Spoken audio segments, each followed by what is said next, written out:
Hey, second base.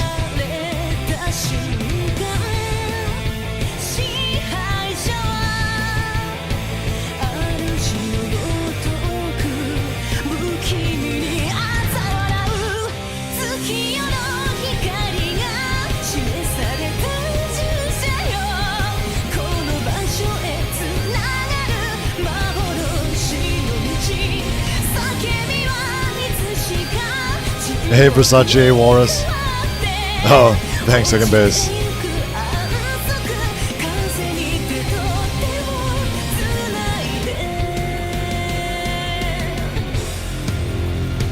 What's up, Dark Lord?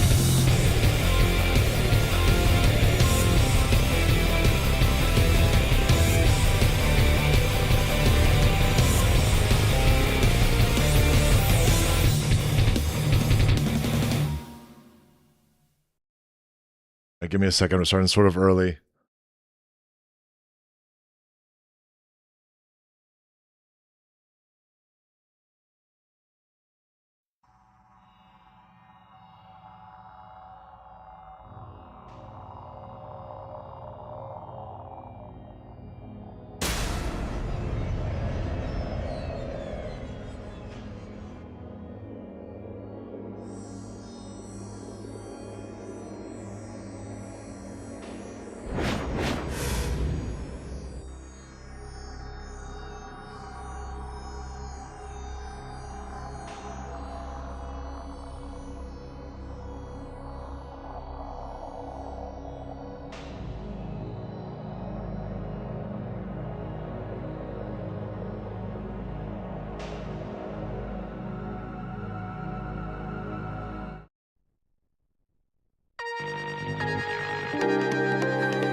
Yeah, it's free with English commentary too.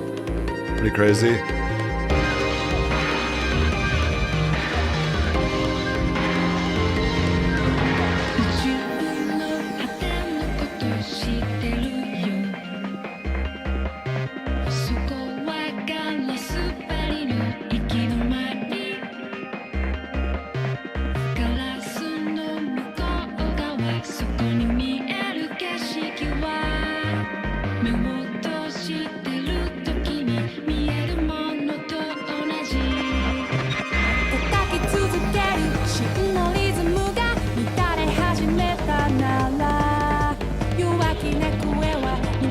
失い過去の場所に帰るだけきっとしける全てのものが大胆な雑念に埋もれゆくなら自分のそ Why do the lyrics of these songs make no sense? I don't understand all the words in them. 僕たちのバイオリズムがもし特別なものなら記憶のペテンも裏切りの夢も理にかなうようにつながるでもしも時々見せる君のあの笑顔さえもハリボテのように崩れていくなら普通に time goes on Everything そのメロディー誰の目始まった play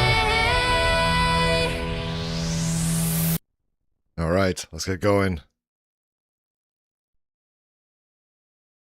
We're in the middle of Ayase's ending. Plenty more to go, sadly. There'll be 4, so 5 more endings to go. My god. What's up, Timber Brad? One of those should be a bad ending. The ending should get short. Well, wait a minute. I still have to do all the negative delusions. Eventually, the endings will get very, very short because we'll have seen everything. We'll skip everything.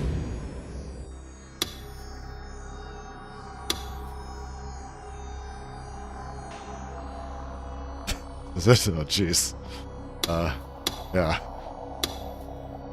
Yasei route.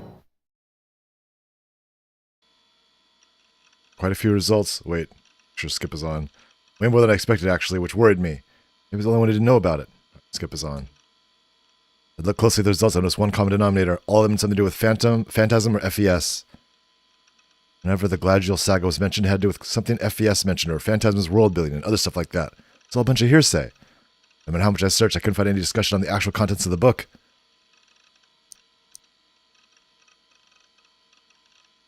A series of high fantasy novels. There's a wiki entry for it, barely even touch on the premise. Never gained widespread but it's rather esoteric writing style. No longer printed in Japan, very difficult to find. A series of high fantasy novels based on the Eastern European myth of Gladial, the wicked-hearted king. Told over the course of 23 volumes. Depicts a battle between the 7 Black Knights and Gladial. It was written by R.C.O. Ziegler from 1929 to 1951. The series has been translated into several languages, but never gained widespread appeal due to its rather esoteric writing style. That was all what was written there. Compared to the pages of the other legends, each of which are filled to the brim with information, it felt a little lacking. Even the wiki page on D-Swords went into more detail than this. Since this was Wiki Pedophilia, great name, the free encyclopedia that anyone could edit, there's really no way to verify its accuracy. The picture on the D-Sword page had been entirely off the mark, for example. In the end, there was one thought that kept coming to the forefront of my mind. What if the Gladial Saga was simply a product of Ayase's delusions? Maybe Ayase was trying to create some sort of Lovecraftian mythos or something. How Lovecraft himself, if I remember correctly, he uses his books to share his crazy delusions with others. That's what Ayase was doing with her songs. And all this, even though it might have sounded kind of cool, just a whole load of crazy schizo bullshit. To make things worse, Ayase didn't seem to realize that. She was confusing it with reality. But everything Ayase told me nothing but her insane delusions. Maybe the whole apocalypse thing was simply some delusion she wanted to see. Typical Chunibyo stuff. Tortured kids just want to see the world burn. Ah, それは僕もだった。That was true. What exactly did Ayase want to happen? What kind of ending did she want to reach? What did she want this? When did she want this? How did she want this legend to end? Was she someone I could trust? 信じるも何も。綾瀬しかいないじゃないか。What's up, Star? Rimi was gone, Senna was kind of scary, and Kozupi was unreliable. Didn't matter how crazy she was. She could spout delusions all day for all I cared. Ayase was the only one I could rely on. Plus, she had a D-Sword. There was no denying that. Her songs really had prophesized the New Gen cases, whether they were based on delusions or not. Or New Gen had been happening because of her delusions would become reality. If anything, though, that just meant she was even more powerful than I thought. I've been using that power to my advantage. I needed her, and luckily for God knows what reasons, she seemed to be interested in me. So as long as I took her words with a grain of salt, I'd probably be fine. Yep, it was all going to be just fine.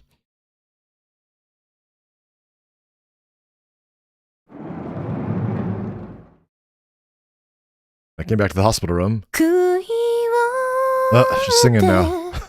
悔いをって闇夜を切り裂き月光を浴びて幾千もの鉄槌は何時の痛みとなりて今解き放たれるやがて It's a long song. 叫びは She's gone crazy. 宙に舞い夜空は赤く染まるだろう Also, was sitting on her bed eating some hospital food.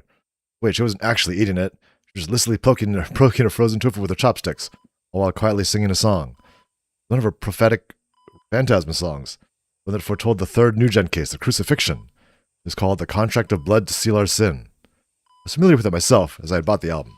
But in this case, I asked her wasn't striking a steak. Rather, she was striking her chopsticks into her tofu.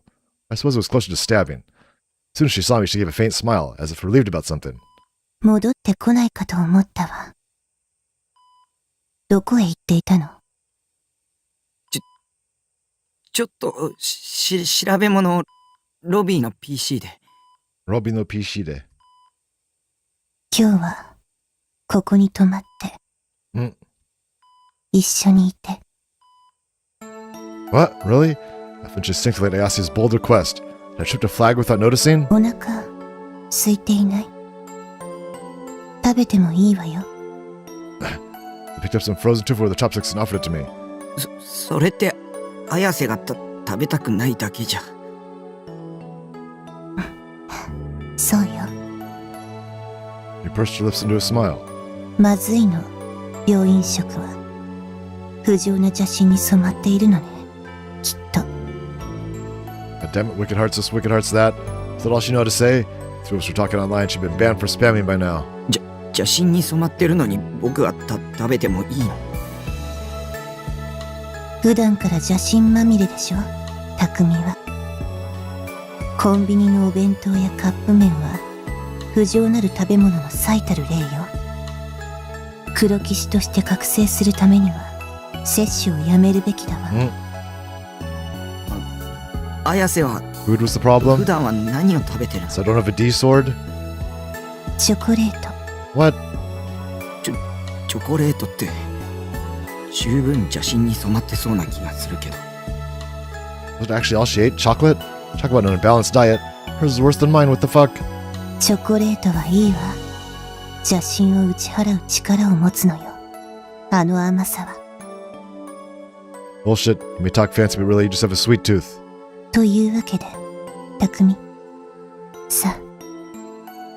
Asa brought the frozen tofu close to my face. Yeah, I'll pass. Not really a fan of frozen tofu either. いらない。それは許されないわ。 Like, what the fuck was going on? This wasn't fair.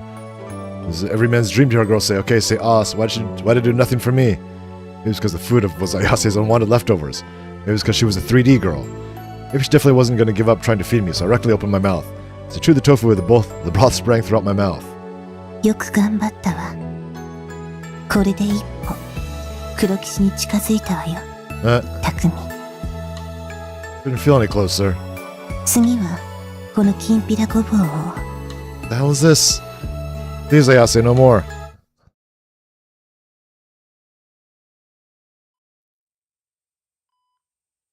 She finished feeding me. Ayase once again started going on about the Gladriel saga, but this time she really got into it. Even once the sun had started setting, she seemed oblivious to the fact that the room was getting darker. Not once did she thought to turn out the lights. For the most part, though, she pretty much got in depth on things that she'd already mentioned prior to that. Nothing really new. And she wasn't exactly the most engaging storyteller, so now I was starting to get sleepy. Considering that Shogun was still out there, probably wasn't smart to be dozing off. というわけなのよ。理解できた？うん。 I listened to a word she'd said, but decided to just nod for now. When Ayase squinted at me, they moved in close. 聞いてなかったのね。She didn't show much in the way of emotion, but I guess she couldn't get mad under. I guess even she could get mad under the right circumstances. Maybe I should apologize for upsetting her. それも、邪心に染まっているせいよ。My God, again with the wicked hearts. 先に取り除かなくてはならないように。 What? You gonna cut my heart out? 君の侵食した邪心を。でなければ、純粋なる邪心は培養されない。This girl sucks. 取り除く？ What are you trying to do to me? By the sound of it, some kind of terrifying heart surgery. Give me the chills just thinking about it, but it seemed like my guess was off. The slightly sorrowful expression, Ayase licked her lips. I got a quick glimpse of her pink tongue, and I admit that Momo was extremely sexy. 君の写真を取り除くためなら何でもするわ。 Nope. 望みがあったら言って。 Anything? Don't know what you meant by excise your impurity, but how about for starters? キスでもしてもらおうか。 By the darkness, I could see the rigidness of her expression. Oh, maybe I got a little too far. What's up, Oli? I didn't want her to start hating me, and definitely wanted her to abandon me, so I rushed to apologize. And so I tried it, but she didn't give me an opportunity. Instead, she grabbed me by the collar and shoved me right into a nearby closet. 何を。 Pressed her body up against mine, and then, like 9. And she closed the door behind us, leaving us tightly packed inside the closet.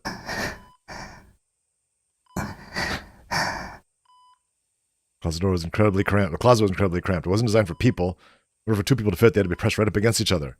Not that I could feel Ayase's stifled breath on my ear either. Maybe it was how dark it was, but the situation was really turning me on. どうしたの。看護師の見回りよ。 Oh, so that's why we were hiding. Visiting was prohibited at night, so obviously sleeping over was too. Found out I was here, they kicked me out immediately. Okay, but why is Ayase hiding with me? この病院にも敵は多いわ。 What? 敵。グラジオールの使い。私たちの心を支配しようと、虎視眈々と狙っているのよ。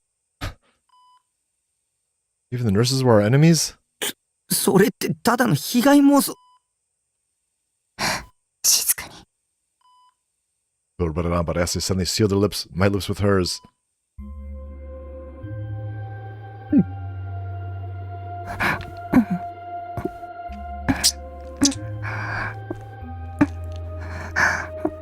What does that have to do with the nurses being our enemies?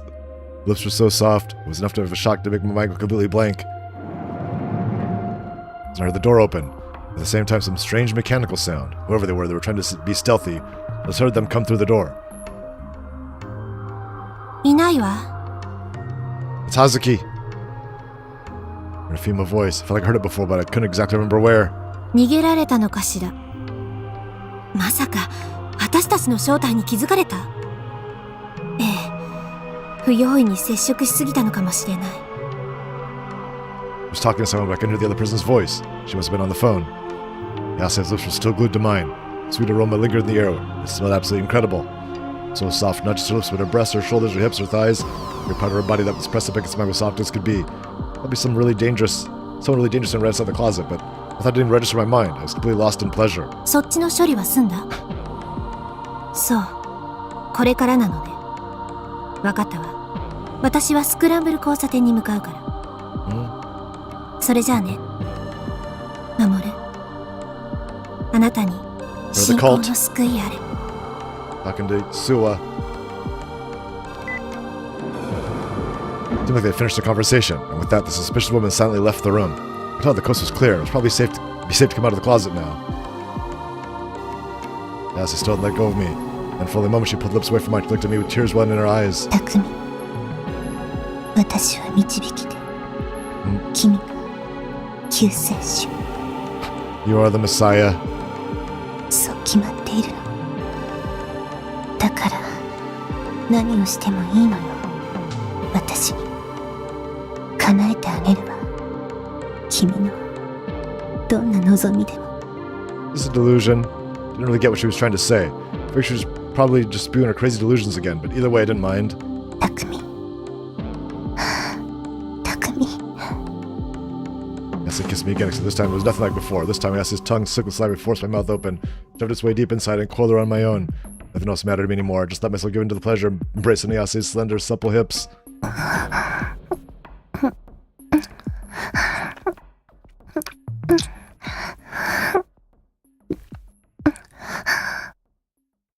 Becoming a little hard to breathe. I tried to inhale and I just ended up sucking in Hayase's hot breaths.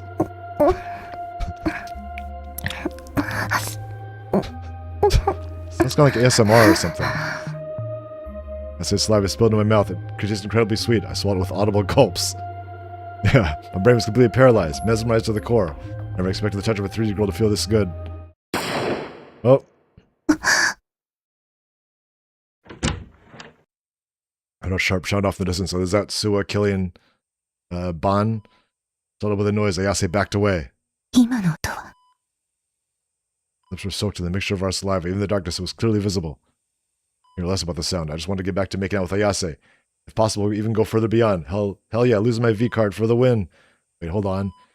Had Ayase been with other men before? If so, wouldn't that kind of bring down the whole experience? Maybe Eroge just rotted my brain.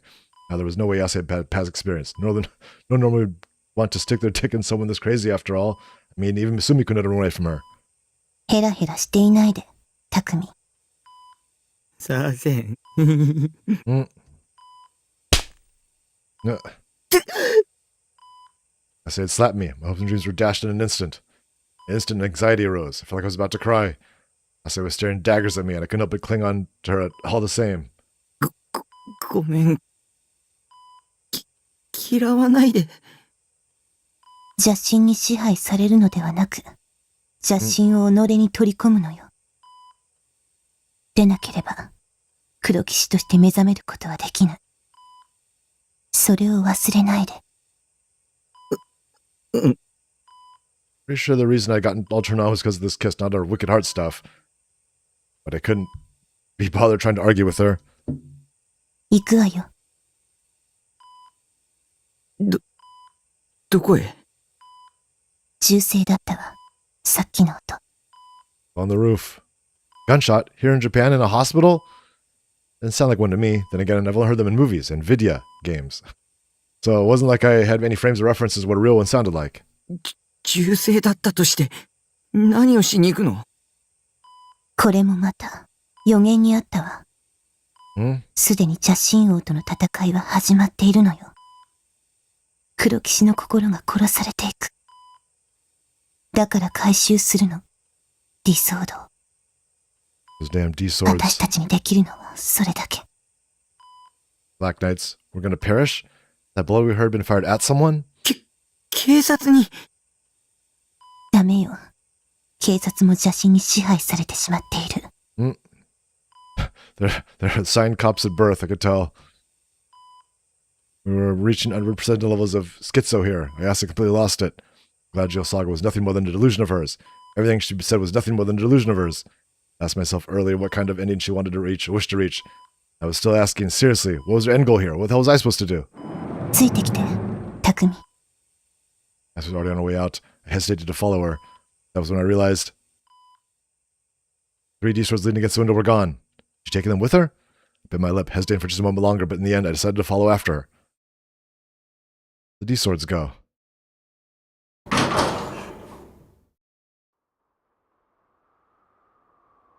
Ayase had gone straight for the rooftop. Almost as if she knew exactly where the gunshot had come from. There was no hesitation as she walked. The hospital's roof had been turned into some sort of garden. The plants were all fully grown, and the flowers were in full bloom. Too hard to tell what the color they were. I hid behind Ayase and took a look around. Couldn't sense anyone there. In fact, I didn't sense any signs of life at all. Did the gunshot really come from here? And if it had, who'd fired it? Guns weren't exactly common in Japan. やっぱり、戻ろうよ。もし、撃たれたらまずいよ。Ayase didn't listen to my pleas. Instead, she moved even further into the garden, and I pretty much had to follow her. Then I saw a dim blue light in front of me.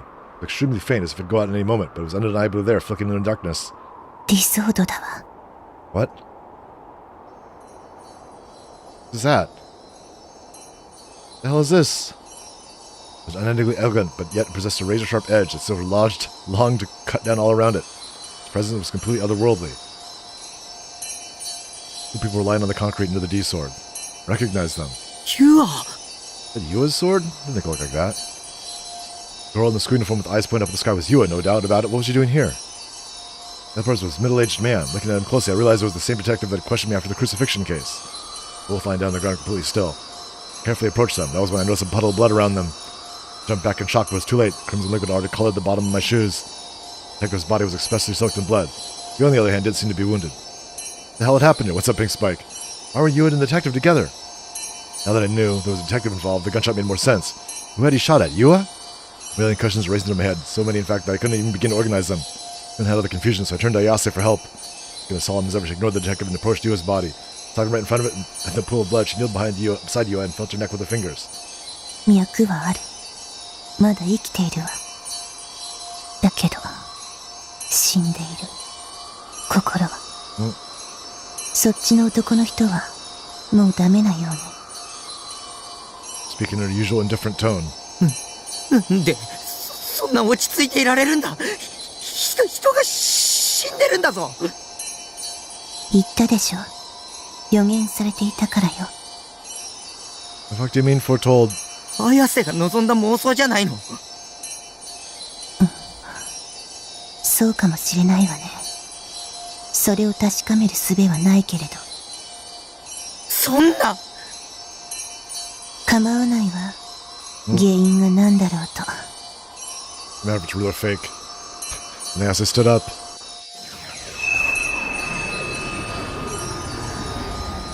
And pulled her D-sword out of thin air. There's hers. That one's Yua's? I thought Yua's was like a cross on it. Shook her D-sword glowing bright red, then touched it against the D-sword that was stuck in the ground. Only a high-pitched resonance reverberated through the air. The resonance so shrill it felt like a drill was carving a hole in my ear. At least that's what the image of the feeling evoked. Immediately after the sound began, the shapes of the two D-swords began to effortlessly distort. Well, the shapes of the two D-swords.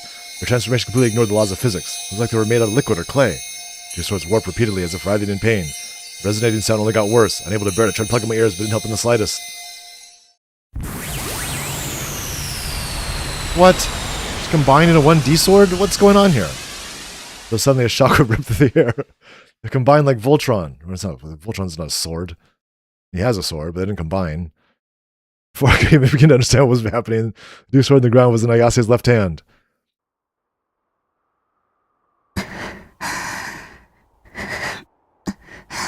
She goes, I have the power. Ayase must have been in agony. Her expression made that very clear. But only a moment later, she looked at me and smiled. She was even blushing slightly, unless she was aroused or something. 4本目よ。これで。 Oh, she has the fourth one. No, there were corpses right in front of her, and whoever shot the middle-aged detective was probably still nearby. She put that sword over literally everything else. Was really that necessary to get the ending she wanted to reach? Did she really need all 7 D-swords to defeat Gladiol? Did Gladiol even exist? ギガロマニアックスとなったものは誰だろうと一度は壊れているんだよ。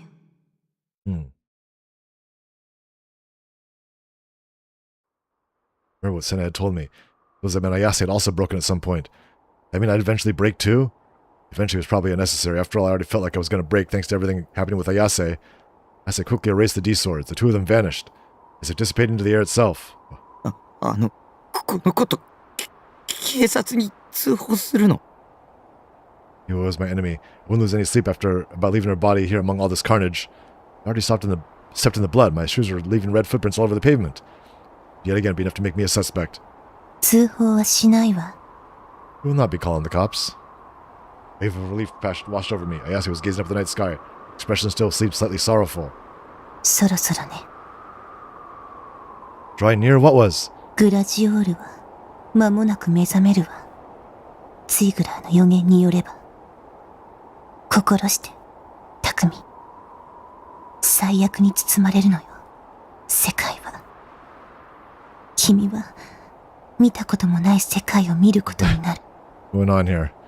でも、乗り越えて。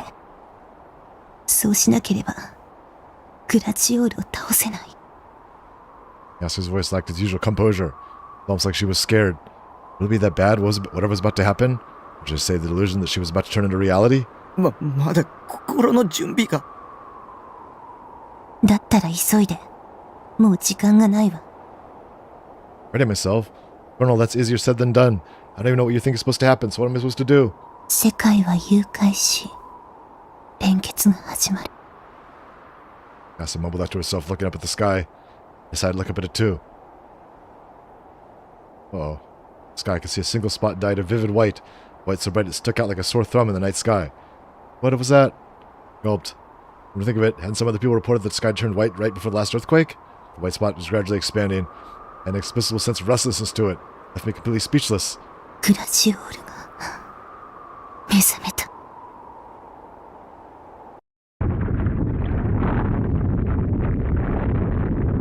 Earth trembled, the building shook. That wasn't just the building shaking, everything was. The white spot in the sky grew even bigger. Then we were immediately assaulted by a violent buzzing noise, one that sounded similar to the resonance of the diesel from before. My head felt like it was going to explode. And then...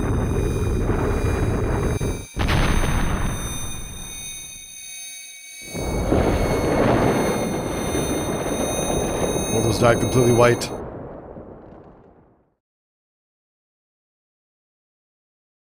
That was the EM pulse. That's just Gladule. Am I dreaming? Even though I'd been the white only a moment ago, the sky was dyed red. The world itself turned into a rusty vermilion. Couldn't be real, it just had to be another delusion. This is what I tried to tell myself. All across the sky I could see clouds of black miasma. And all was humanoid in shape. They had to be illusions, though, even if they were unusually vivid. Clouds of haze spontaneously flickered in and out of sight. Even when I thought one had disappeared, it would pop up somewhere else a moment later. Clouds of black miasma were innumerable. Looking at them made me feel uncomfortable. Intense, rotting, stelling stench. It was so bad it nearly brought me to vomit. When there'd be even here for even a second longer. It was as strong as could be.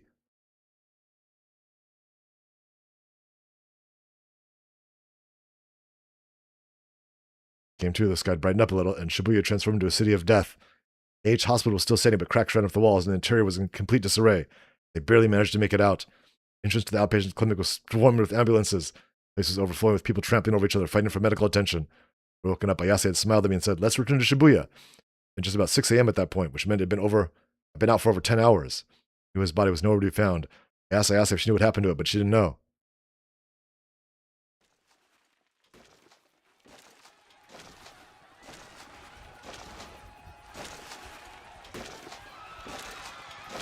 All these endings seem to involve the end of the world. Shibuya was hardly a 5-minute train ride from Yogi, but due to the earthquake, all public transport was on halt. The railroad had been torn to shreds. There was no way it was going to be restored within the day. We were forced to walk, something that was way harder than it sounds. The road was full of holes, and rubble from fallen buildings was constantly in our way. It was difficult to even walk in a straight line. As a result, the trip back to Shibuya Station had been a 3-hour struggle. The surrounding area had been completely annihilated. Almost all the buildings had collapsed. Countless bodies were strewn all about us. They were so pitiful I couldn't even stand to look at them. Also, a number of people still alive. Some were like us, just wandering along in complete shock, while others were crushed by the rubble, waiting for help to arrive. And of course, there were many people clinging to dead bodies as they bawled their eyes out. Even though they had survived, they all still seemed dead. The trauma drained them of each and every ounce of life they once had. The terrible odor of blood and dust filled the air, making even the act of breathing completely unbearable. Is this Gladule's doing? Was Gladule named the earthquake, maybe? I suppose that would make sense. Those give the hurricanes name in America, like Andrew or Katrina. Is this how Yase wanted things to end? Is this the ending she wished to reach? And again, if you want to bring out the apocalypse, this would probably be the best way to do it.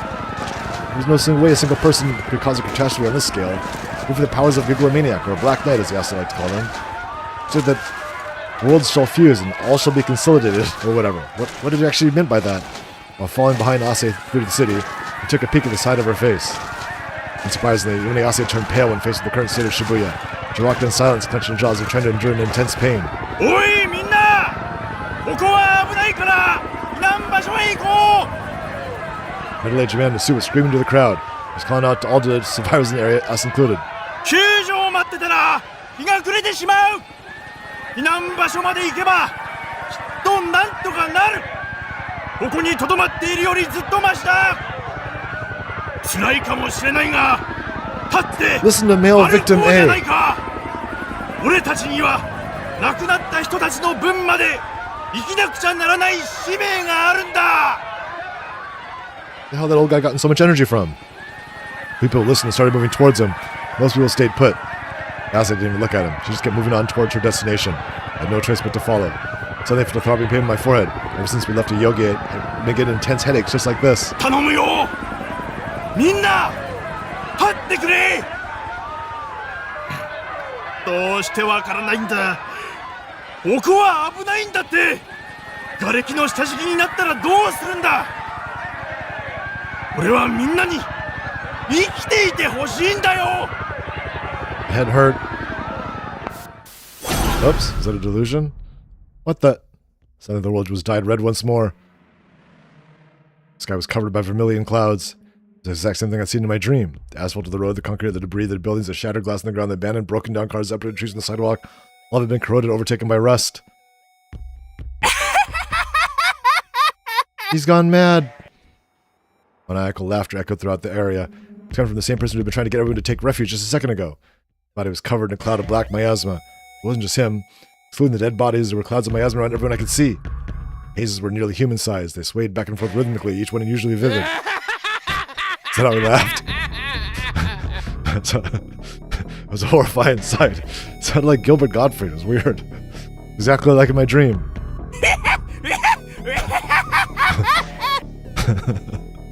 That one had that one to the laughs. The man's laughter was starting to annoy me. Looking back at him, I noticed that for some odd reason, he had an assault rifle pointed straight at me. 今なら警察いないから殺し放題じゃないか Mad with power. He started spraying bullets. I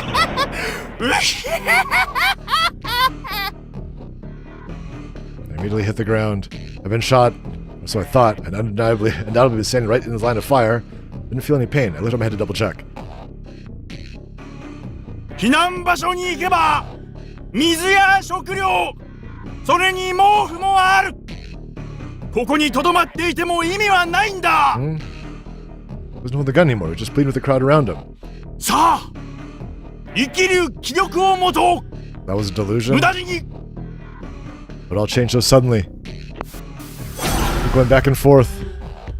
For a split second, the man's body was covered in static. Before the static, he held his hand raised in the air, but after he was holding that gun. And doing that so quickly was inhumanly impossible. It was barely even coherent. It couldn't possibly be real. It's almost like watching a movie with severely jarring jump cuts.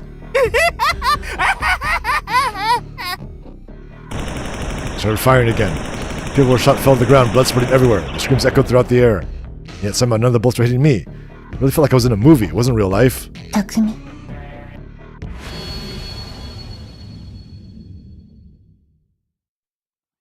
I heard my name. I came back to my senses. Ayase was staring at me. She looked at me like she was about to say something. But in the end, she didn't. She simply turned her back and kept on walking.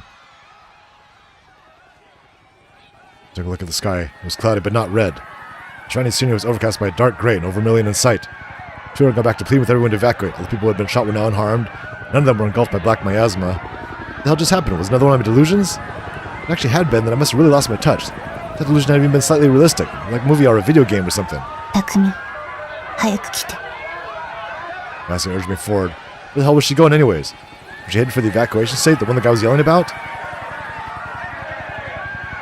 If that was true, and she wasn't going the right way. Instead, she was going right to Inokashira Line Station. What the hell was she thinking?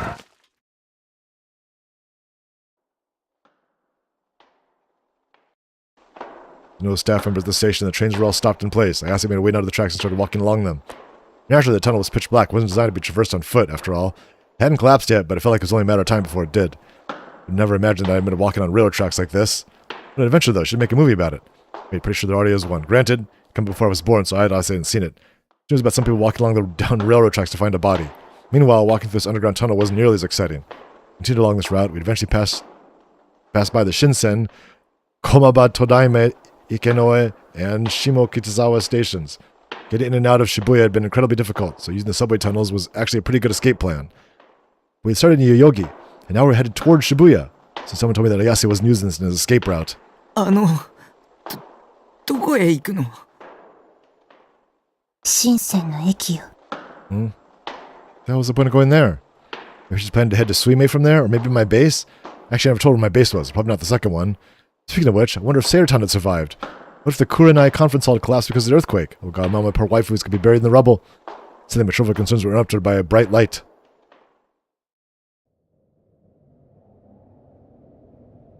Railroad crossing right before Shinsen Station, where light from the sky peeked in from above. After the crossing, the rails went into another dark tunnel, and after that was the Shinsen Station platform. Lights to the platform were out, likely due to an earthquake. It was pretty damn dark. There was almost no one around. All I could see were two girls sitting on the platform. Judging by the uniforms, they were Suime students.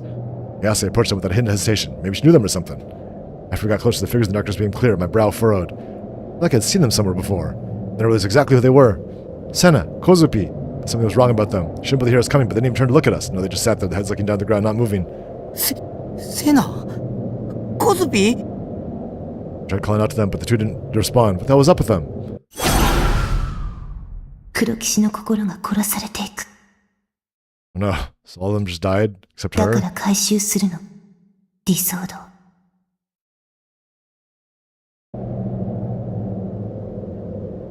Wait, no fucking way. I rushed over to the girls in a panic, then peered into Senna's eyes. And his eyes are devoid of life. They're completely hollow. With no light left in them, they stared into nothingness. Sharp eyes of hers always glared at everyone and everything. Not a single trace of them remained. I'm trying to remember something, but her voice was so incredibly faint. All I came out was a mere croak. I couldn't make out a single word she'd said. Kozubi was the same. Light behind her eyes had died out. Her mouth hung open, drool trickling down her cheek. She tried to speak, but her voice was too hoarse to understand. Something had happened to them. What the hell was going on in this city? I was absolutely clueless, so I turned to Ayase for answers. She didn't seem remotely interested in their fates. Their D-swords were lying nearby. Ayase took her own sword and brought it near them. The same shrill sound came from before. The same shrill sound before reverberated throughout the station. The 3 D-swords began to warp and transform.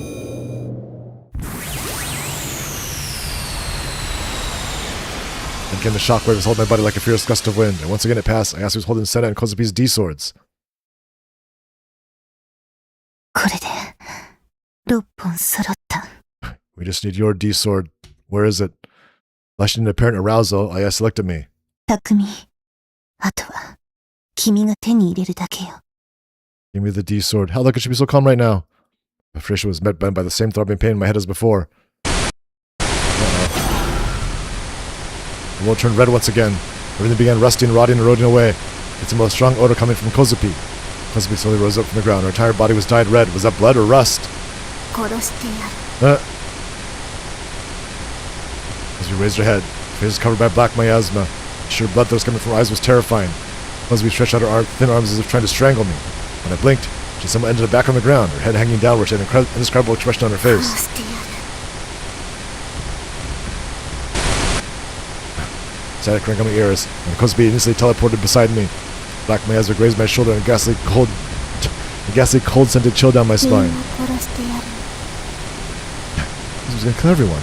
匠ちゃんも鏡で伝ったね。 You call your D-sword? The whispers were emotionless and robotic. It only made them all the more horrifying. I blinked once more. Then his body slumped over on the ground. She had been cut to pieces. Kozubi violently swung down her arms and stabbed Senna in the head with a shard of glass. Dark blood stained Senna's long, beautiful black hair. Kozubi then raised a piece of glass in the air and stabbed her once more. Static. Now Kozubi was on the ground instead of Senna, and Senna had mounted a homeless man that appeared out of nowhere. Her head was buried in his shoulder. Her head was moving up and down constantly. Her shoe and hair were covering his face. I couldn't really tell. Then she finally looked up. The man's shoulder was stained with blood. His flesh was minced like ground beef, and I couldn't even make out a little bit of pink muscle glistering. What? Glistening from within. Wait, no, was it blood? Muscle? Rust? ははおいしいよ。 She's a cannibal! Then I finally turned around. I could see that the blood starting in her mouth. She was chewing on something, devouring it. You don't want to bite? Oh. Then delusion ended. My legs trembled. The second I lost my balance and collapsed to the ground, the road returned to its original color. My headache vanished too.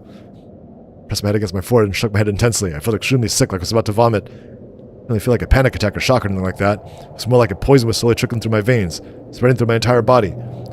That hit me with a horrible sinking feeling that would weigh heavily on my mind. I raised my head and looked at Senna and Kozubi. They're still where they had been originally, on the ground, motionless. どうしたの？ Ayase held out her hand. It was the same look from earlier, one that told me she had something more to say. I took her hand and stood up from the ground.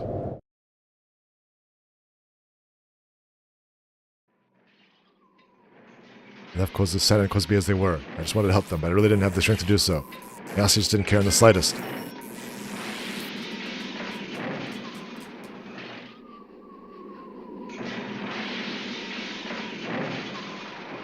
We made our way back toward Shibuya Station. Away with countless wounded people on the ground, just as many dead bodies lying around. Ayase looked up to the sky with her usual distant expression. Trying to save off nausea, I asked her a question. 綾瀬はどんな結末を望むの？結末？ Yumi was missing in action. Senna and Kozubi had both their minds broken. I said I'd take the D-source from the group of maniac girls. Maybe stolen would be more appropriate. She had orchestrated all of it. How could she have not? There's no way she just happened to find a bunch of before-the-count mind-broken Google maniacs and all the D-swords out. Just no way. Who's behind it all? The earthquake was also her doing, and Gladio was the legend she'd made up. この地震が綾瀬の妄想じゃないって言い切れる？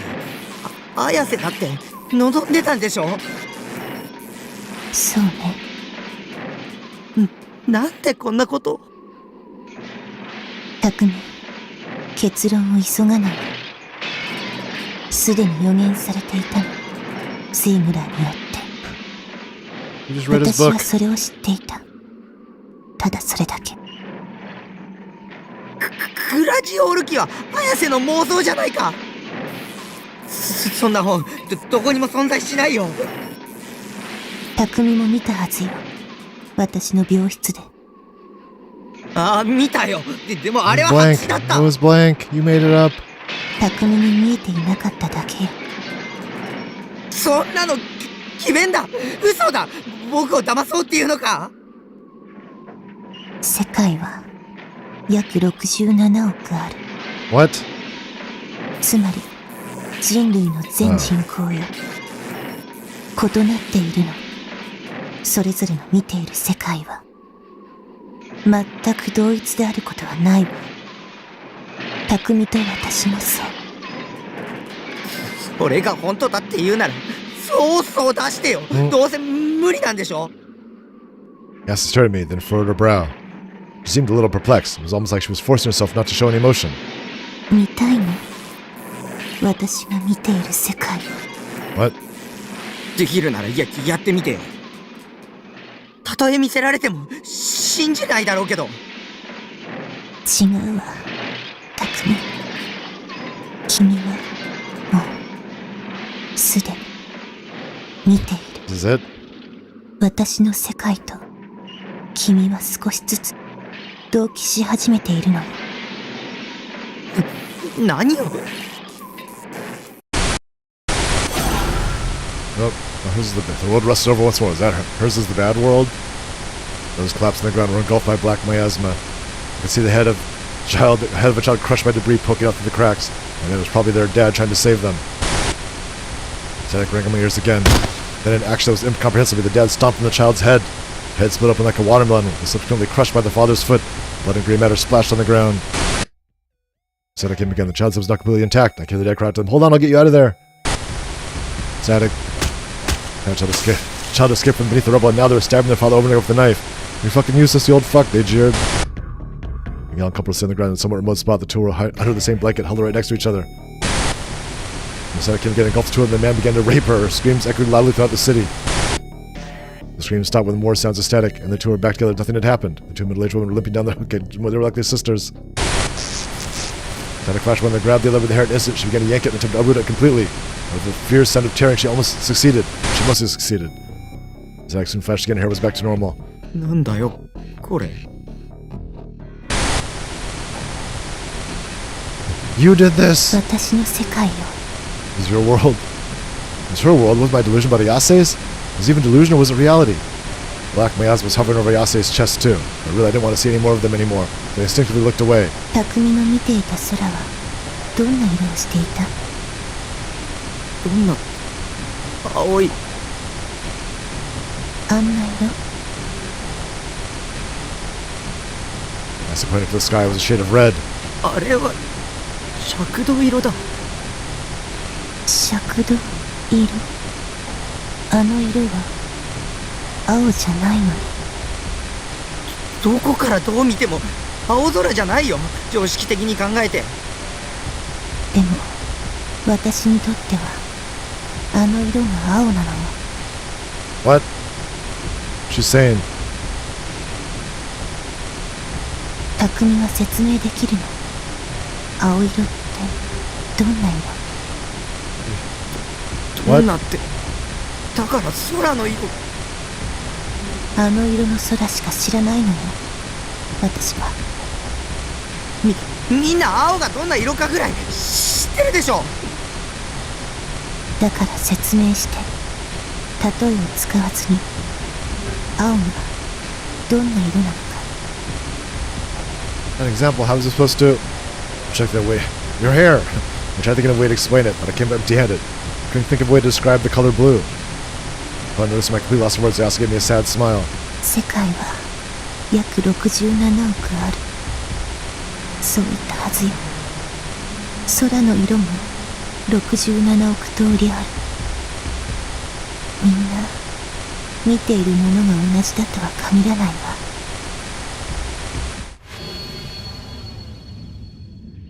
Soon we went back to normal. This color was my world's. 綾瀬はずっとあんな世界を見てきたの。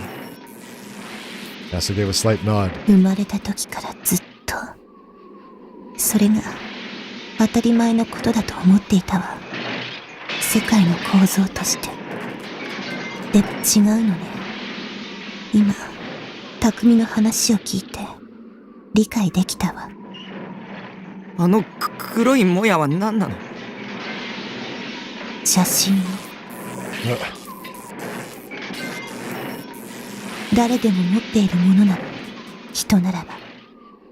そしてこの邪神がグラジオールの糧となり形を作り出していく。見えた？人々の負の妄想が。 Wait, was the static causing negative delusions to bubble to the surface? Is that why seeing all that inhuman savagery? 私は昔から見てきた。黒騎士ならば程度の差があってもみんな見えているはずよ。そこにあるのはむき出しの悪意、むき出しの欲望。 Yasuo been seeing a world like this ever since she was born? 匠、私が望む結末はこの錆びついた世界から魂ごと抜け出すこと。そのためにはグラジオールを倒さなければならないのよ。 Yasuo moved closer to me. だから見つけて、あとは匠だけなの。理想像を見つけて。 Goddamn D-sword. 無理だ。 Able to bear it any longer, I pushed Yasuo away by her shoulders. Yasuo's eyes opened wide in shock. なぜ諦めるの？僕は綾瀬が思うほどすごい人間じゃない。どれだけ望んでも理想度が手に入る兆候すらないじゃないか。オーフロントの時もそうだったし、地震が起きてからもそうだ。方法がわからないんだ。理想度なんて手に入れられないよ。 No. 自信がないよ。それならなぜ My 私を D-sword 助けたの？ sucks too. It looks like lame. Yasuo drove in closer. I took a step back, trying to stay away from her. 助けたって一体何のことを？私が学校の屋上から飛び降りた時、君が花壇のある世界を生み出した。だから私は一つ上のステージに魂を移すことはできなかったわ。 That was a fluke. I ended it intentionally. それでもいいと思った。君の力を知ることができたから。あの時から君が私の希望になったから。 Please don't place our hope in someone on a whim. Please stop expecting anything from me. 匠、自分を卑下しないで。それは邪神王の精神侵略よ。負けてはいけないわ。君には力がある。確実に手に入れられる。必ず What? 理想像。無理だ。 I 無 had 理 to だ。 go crazy to get it last time. Well, I thought I might as well just stick with Ayase. I had no one else who could protect me after all. The more time we spent together, it became very clear to me. I couldn't understand Ayase not at all. The difference in how our minds perceived the world around us was just too great. If I was being honest, I was fed up with how fucking batshit insane she was. It's a complete mental case, through and through. I really am a horrible person, and I've always been that way. I've never changed. なぜそんなことを言うの？ As they clung to me, tears welled in her eyes. It wasn't the calm, aloof Ayase I was used to. 私はこんな世界にいたくない。お願い、解放して。私の希望になって、黒騎士として目覚めて。無理だよ。無理じゃないわ。 No. No. I synchronized with the world once again. Black my hands like Port of Ayase chest and entwined itself around my body. It slithered around the top of my skin like an anaconda slowly strangling its prey to death. Its repulsive, chilling presence was enough to give me goosebumps. As Yase's pure, unadulterated desire, I, just like any other person, was used to seeing other people's naked emotions. Flash of static. 君は私の希望。 Yase stared at me, her eyes dyed pitch black. 君を離さないわ。つなぎ止める。どんな手を使ってでも。Ayase's fingers started undoing my jacket buttons one by one. 君の星 She was close as she could possibly be, just like the type we made out in the hospital room closet. I was like a deer in the headlights, I couldn't move.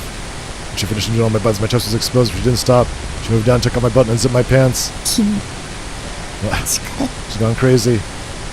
欲しい Trying to take my power, what? Ayase's ice cold fingertips caressed my chest, and then... My nails dug into me. The pain was so intense, and yet I still couldn't move an inch.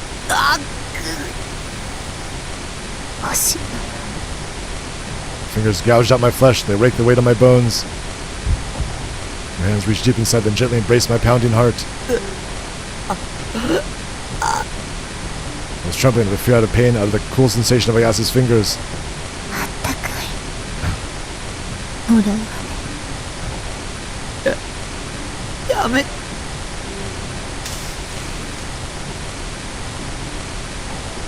could feel my blood vessels exploding.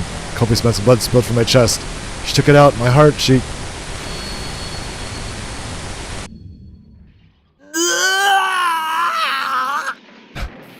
The world switched colors in an instant.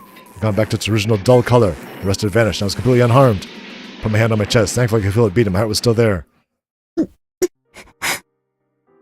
As we stand in front of me, clutching herself with both arms, she looked incredibly sad, like she was about to burst into tears at any moment. And it was again the same look when she'd taken USD sword. Then when I first seen her world, her back at Scramble Crossing, the same as when she obtained Senna and Kozubi's D swords. Ayase looked at me on the verge of tears, doing everything she could to hold them back. 首そんなつもりじゃないの写真を制御できなくなっている私も取り込みすぎたせいかもしれない理想度 No. 写真王の精神侵食で私はおかしくなりつつある Wasn't it all just another one of her delusions? Wasn't it all just fake words meant to trick me? Those thoughts suddenly came to my mind, but I didn't say them out loud. I just couldn't. Ayase was a girl who really showed any emotion, with her unwavering tone giving her clear command of any conversation she ever had. That was why it's so hard to see her like this. I'd never seen her so sad before. She looked so fragile, like she could fall apart at even the slightest touch. Because of that, I knew that I couldn't tell her what I was really thinking. 僕はどうすればいい Those words left my lips. The slightest of tears began to flow from the corners of her eyes. She looked at me with a gaze that showed how much she truly needed me. 私は支配されつつあるわ邪神王の攻撃によってこのままじゃ自我を保てないだから取り除いて What? 私の中を侵食する不浄なる邪神を You must kill me. 取り除くってどうやって私の世界を見たでしょあの黒いもやは人が持つ不浄なる邪神が具現化したものむき出しの悪意それを掴んで私の体から引き抜いて There's no way I could do something like that. I can never do something so horrifying.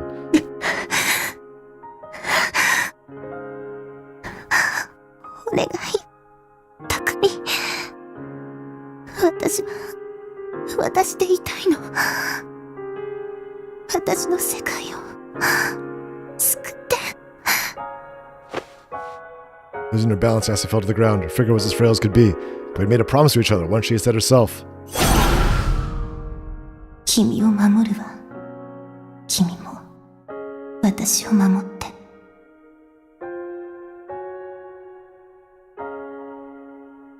And Kozubi had already been broken, and Rimi was nowhere to be found. I didn't want to lose Ayase too. There was an element of selfishness to it. Most of all, I wanted to help her. I was fully aware that it wasn't within my ability to do so. Still, even if Ayase had really some crazy, hopelessly schizo girl, even if it was all just her delusion, I wanted to help her with all of my heart. Right as I realized its sentiment, the world turned to rust yet again. The snake-shaped black maze that pointed at Ayase's chest reared its head. Just looking at it made me feel sick. I felt like something was pressing down on my chest, and I couldn't look away. Even if I could, it wouldn't change anything. That's why I knew I had to try to face it head on. But I couldn't bear it. I felt like the chest was being crushed. My migraine was splitting my head apart. I couldn't do it. I never could have. I didn't have the strength to help anyone. 匠 I looked up in response to Ayase's call. She She held her hand out to me, her tear-filled eyes locked with mine. 来て私を好きにして She showed complete trust in me, or perhaps she was depending on me? Never had someone depend on me before, but mine was about to crumble, but Ayase's voice just barely managed to keep it together. Bit my lip, then I took a single step towards us. Why am I connected to chat? What happened there? Alright, you missed anything, right? Okay, good. Me as this new prey, Ayase's black miasma moved toward me, then entwined itself around my neck. It was so cold it nearly tricked my mind into thinking it was hot. It eased me into its embrace, but all the while it was gently strangling me to death. Ayase leaned against me, her body gone completely limp. I was forced to support her entire body weight.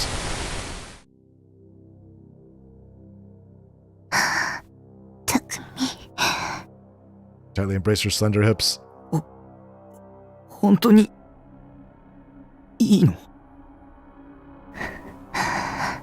いいわ The gulp reached my hand towards the black miasma pouring out of her chest.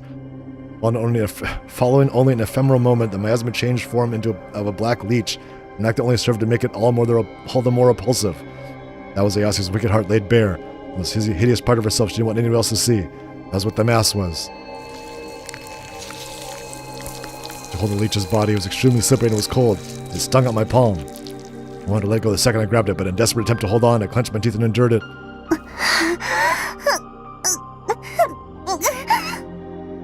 Ayase groaned in pain, her face a horrid mixture of ecstasy and agony. But 抜いて I tried pulling with all my might, but I could feel her flesh being torn apart.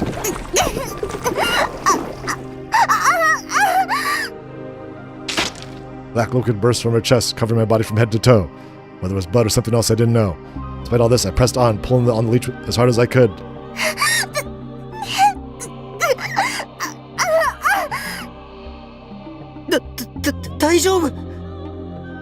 Unable to take her screams any longer, I stopped my hands in place, hands atop which Ayase had placed her own. 止めないでダメじゃないから Even though her body was drenched in sweat, Ayase firmly reassured me. Couldn't hesitate again. If I did, I'd only be torturing her. 抜けろ！ Using every ounce of strength I had, I grasped the leech and pulled it out.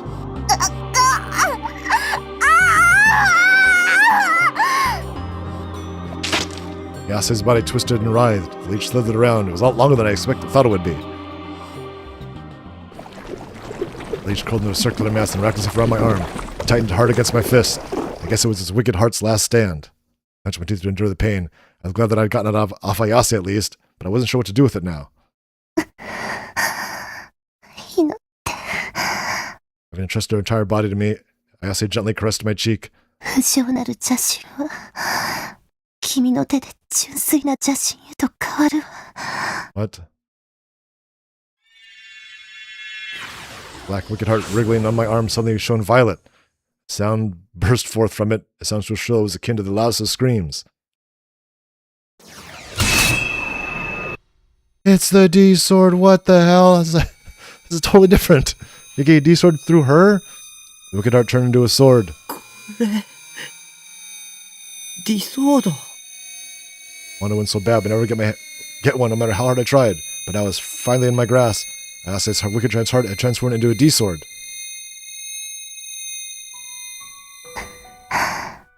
目覚めたのね匠 Even amid her intense pain, Ayase smiled in my arms.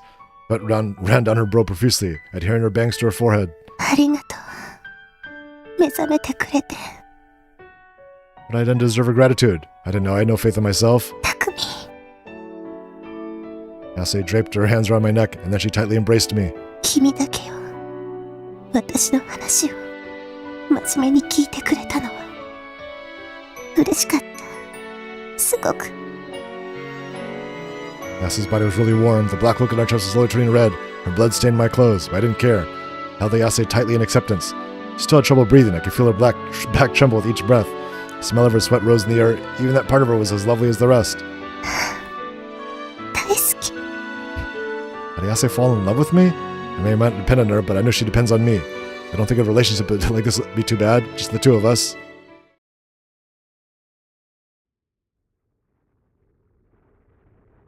Suddenly the sky behind Ayase's shoulders caught my attention. It changed from vermilion to black, but only in a single spot.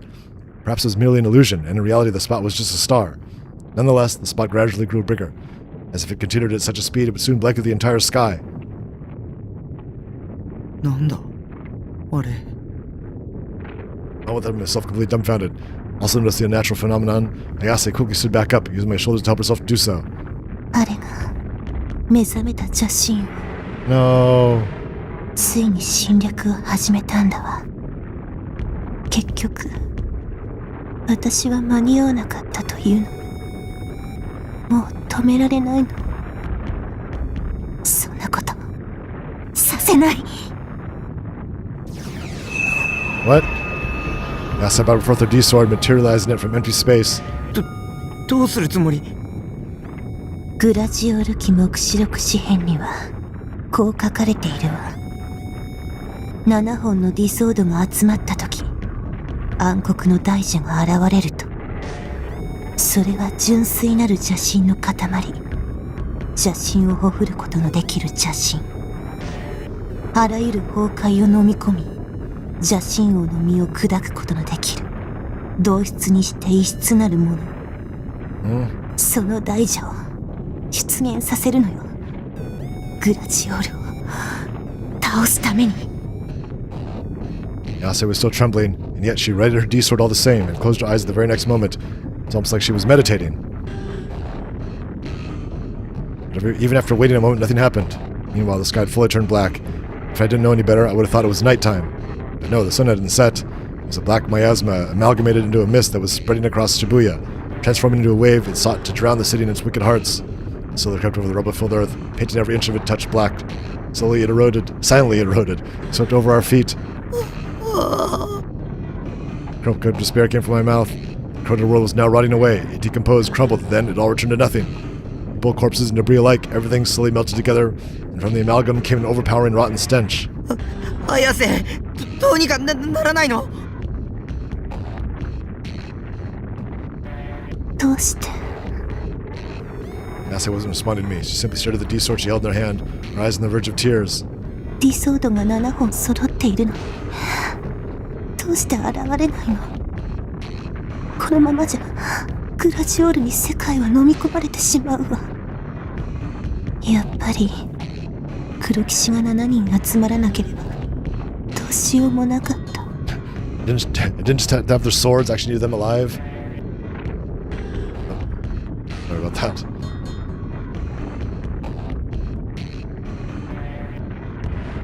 予言通りに進めなければ What's up, ダ Mr. メだ Rip? ったの。 It's hot there again. Black wave was going even faster than before. It only been up to my ankles a few seconds ago, but now it was already up to my knees. Strangely enough, I felt some resistance to the flow of it. Did they actually have physical substance? Was it really not just a simple illusion? Filled with horror, I shivered around down my spine. Shibuya was actually going to rot away. 綾瀬が妄想すればいいグラジオールを倒す妄想を Unable to hold it any longer, I screamed at her, but Ayase just shook her head. 私の妄想じゃないわ。グラジオール記はだとしても僕にも綾瀬にもその予言をねじ曲げて新しい妄想を現実にすることは可能なはずだろ。それがギガロマニアクス、いや黒騎士なんだろ。でも匠 Ayase stared at my eyes, her gaze pleading with me, stared my わ way. からないの。どうすればいいのか。 Oh God. Lost for words. The world was covered with a black miasma. The sky was pitch black, blocking out any and all light. Not even a single star remained. Black wave was already up to my hips. Like it was going to be washed away in its current any second now. It took everything I had to stay standing. The corpse behind me melted into liquid and then was swept away by the churning waters. Let it swallow me up. That was exactly what would happen to me too. The mere thought of terrified me so much I wanted to scream at the top of my lungs. What do I do? What the hell do I do? Desperately tried to think of a solution, but I couldn't come up with any. I was no hero. I was just an otaku freak. Even though I finally got a D-sword, I had no idea how to use it. It ended up being just as useless as me. It would be better if I just died. I should just get impaled by a bunch of stakes and bleed out like the crucifixion case. Right when I thought that, I suddenly remembered something. A song FES had written. Their lyrics. 歌を歌うんだ。 What? Despite how it might have sounded, it wasn't something I come up with at a last resort. No, I was convinced that it was the best and only solution I'd ever come up with. 歌で綾瀬の妄想を世界に拡散させるんだ。world she spun with them captivated the youth of Shibuya. Gladiol's saga was a legend of dubious authenticity that might or may not have been true. Could have just been Ayase's delusion, but she was the one who had any knowledge of it. She was the only one who had any knowledge of it. That didn't matter. Legend had been spread to the youth of Shibuya through Phantasm's songs. Therefore, mutual recognition had already been achieved. だから歌うんだ。グラジオールを倒す歌を歌ってよ、フェス。I like her name is Fess instead of FES. 歌えというの？この状況で。歌を歌うことで導きが現れるって前に言ってたじゃないか。そうね。言ったわ。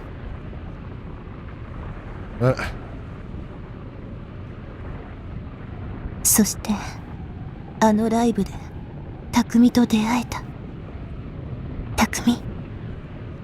Yase extended her hand to me. I took her hand in my own and squeezed it tightly. 匠は好き？私の歌。うん。Listened to the album I bought from her at the concert many times.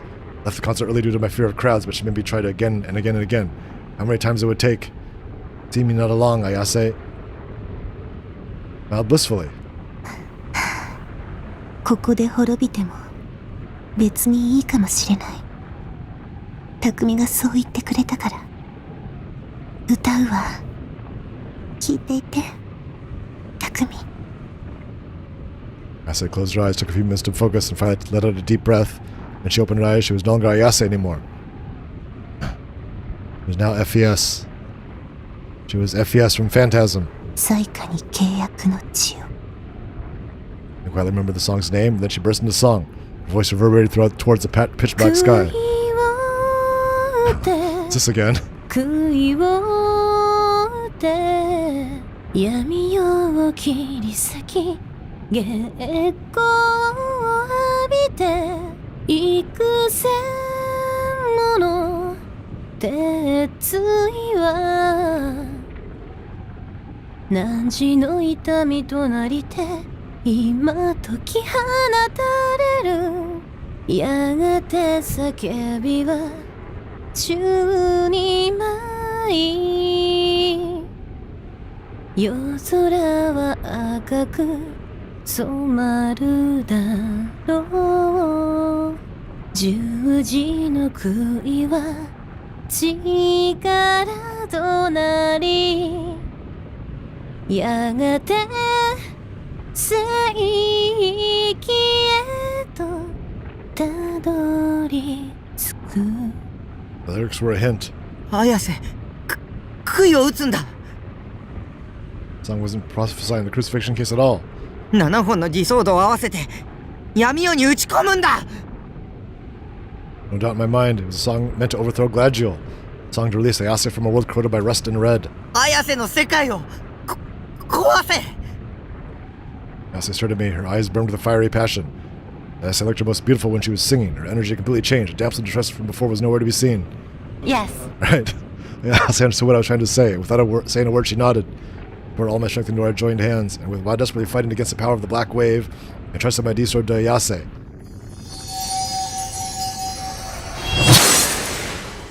The moment she grabbed it, it was engulfed in a red light and swiftly disappeared.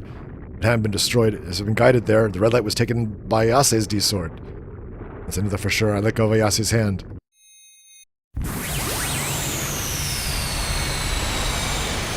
Yes. There we go. Ayase unleashed her power as a black knight. An enormous burst of wind came forth, blasting the world with enough force to make everything around her tremble. The black wave was struck by that pressure, turned into a whirlpool. It wasn't a fragment of her usual indifference anymore. Ayase took a stance. She spread her legs, lowered her hips, and held her sword high. Her whole body was overflowing with not just a strain, but with strong will, the will to look toward the future. She was just barely able to hold back her urge for mere destruction. Wait for the perfect opportunity to unleash it all. The red flicker of the sword grew faster. That sword is that which bends fate to. What's this song? That sword is which converges all sorrows. That sword is which interferes with its strengths into place. What is this nonsense? Fueled by wicked hearts, design right knows its edge was double. It was a manifestation of all cries for salvation that arose from Ayase's soul, an embodiment of Ayase's chaotic heart. Ayase's gaze was focused on a single point. The black heavens, the ones that shrouded my blue sky, the ones that shrouded Ayase's red sky, The sky born from all the impurity dwelling within wicked arts, one that brought nothing but darkness to the world. The only thing I could do was pray. The Black Knight's triumph will Gladriel prevail, or fate rested was Ayase's shoulders. And yet, for some inexplicable reason I knew, just foretold in the legend Ayase had orchestrated, we would never lose the wicked-hearted king. So Ayase, strike it and pierce through the world itself. 開け天国の扉 Kill Heaven's Gate, we're crazy. Her entire body curved like a bow being drawn. Then with all strength vested in her, she cast her shot forth.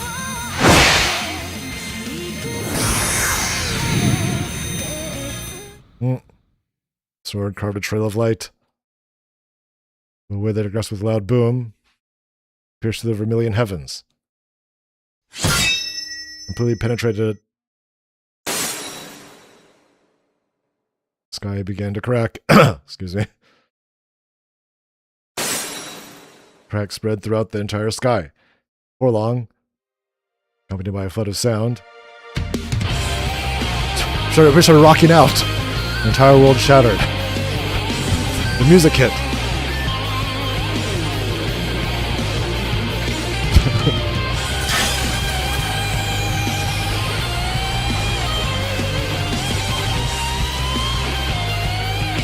No, let's see.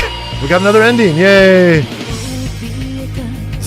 Kind of crazy, random. These girl endings are very weird. They also kind of change the plot of the game kind of dramatically too, which is weird.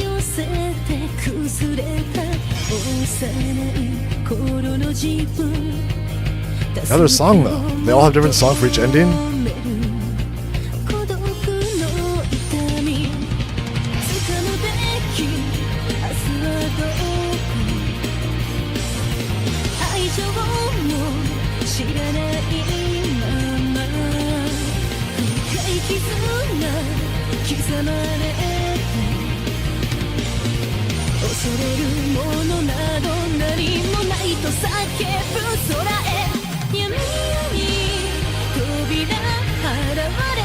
Right. Destroy the world again, I know, this is crazy. Indeed.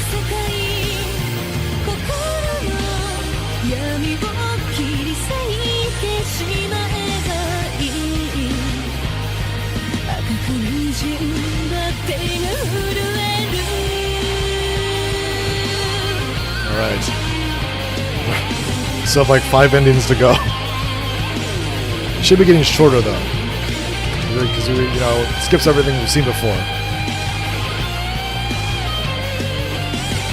So eventually we should just get to the endings. It shouldn't even be the game anymore.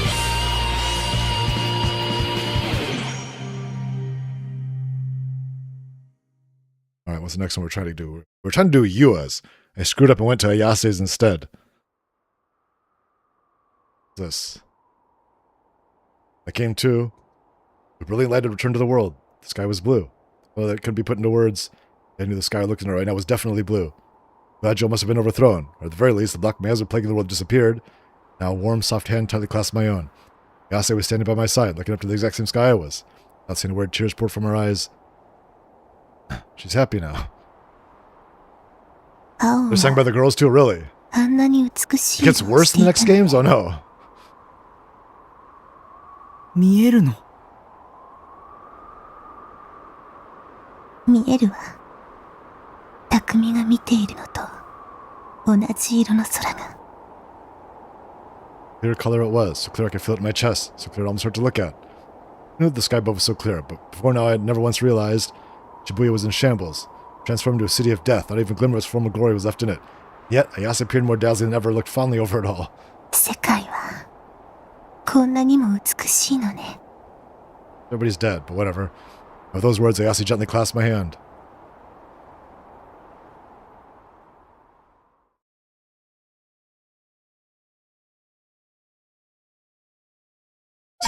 Yay! There's the end. Contract of our blood to seal our sin ending, okay? Man. Let's try to at least start on Yua's path. I don't know if I'll be able to get through too much of it here. There's a lot of reading and my throat's already kind of sore.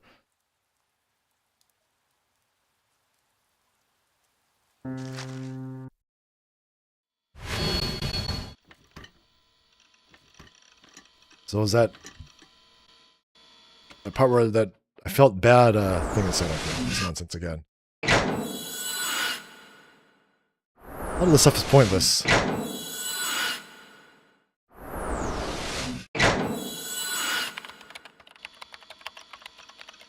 Good. Have I done all those options now?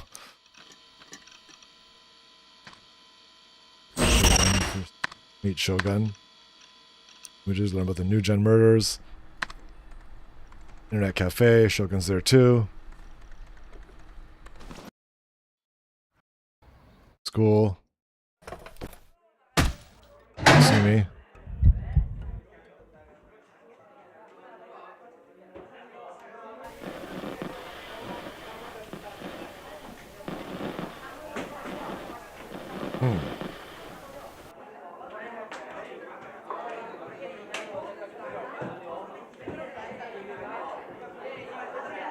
そしたら犯人とばったり会っちゃったりしてな。犯人は犯行現場に戻ってくる。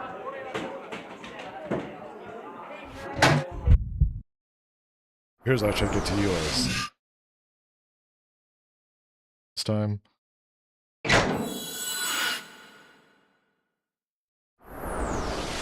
Oh, my head. Killers here in the school. Trying to provoke me. Definitely erase it. なあ、どうした Oh, んだ？ there it is. Back to the route. Sumikun walked up to me, grabbed my shoulder, and gave me a good shake. 聞いてる？おーい、タク。 Must have just a common phrase or something. In other words, just a stupid pointless scribble. I had to tell myself that, but I couldn't stop calm down. But in the end, I just went up and erased it, moving quickly so no one would notice.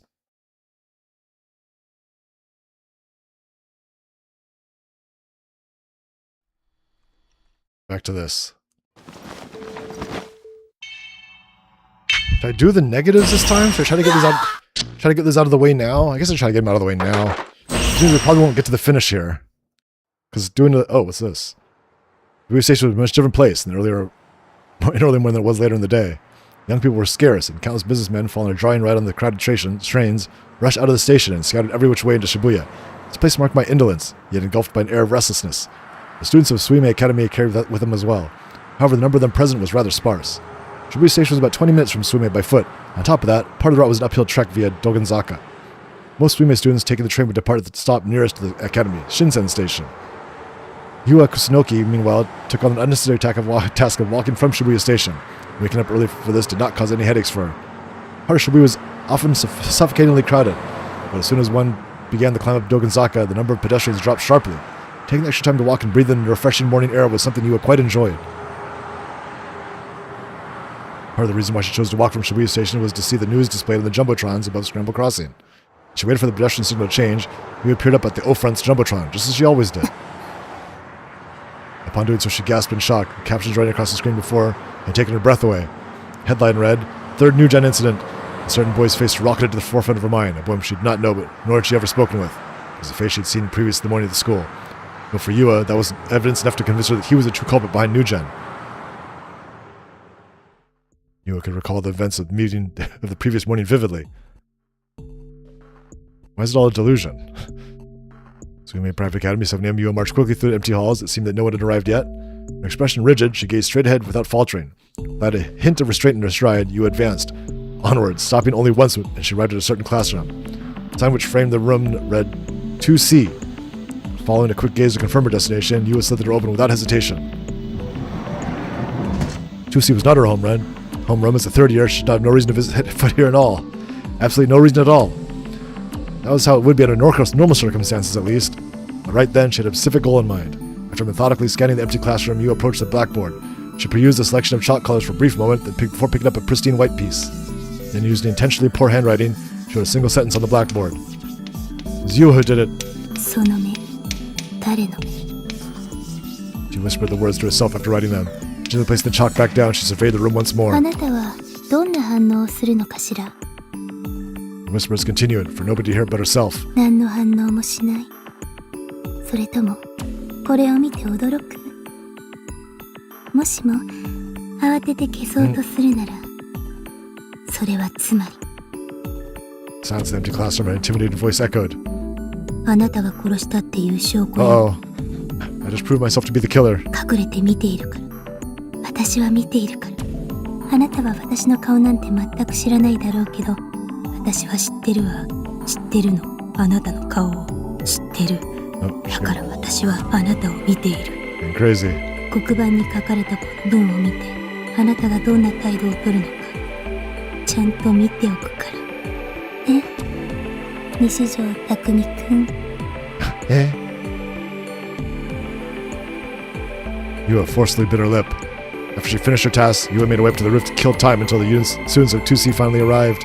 Then 10 minutes before the bell rang, Yua returned to the hallway. Peering through the door, she kept an eye out for anyone who might react to her inscription of whose eyes are those eyes. Just as she had predicted, a certain panicked schoolboy was the one to erase the words. In one look at his face, she could tell exactly who it was. Takumi Nishijou. 私は知ってるわ。知ってるの。あなたよ。あなたしかいない。 She muttered those words to herself, only for them to be drowned out by a super speaker mimicking the sound of pigeons cooing. Pedestrians signal the scramble had changed colors. Supposed to be the sound of pigeons cooing? The massive wave of pedestrians collectively seized their standstill and began moving once more. However, Yua remained where she was, paying no heed to the possibility that she may be in the way of those trying to cross. She simply stood in place, focusing all her attention on the subtitles that appeared up on the Jumbotron.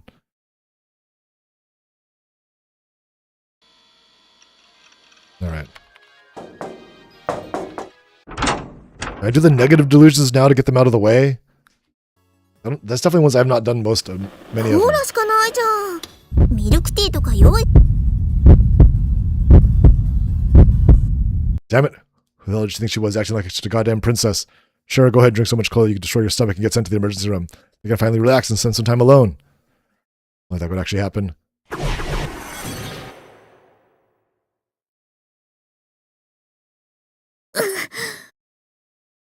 Something Nami let her groan, and as soon as she did, she dropped the bottle of soda, splashing cola everywhere.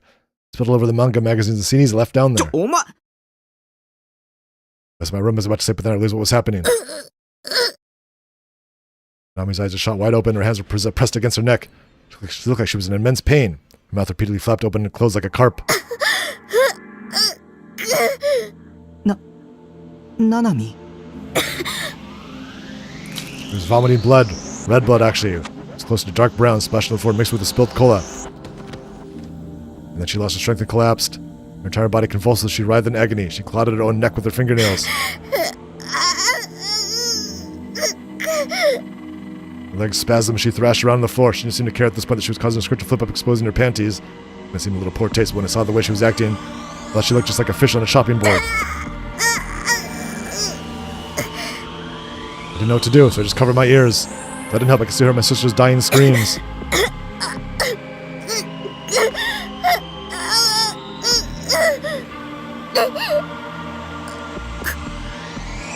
Before long, her face was completely covered in drool, blood, and tears, and her body finally stopped trembling. ななみ Huh?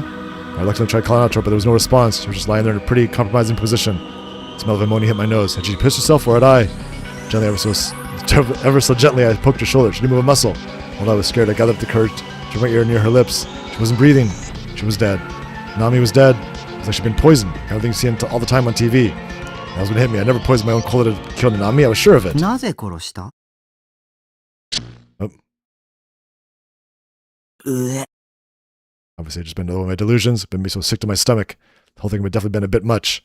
Sure, Nami could be really annoying, but that delusion was way too graphic. I just left her at one hit point, not fucking one-shot at her. んどうしたの Finished her cola, and Nami shot me the confused look. なんか顔色悪いけど I just shook my head a little. ごめん何がとにかくごめん If it was just delusion, I treated you horribly. I'm sorry. It's only because I can't stand your bad attitude. I hate it so much that I took it out on you inside my head. Would it kill you to understand that? 別に謝らなくてもいいのにミルクティーがないくらいでナナ怒んないよそれになんだかんだ言ってコーラも好きだし Wait, did she drink all my cola? Took back my apology. Nami doesn't deserve it at all. Oh, her stomach gets torn open and she bleeds out.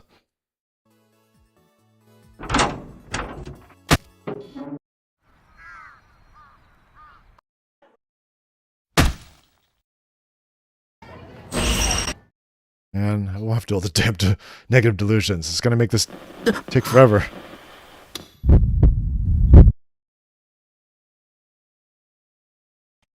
No, I haven't done any of them. Oh, it's gonna take a long time. Right then, her glasses flashed white. Maybe they were reflecting the headlights of the passing cars. I heard a sound. Her lips twisted into a curve, forming a smile that seemed closer to a sneer. Even though we were so far apart, even though there were so many people around, the girl's soft laugh reached my ears clear as day. If I hadn't reached her so clearly, I might have thought she was simply exhaling. Laughed again, and then suddenly she rolled up the hem of her skirt. No! Countless giant objects fell to the ground and scattered every which way. Looked like crosses. Images of the stakes from the crucifixion incident flashed inside my mind. Her expression looked completely insane. Only her lips were smiling, her eyes were bloodshot, her cheeks twitched erratically. She then shoved through the crowd, leapt onto the crosswalk, despite the fact that the pedestrian signal was still red. What was she thinking?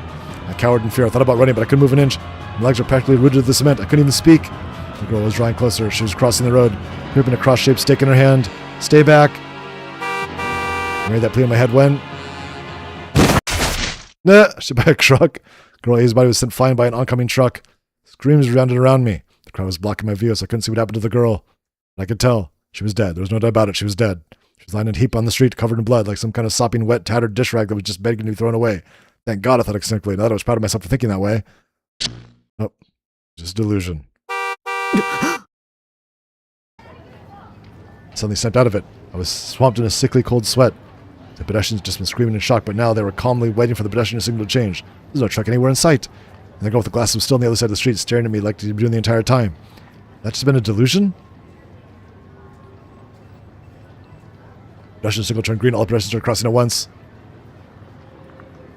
Couldn't move. And girl A didn't move either. She didn't laugh, no, she rolled up her skirt, nothing like that. She just stood there staring me down. The only one standing still as if time had frozen for the two of us. Why was she not crossing the street? Why was she just standing there? It was strange, really, really strange. I need to stay away from her. There we go.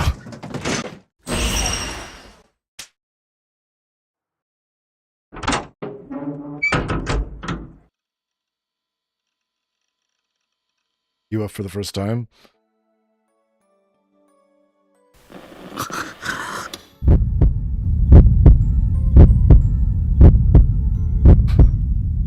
I've done any of these. あなたのことが好きなんです。 What? Is it negative? ずっと石城くんのことを見てました。もう見てるだけじゃ嫌なんです。 His face turned bright red, and right after this sudden confession, she started fishing around in her bag. She must have been looking for あ something. なたの全部を私のものにしたいんです。それでいろいろ考えて一番素敵な方法を思いつ No! いたんです。 Oh God. He finally pulls him out of her bag a brand new kitchen knife. His blade glimmered with the light reflected from my desk lamp. I just stood there, staring at her like an idiot. That was all I could do. Things were happening so suddenly, my mind could hardly keep up. It took all my strength to swallow the saliva that built up my mouth. 私、あなたが好きだから。好きすぎて、もう耐えられないから。 I must kill you. Mila grasped the knife in her hand tightly, so tightly in fact her fingers were turning pale. Then she swung the blade toward me. I shook my head frantically, doing everything in my power to get her to stop, but it didn't seem like I could do anything to get through to her anymore. あなたの肉とか、骨とか、 Oh boy. 皮膚とか、内臓とか、 Oh boy.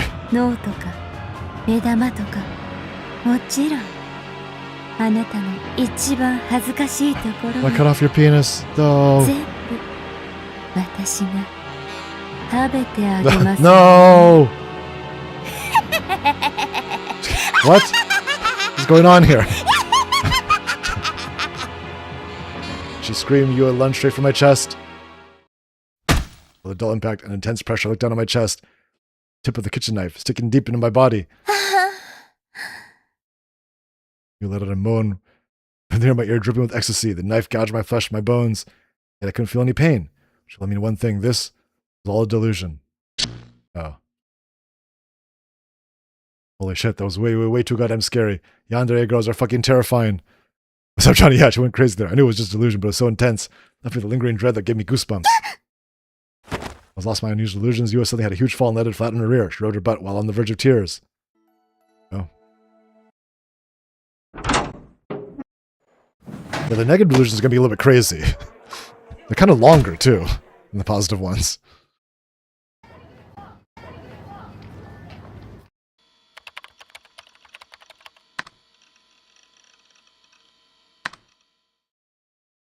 Another thing, Yua was born with a twin sister.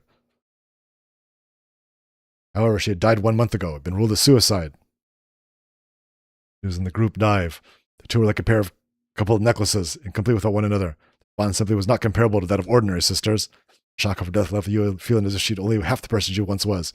That was how much she adored her twin sister. She heard the news, an endless waterfall of tears sprang forth from her eyes. She collapsed onto her sister's bed, desperately searching for the girl who had been living there only until yesterday. Why did you have to die? You were searching for an answer at all, but searched for any answer at all, but only found none. It wasn't really suicide. She would never kill herself. Someone must have murdered her. These thoughts only fueled the flame of her grief. Maybe, Yua thought, maybe she left behind a message that nobody's found yet. Tormented by feelings of guilt, she began rummaging through her sister's possessions.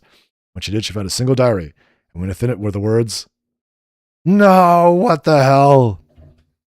Whose eyes are those eyes? It was a clear cry from her sister. Even so, Yua had no idea what the phrase meant. With nothing to lose, she decided to search for it online. Among the results she discovered was a single essay, one that had been sent to the National Elementary School writing case. Not Takumi. Competition that had been held 6 years ago by the Ministry of Education. One of the winning essays was, "Whose eyes are those eyes?" And was written by the essay with kanji, could be read in multiple ways. The correct reading was clarified. Takumi Nishijo, fifth grade elementary schooler at the time. However, that was where the trail went cold. They had no idea what connection Takumi had with her sister's death. Then came an incredible coincidence. Rather common for Yua to pass by Shota Park on her way to school. In that park about twice a week, she would spot a lonesome schoolboy eating bread. Yua observed him in the time of solitude. She somehow grew fond of seeing him. On the way to school one day, Yua happened to run into a friend of hers at the station. The two of them decided to walk together and eventually coming across the boy on the bench. Upon seeing him, her classmate spoke up. あいつ2年の西条っていう子らしいよ。弟が同じクラスでさ、引きこもりのキモオタなんだって。 Hikamori, クスノ otaku キ freak. あんなやつに興味持つのやめときなよ。 It's him. Nishijo. Characters in name would normally read as Seijo, but to be read as Nishijo was an anomaly. There was no way that was a mere coincidence. As soon as she could, Yua got her hands on the list of a second-year swimming academy students, and there was that name, Nishijo Takumi. Still, the shared name would not have sounded its own as decisive evidence. It too could be merely coincidental. Yua decided to put her theory to the test. Whose eyes are those eyes? She wrote those words on the blackboard and watched as she trembled in fear. That was not the end of it either. Leaked eyewitness reports from the crucifixion incidents, which claimed a swimming academy student was spotted fleeing the scene, exploded across the internet. You had all the evidence she needed. Takumi was a suspect, and he could very well be the one who had murdered her sister.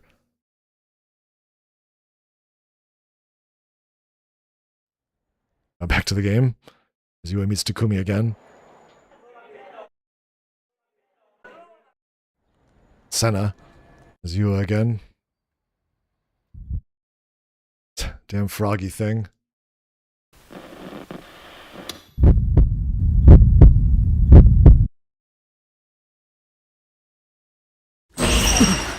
Huh? It's in room 36. Went to At Cafe, it was room 37. Meanwhile, room 36, room next door, was always empty. But last week, the day I first met Yua, I'd been shocked to find that someone was actually using it. And they're looking at sites dedicated New Gen, no less. Then I came across Yua inside At Cafe, started panicking, then instantly made a run for it.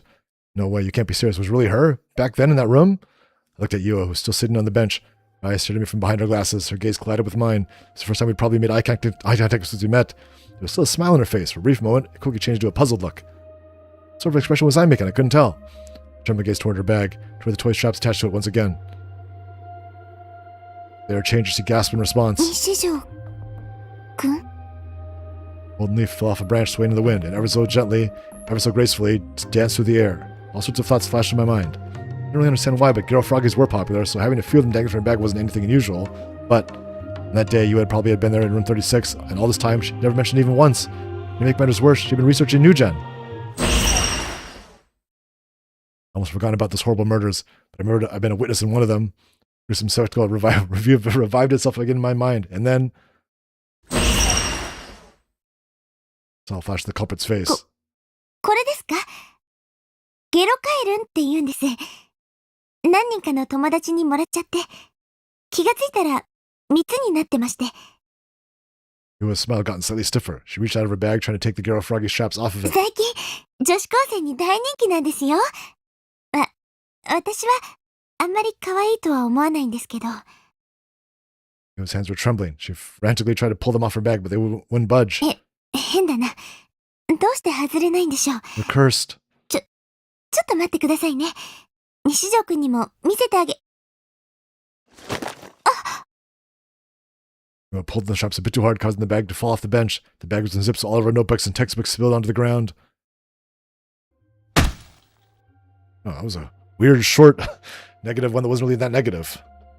She kind of gave you clues. On to chapter 2.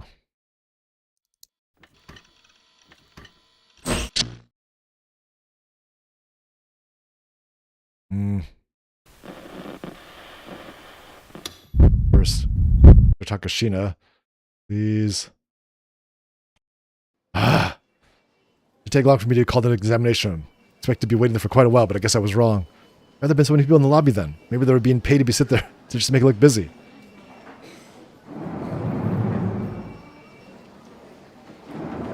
It's a different examination room from the one from 4 years ago, but when I stepped inside, I was welcomed with a face I remember dearly. やあ、西条くん。 There's Takashina. Dr. Takashina looked at me with a beaming smile. He hadn't changed a bit after 4 years. Feeling relieved, everything I was thinking spilled out all at once. 先生、助けて。どうしたんだい？変な女が僕にストーカー行為を。このままじゃ学校にも行けないし、家にも一度来られて場所知られてるから安心できないし。落ち着いて。落ち着いてなんていられないよ。あの女異常だ。僕は正常なんだ。それに岩だけじゃない。悪魔女だって。 Rimi. Well, I don't know her name yet. そうだ、悪魔女が真犯人なんだ。真犯人？ニュージェネの犯人だよ。Talking to you, not the cops. 間違いないんだ。僕は事件現場でしたよ。貼り付けにしてる最中のあの女を見たんだ。大丈夫だ。何も心配いらないから。とにかく落ち着こう。いいね。 Admonished by him, I stopped talking. I understand how he knew everything would be all right, but he's a professional, not to mention Dr. Takashina, so I guess he might be right. That's what I told myself. Breathing was ragged, likely thanks to being so worked up. I took a deep breath. Dr. Takashina stared fixedly at me. What concerned me, however, was not the look on his face. It was pretty serious. 本当に大丈夫なの？もちろんだよ。あんな危ない女が僕を、狙ってるのに、なんでそう言い切れるの？理由を知りたいかい？ Nodded, he lightly shrugged his shoulders. He spun the pen in his hand around his finger, luckily out of habit. なぜなら、君の言っている女の人はこの世には存在しないからだよ。 What? でも君は自分の妄想に怯えているだけなんだ。 His tone of voice was so gentle, it was eerie. I started trembling all over. I couldn't stop it. Why was this happening? Even though Dr. Takashina was being so nice, 西条くん、君はその女の人には会っていない。 Good Jedi mind tricks on me? What is this? わからないよ。じゃあ、もっと具体的に言おう I'll か。 kill you. 君はその女の人には会えるはずがないんだ。もう7年間も君はこの病院から一歩も外に Oh, 出ていないんだからね。 no, he's talking about the other Takumi. What the fuck? The hell was he? 君はこの病院の精神科に7年 Wait a 間 minute. 入 This 院 is し the て second いる。 time the negative そのことは delusions are actually kind わ of か the るだろう。 truth, it seems like. Aware of what the hell was he talking about? How could he casually spot such insane bullshit with a smile on his face? I inadvertently glanced at the clothes I was wearing. When I come to the hospital, I was wearing a denim long-sleeve shirt on top of a blood-tuned t-shirt, along with the only pair of jeans I had. That was outfit I should have been wearing.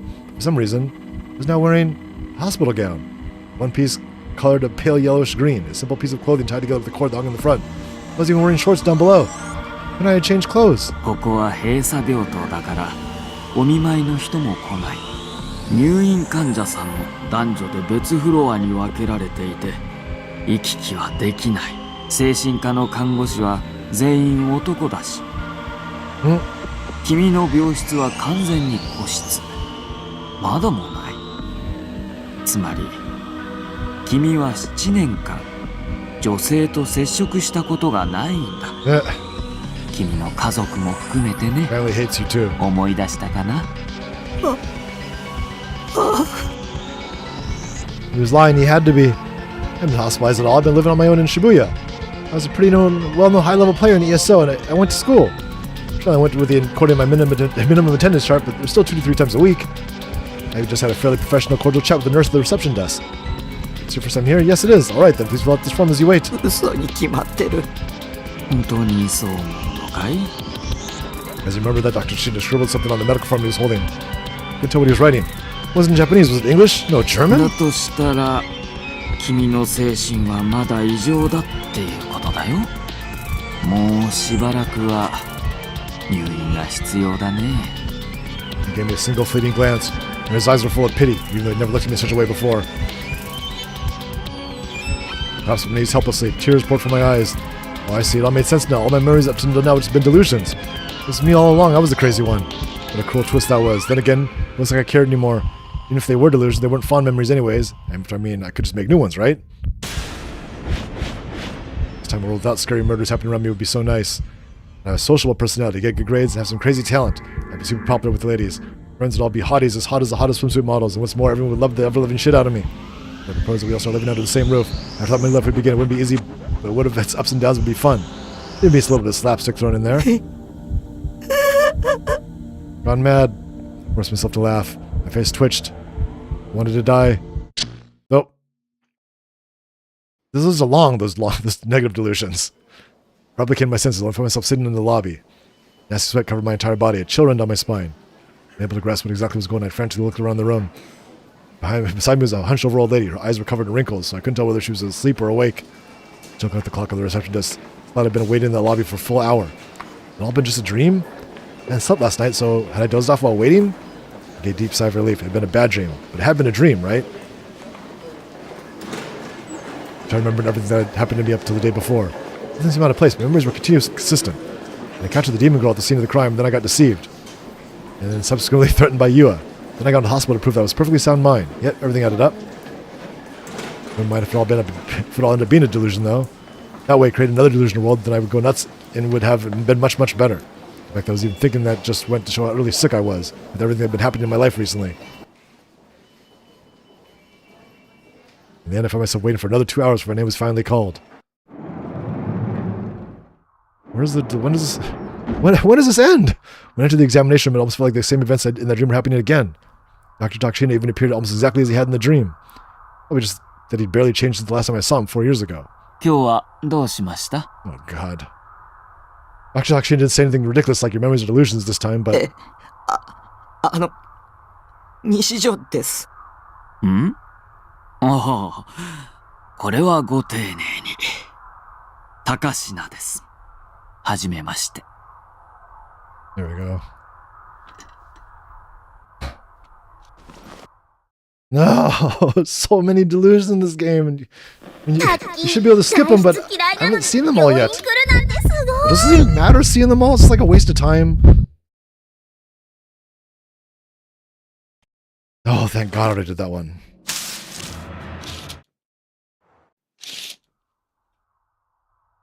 I don't even know what this means. I'm so annoyed with this thing.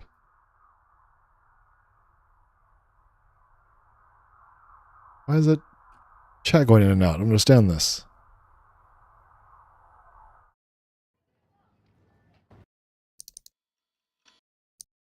This one's short. This ending short? I hope this ending's short. We're still gonna get to where it branches off, and there's gonna be a lot of delusions. And I think I haven't done very many of the negative ones at all, so it's not gonna skip them. I've definitely gone through and done all the neutral ones and all the positive ones, though.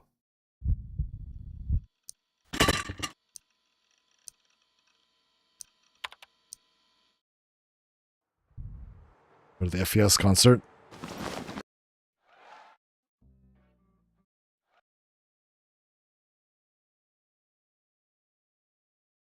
Oh, I don't think I've done the negative one here yet.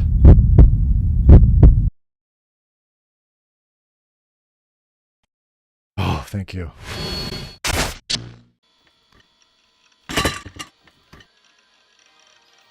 so many of them in a row at this point. ねえナイトハルト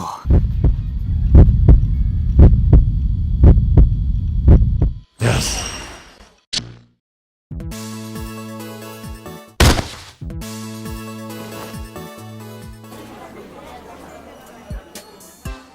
Get the phone.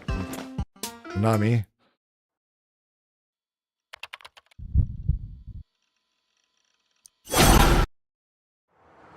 Chapter 3. What's up, Dr. Mambo? Remembering Yua's words, I cautiously glanced over at the neighboring room 36. Made sure no one was there before I entered the cafe since I wasn't hearing any noise. It was probably still unoccupied. Didn't stop me from being anxious about the possibility, though. I got up and slowly peered over the divider. Now that room 36 was still empty. Relieved, I sank back into my recliner. That was random. Was she supposed to be there? Originally, I don't remember. Senna, the first Senna delusion.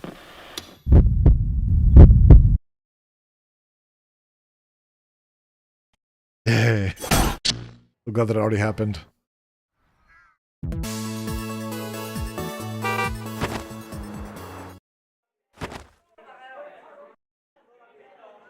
Guess at school.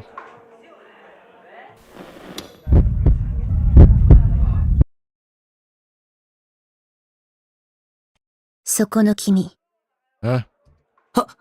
はい She called out to me, I snapped her attention and replied.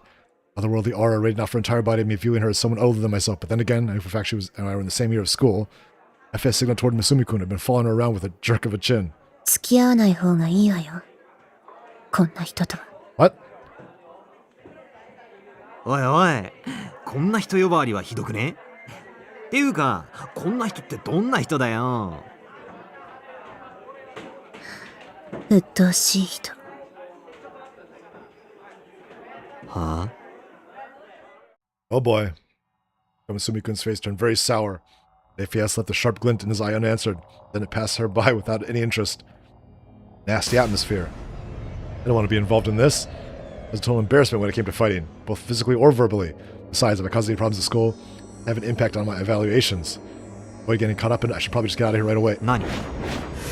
もしかして岸本さんさ、俺のことバカにしてる？別に。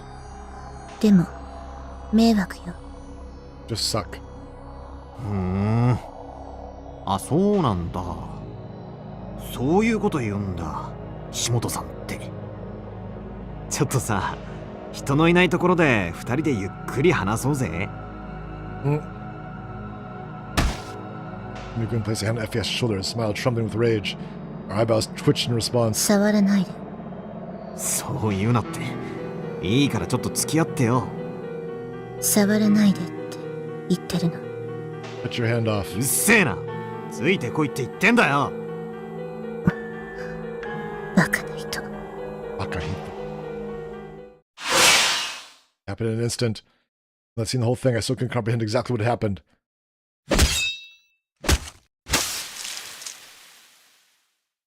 Before I could even blink, the awesome mic stand, or maybe it was a sword, was now being held tightly in FES's hand. I had no idea where she'd retrieved it from, but she now brandished it with incredible ease. Then...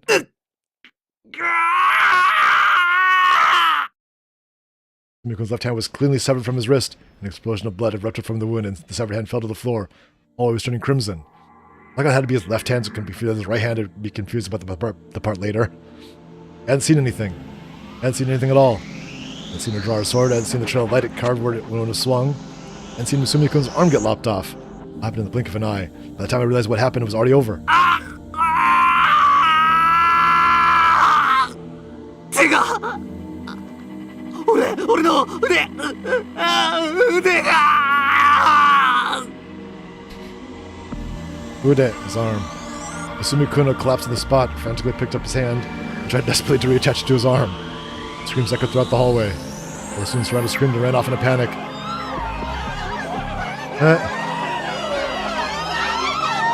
As for FES, she was still holding the sword and calmly admiring the chaos. And for some reason, the second time she looked at me. The red tongue slowly cleaned her lips as a fierce blush dyed her cheeks, and a smile stretched the color across her face. 気持ちいい。I like killing. Just Carnage had unfolded. Over here, dreading my moronic delusions, FAS is murmuring something in a low voice, only up and disappear after. 自信なくすぜ。くそ。 Sumiko was sulking, having been completely utterly disregarded. Considering how she deterred an alpha male of his caliber, maybe the other team was what FES preferred. A true Yuri connoisseur, for sure. それはすごくいいスールです。 Especially if she was a lolly type character like Nanami. Man, that's the stuff. あんな不愛想な女、もう二度と相手にしてやるもんかい。あー、うぜえ。大体、何が剣を見つけろだ。わけわかんねえ。剣。D-Sword? ああ。岸本がそう言ってただろ。剣を見つけろ。そうすれば救われるって。Salvation? なあ、タク。ファンタズムの歌に、そんな歌詞でもあるのか？ Sword. The other thing from my delusion earlier, the mic saying they hadn't been able to figure out what was a sword or not. Think of it, there'd been another person a couple days ago that had interrogated me about a sword. Senna. An and Sua.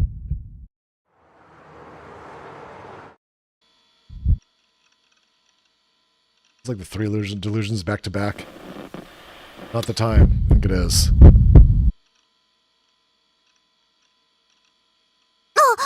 バレちゃった。当たり前だ。僕の後ろに立つなと何度言えば。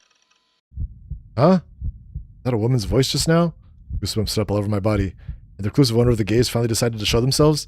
Was that even possible? Should I turn around and see who it was? Or she attacked me the moment I did? It was a fairly cute sounding voice, but what if in reality it was a monster far removed from anything human that was standing there? No. If that were the case, would that mean they were getting ready to attack me right now? If I didn't turn around now, would they even notice? I wouldn't even notice if they killed me. Maybe I should say something else to see if they'd respond. It was possible that a voice I heard was just a hallucination or delusion or something. That helped confirm it. I mean, I talked to Seraton figure all the time in my head. It had to be the same thing. I tried to be bold and say, "Who are you?" But I hesitated. Provoke the attacker could very easily spell the end for me. Cause her to finally stop waiting to attack me. My delusions ran through my head. I found myself completely paralyzed. What should I do?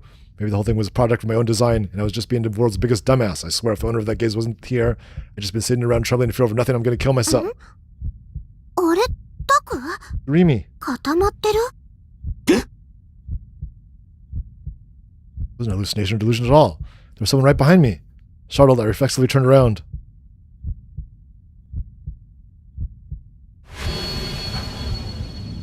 It's her. どうもどうも。 The demon girl. The girl sitting on the sofa was undeniably the same one I'd seen at the crucifixion crime scene. Now, for some reason I couldn't comprehend, she was just standing there looking at me, smiling. Oh fuck. She finally come to kill me. And because of the detectives I talked to. She even seen me do it with her clairvoyance. I thought she'd gone to infiltrate my base without making a sound, take a position where she'd kill me at any moment, then revel in it as I cried and screamed in terror. Couldn't be anything else. Don't kill me, I tried to scream, but I was too terrified to make a sound. コンビーフ？ Put her head to the side, the demon girl unleashed a strange incantation. Had to be some demonic tongue she was cursing me. In hopes of gaining as much distance as possible from her, I went to hide underneath my desk. Problem was I was so shaken that I ended up bashing my head into the edge of it, rendering me unable to move as I writhed in pain. 何やってるの、タク？今すっごい音したよ。コツンって。 Even now the demon girl was keeping up her amused smile. It had to be a trap, one built to lure me into a false sense of security. The second I left my guard down, she swooped in and me. Maybe she was already had with that curse she placed on me a minute ago.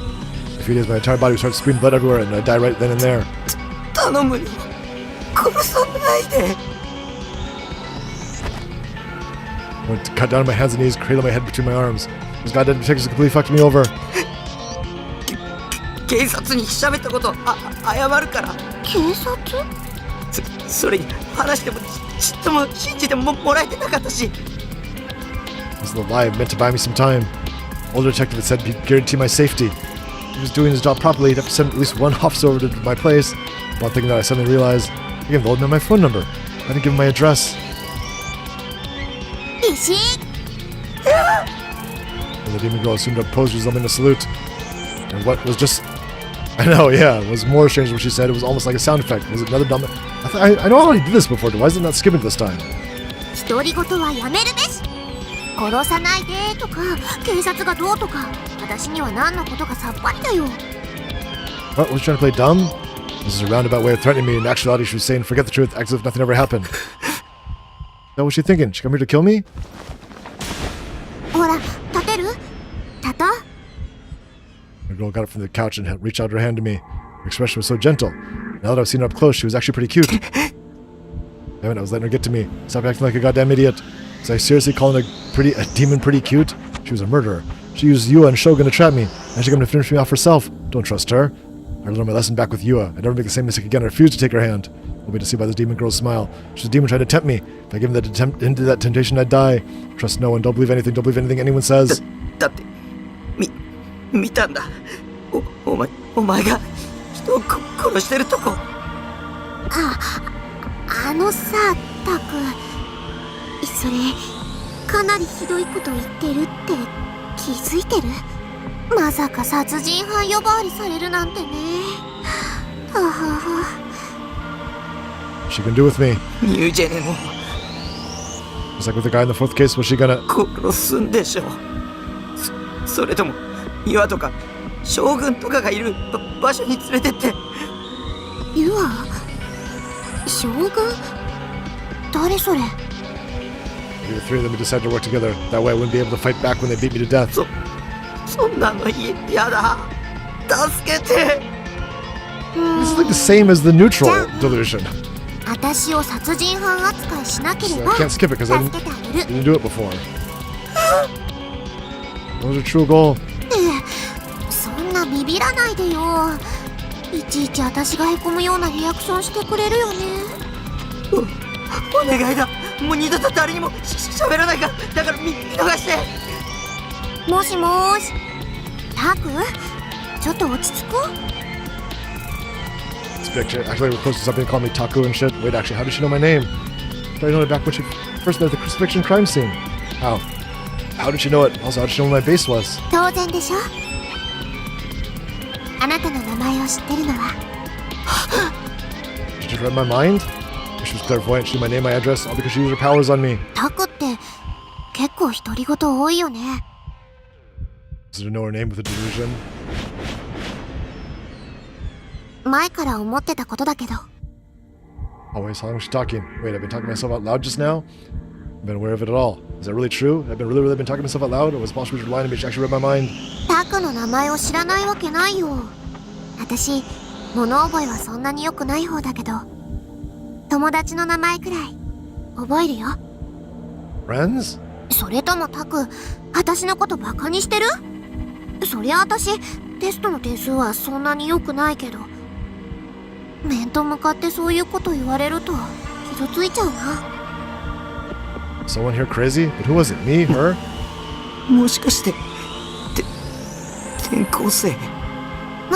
そういえば近いうちに転校生が来るらしいよ。スカチン先生が言ってた。 Two different conversations going on here. A chair from earlier together with anxiety of having no idea when I get killed was starting to fade. Rushing into place was now a completely new kind of dread. Slowly rode my mind. もしもし？その顔はまさかまだ信じてくれてない？誰だ？ Who are they? Murder? A demon girl? That was who? タクこそクラスメートの顔を覚えてないんだ。ひどー。 Did you say classmate? So we weren't just friends, but classmates too? でもまあしょうがないか。タクはあんまり学校来ないもんね。だからって私の存在丸ごとなかったことにするのはどうかと思う。私の名前本当に忘れちゃった？そんなことないよね。知ってるでしょ？あなたは知ってるはず。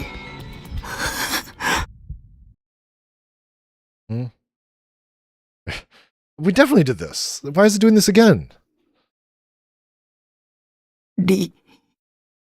Why won't it skip it? It says skip in the corner. It should be skipping it because we've seen it all before. そう、正解！賞金50円プレゼント。 Why is it doing it again? 私、崎畑りみです。なんだ、やっぱり覚えててくれたんだね。よかったよかった。 How, was it true? Was the demon girl's name really Rimi? I think something popped in my head just now. How did I know this girl's name? Maybe she related to class, blah, blah, blah. Why is it doing it again? We already did this. I never heard the name Sakama Rimi. That'd be a fake name. Those spam Nigerian prince things. It's the exact same thing. Wait, that was it? Was it girl Konosuke Sakura was doing what Yua had done? Tempest was new standard through trying to lead me in a trap, blah blah. Exact same thing with last time. Why is it not skipping? What's wrong with the game? I'm not gonna play the whole game again. The skip is on. I've never seen it before. Damn it, I couldn't completely rule it out. After all, I was at school. I usually go to my desk. I don't look at other people. I don't remember their names or faces. She's telling the truth or a lie. It didn't matter. She's the one who committed もし murder. かして本気で思 Why い won't 出 it せない skip? What's going on? さっ Is the き game 頭打 broken? ったせいで記 Did 憶 it 喪 forget 失 like になっ ones ちゃ that っ we've already た done or not? Reach for my head. I'll try to avoid her. じゃあ大地に聞いてみて And we call him and we talk to him. We did this like 3 times already. We call your friend. 大地だよ大 He knows who she is. と Why isn't it skipping? What's going on? Why is the game broken? ほら固まってないで Is there something different about it? 携帯 It's the 使っ exact た same ことないの thing. So we're gonna call him and he 電話 knows 機 who は she 耳 is. に当てる And んだ your guy よ he knows who she is. You don't say because you're all so scared. なんか用かリミ He thinks it's Rimi. She knows it's Rimi, yeah. たく大地に出た僕なんだバカか Takumi. またリミに振り回ってもよ Is there like a difference? I mean, it's the exact same one. It's the exact same one. Alright, now it's got to get out of this, right? Was it really Misumi-kun? You don't even know who it is because it could have been someone else who sounded like Misumi-kun. Why is it I don't understand this. I mean, we've definitely seen it. We've definitely did this whole scene twice, I think. I'm not doing it a third time. 野郎からの So it doesn't skip it no matter what happens? だけどな女の口説き方 I で think も it has to be him. で何なんだいそのなんだよクラスもううちの God, this goes long. Jesus Christ. 女子あ先畑ってな Alright, took 2 minutes to tell you the one name. お前さ He says, gamer brain, he doesn't know why you don't know who it is. これってリミの携帯でわかったじゃあリミに伝えといてくれ本 Yes, 当に she's really our classmate. You knew her the whole time. 俺はとも The か guy く doesn't この know. 前だって3人で一緒に映画見に行ったじゃねえか You think that Misumi-kun would be fake? 俺がお前とダチになったのだって俺と同じで We're hanging out, we're all 3 pals. お前を気にかけてやってるのはそれはいい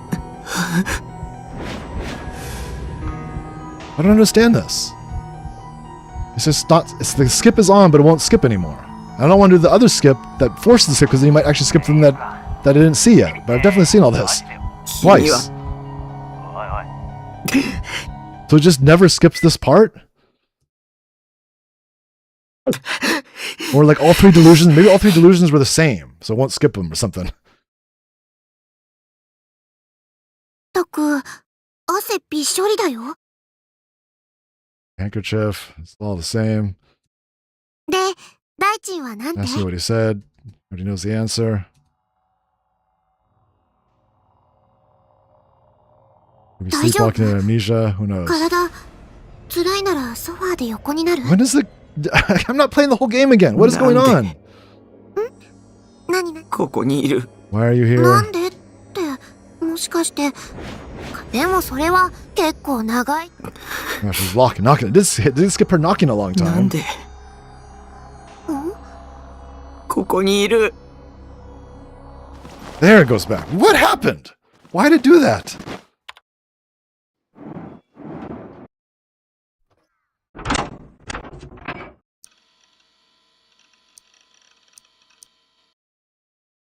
It's supposed to skip stuff you've done already. Here's you get the fake D sword.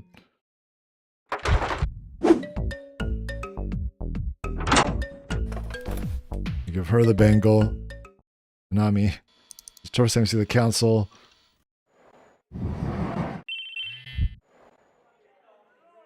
The Kozubi comes for the first time. Great. She's almost different. Same. That was the exact same. That wasn't different at all. It was the exact same. I know, because I've already done it twice. Ah, this sucks, dude. I've already gone through this game too many times. I can't do these stupid fucking delusions. This is making the game 3 times as long. For now, I should mention about the undersized trans student. What are the matches? Rimi, something should be done about her. あれれ Voice rang out from the back of the classroom. It was Rimi. What did she want?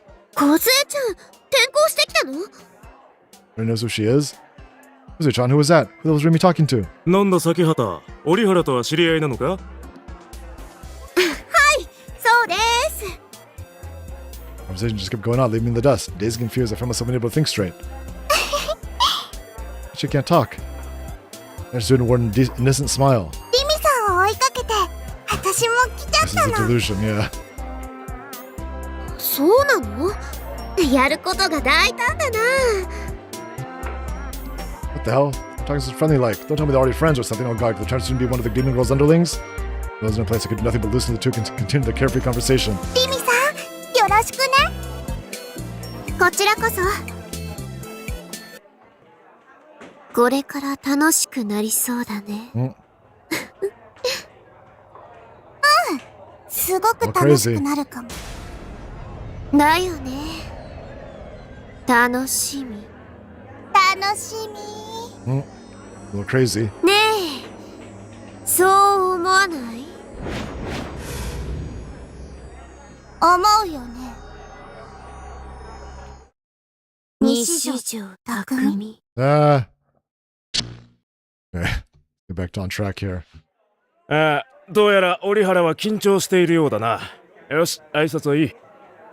One of Teeper's voice brought me back to my senses. The trans student was sheepish as usual, not uttering so much as a peep.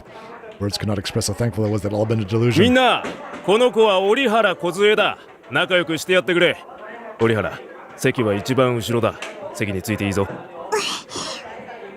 The trans student made her way to the back without saying a word, keeping her head low to the ground. See was 4 rows behind me. Should I pretend not to watch so I could catch up a glimpse of the people behind me? Oh, please not this again.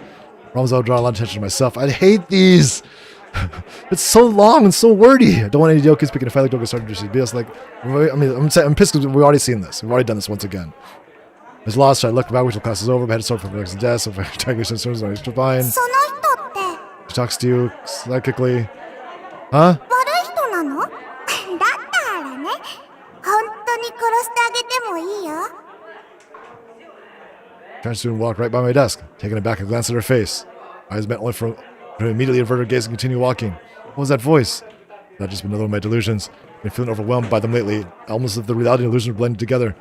Still lacking the courage to turn around, my body suffered even further, squeezing inward in my seat. I tried to focus on staying completely still, desperately trying to avoid drawing Rumi's attention. Please get back to the game. Please, please, please. Oh. Yes. Oh, god damn it.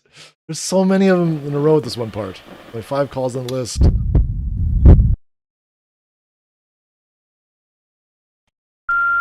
Oh, thank you.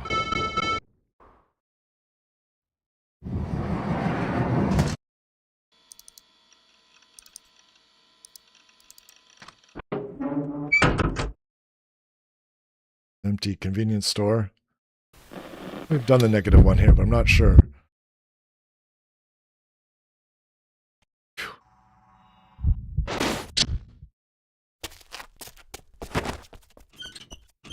There's Shogun.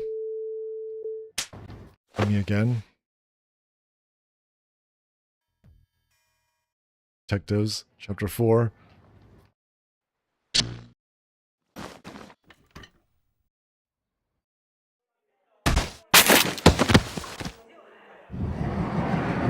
Mizumi, Rimi.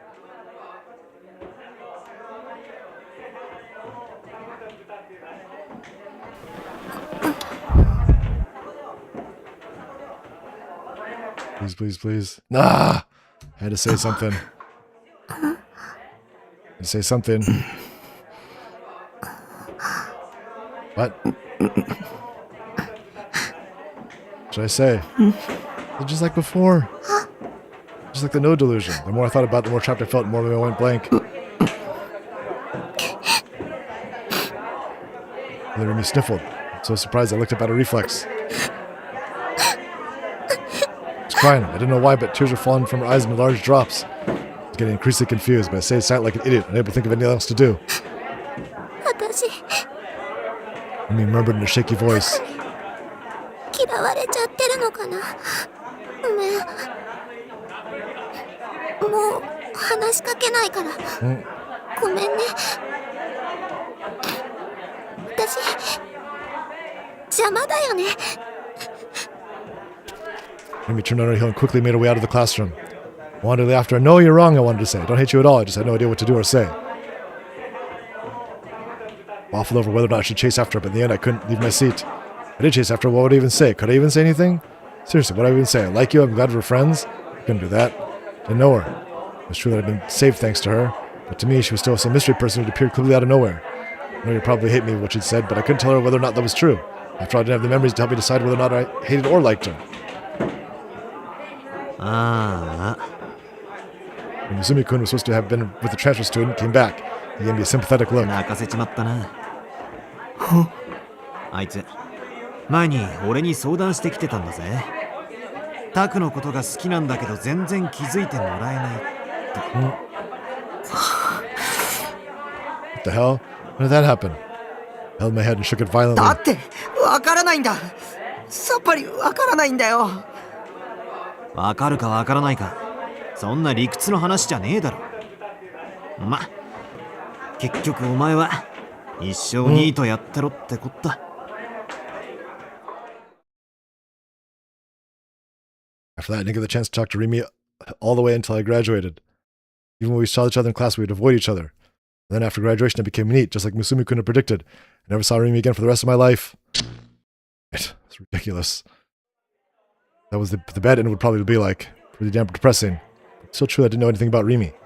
I thought the only option I had was to keep quiet and not do anything. タク Remy had been silent the entire time and finally called out for me, albeit hesitantly. I couldn't respond due to how sudden it was. Charles probably felt like I was ignoring her. In my head, I knew I couldn't keep acting like this, but in the end, I still couldn't get myself to do anything. 大丈夫 This time, I nodded frantically. It probably made me look pretty suspicious. そうだったらいいんだ。 Remy's voice was gentle. I could hardly believe it, but she seemed like she was going to continue patiently being with me, even though I was being silent. Are you okay? What she'd said. With this urge to ask her something I wanted to ask. Back when we met from room 107, what did it look like to you? There it goes.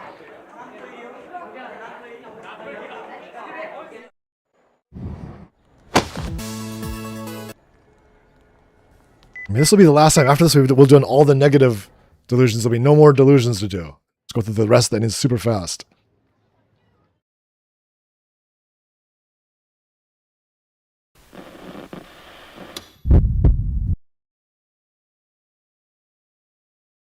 Ah, damn it. This is so lame. I definitely stopped dead in my tracks. What if she got up and attacked me with a diesel right this very moment? Very thought, because you know it's all fake. It's the lame part about it. It's just a waste of time. Very thought scared the hell out of me. Giving in to my fear, I began to follow Senna's order. Took one step in the train car, but right as I did, I immediately reconsidered. This is exactly what Senna wanted me to do. Moth to flame and fly to a spider's web. I couldn't do that. How could I waltz right into my own death like that? I should run away. That's a much better idea. The train was easy to tell the girl completely absurd. Superhuman had some absurd superhuman strength.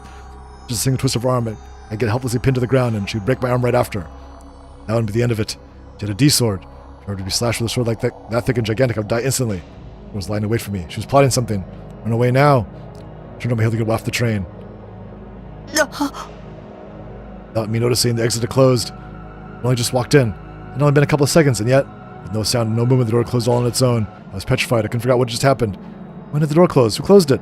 It seemed like it opened and closed automatically. If it wasn't an automatic door, I surely would have heard it. Senna was sitting down on the seat. She hadn't moved a muscle. She couldn't have been the one to close it. Obviously, it couldn't have been me. I haven't even touched the door. I wonder if there was someone nearby. It could have been the owner, but I couldn't see anyone outside the window who looked at it like it.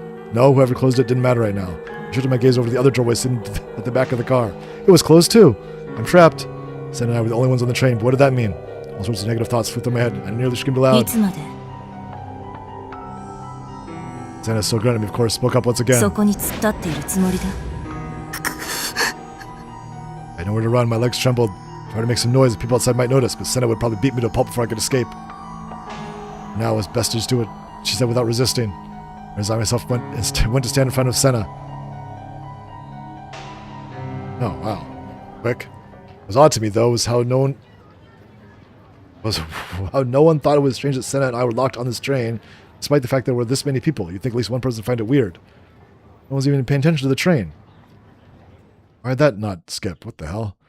When I knew it, the door exiting the train opened silently as when it had closed. What? I was completely and utterly bewildered. What? Bizarre.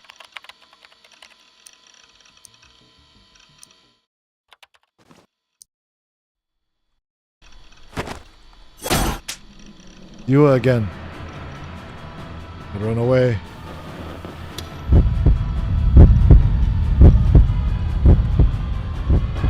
Yes! Well, the more I thought about it, the more I realized I should have totally predicted it. I remember that I'd actually seen her before on the day we first met. She'd been peeking out at me from the neighborhood room 36. There's pointless to have taken shelter here. How could I have been so careless? Why did it just... That doesn't make any sense. You just have issues what you skipped and what you haven't skipped. Like it doesn't remember everything.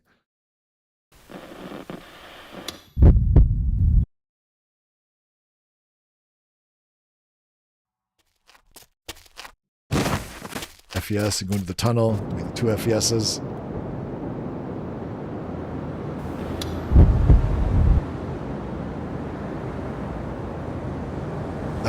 Damn it. I'm assuming because I said before FES really did have a great body, huh? She was wearing a school uniform and really wasn't all that noticeable. When she wore her tight clothes like a camisole, it came across very well. She was tall, had moderately sized breasts and extremely curvy waist. Most important of all, her legs were sticking out with her legs that were sticking out of her miniskirt. They were long and slender and well-toned. She looked like a model. A short girl with a body that would look great in a swimsuit. Wait, just a second here. I hadn't considered it until now, but a school swimsuit might work too. I always chill that FES was wearing a school swimsuit. The thigh gap was almost too much for me. Yeah. He's gonna make one in a school swimsuit instead. Yep, she's in a school swimsuit now. What the hell? Yes, we're only a school swimsuit. I guess this look depends on how you pick it at the very beginning of the game. Right besides me, the swords were saying, oh god, two in the same person in the same place. It's the same scene, which is a different picture, but I gotta do it all again when I'm in a school swimsuit. I went back to two FES, comparing them again. They were exactly the same, right down to the features, height, and hairstyles. No difference with their clothes, whether or not they were carrying a sword. They weren't twins or anything like that. They didn't just look alike. They were one and the same. I'm used to seeing girls in school swimsuits in a roga, but here I couldn't handle it for some reason. FES was standing in the middle of this disgusting underpass in only a school swimsuit. Not only that, there was the name tag on her chest written with the Kishimoto written out in permanent marker. Moe. Like I was about to lose my mind about how unbelievable the situation was. Even though I knew it, I just shouldn't look at her. Couldn't help but feel like I was this close to stealing a glance anyway. A lot of negatives in that one. Took a lot of willpower in order to keep my eyes down. Automatically apologized. Because I knew there were only a few minutes ago I had a delusion about this very thing. FES wearing a school swimsuit.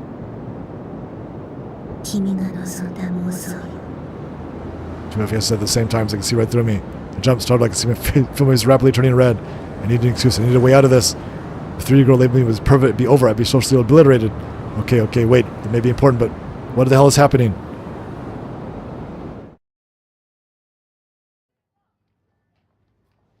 Phew. It's gonna slow down when we get back to us again, right? なぜこの渋谷という場所は若者たちをこんなにも引きつけると思う Suddenly the conversation I was at with FES transitioned to something completely unrelated, but I was actually somewhat relieved by that. I expected FES to start treating me like a pervert, but she ignored me. Pervert, but she ignored it just like nothing ever happened. 日本いいえ世界を見渡してみてもこんな場所他になかなかないわ Does that have something to do with D swords? Not that I didn't care. And if someone find a way to get FES to tell me how to get my hands on a real D sword. 新宿でも池袋でもなくても渋谷この街の名前が一人歩きをしてしまうくらい Both in front and behind me, the same words were being spoken from two FESs at the exact same time. Perfect synchronization. It gave me a somewhat strange feeling. The FES split in half. Both of them the real FES, or were both of them imposters? 日本中の人たちに刻まれているのは若者の街という疑問なぜかしら Why it had nothing to do with me? ファッションの街だからお店がたくさんあるから流行の発信者だからよくテレビに映るから交通の便がいいから違うわドリ Two FESs pause for a moment. Being watched from both the front and back started making me very uncomfortable. 大いなる意志高次存在もっとわかりやすく言え神より意志なる This is bad. My rational side warned me. Could this be? Maybe he's trying to recruit me to one of those sketchy religious cults. Began to feel uneasy. Man, maybe I should get the heck out of here. When upon hearing the next thing FES said to me, I realized I no longer had that 理 option. 想だもまたその意志による導き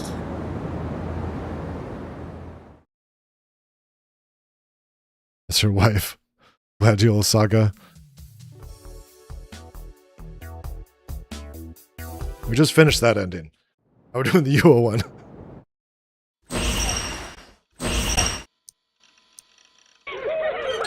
There's a group dive video. Wait, is it chapter 5 now?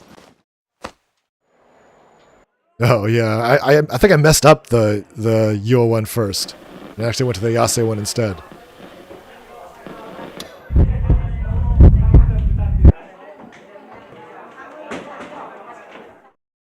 Oh, another delusion. I thought I'd already gone through all these. I left the classroom and started heading towards the school entrance. Partway there, I changed my mind and instead turned and headed toward the building where the first-year classrooms were located. I figured it might be a better idea to avoid the entrance I usually took. I couldn't rule out the possibility that Shogun and Yua were lying in wait to ambush me. I opted to use a different route. I made my way to the first-year building via the breezeway. Final bell had already rung a little bit ago, so while the students are on cleaning duty or doing club shit were still around, basically everyone who opted to go straight home already had. School always felt somewhat lonely or even wistful after the final bell rang. No matter where I went, it always felt that way, whether they were ancient buildings made out of wood or newer structures like Suime. I've never set foot in any wooden school buildings anything other than Eroge. Regardless, the school's interior was simmering under a thick veil of silence. I walked quickly down the hall, surrounded by that silence, trying my best to keep my footsteps as quiet as possible. Setting sun shining through the windows warmed me. Typically, I kept my head low while I walked. Since there weren't any other students, I had to keep my eyes focused on what was ahead of me. This allowed me the chance to survey my environment, ensuring there were no suspicious figures lurking about. I heard something. A sound. What was that? I felt like I heard it before. Immediately after I heard it, I saw something across the hallway of the first-year building in front of me. It was an empty wheelchair. The video of the group dive I watched video of the group dive I watched yesterday resurfaced in my mind, showing down my spine, and I froze. The wheelchair finished crossing the hallway and then disappeared from sight.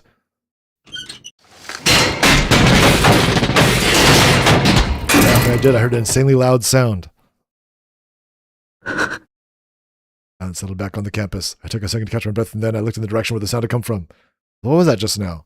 Why was there a wheelchair in the school, not to mention nobody sitting in it? I actually heard at the end probably the sound of the wheelchair falling down the stairs. With the noise it'd make, probably taking a fair deal of damage. Wouldn't surprise me if it had been rendered practically unusable. I rather quickly looked around me. Rather than being calming, the silence only made my fears skyrocket. I at least knew I couldn't see anyone moving from my current position. However, I felt a gaze. Don't look at me. Oh God, Shogun, did he come here to the school? Why did he come here? Was it to meet with you? Was it to meet with me? I took a step back. I nearly toppled over. However, I somehow managed to keep my balance. Thoroughly creeped out. Was he trying to harass me? Why wasn't he showing his face? It would have been so much more bearable if he just showed himself. Hit with an intense wave of nausea. I wanted to get out of here as soon as possible. Covering my mouth, I moved back to where I'd come from.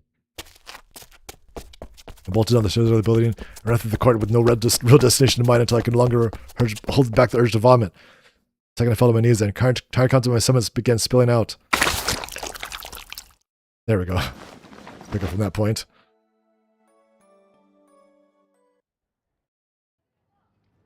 All right. Up to the terrace. Oh no. I don't think I did this yet either.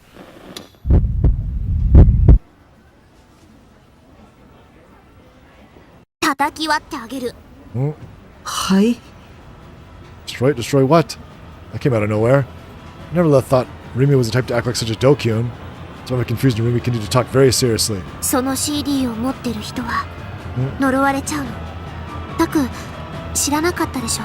It's cursed. 私の調べた情報によるとね、ニュージェネの被害者はみんなその CD を買った人なの。 What?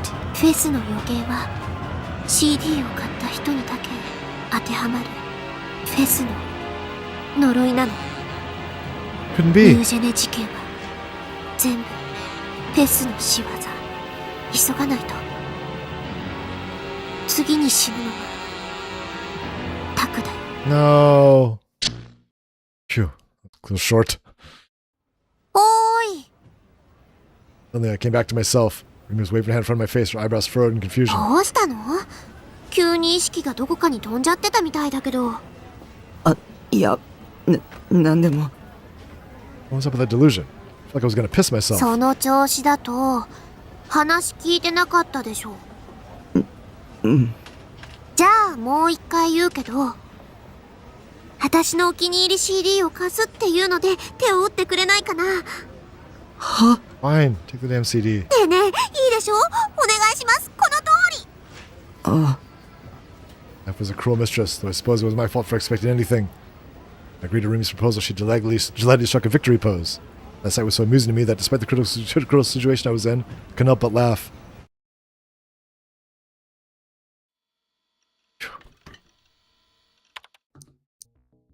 Learn about the satellites beaming shit into your heads. Oops, going back to this. Back then, Ayase had cloned herself right in front of my very eyes. I witnessed the exact moment when it happened. All I knew was that when I turned around, another Ayase was there. What's up, Japarka? And she was wearing a school swimsuit for some reason. She showed me she pulled the D-sword out of thin air. And neither hallucination nor delusion.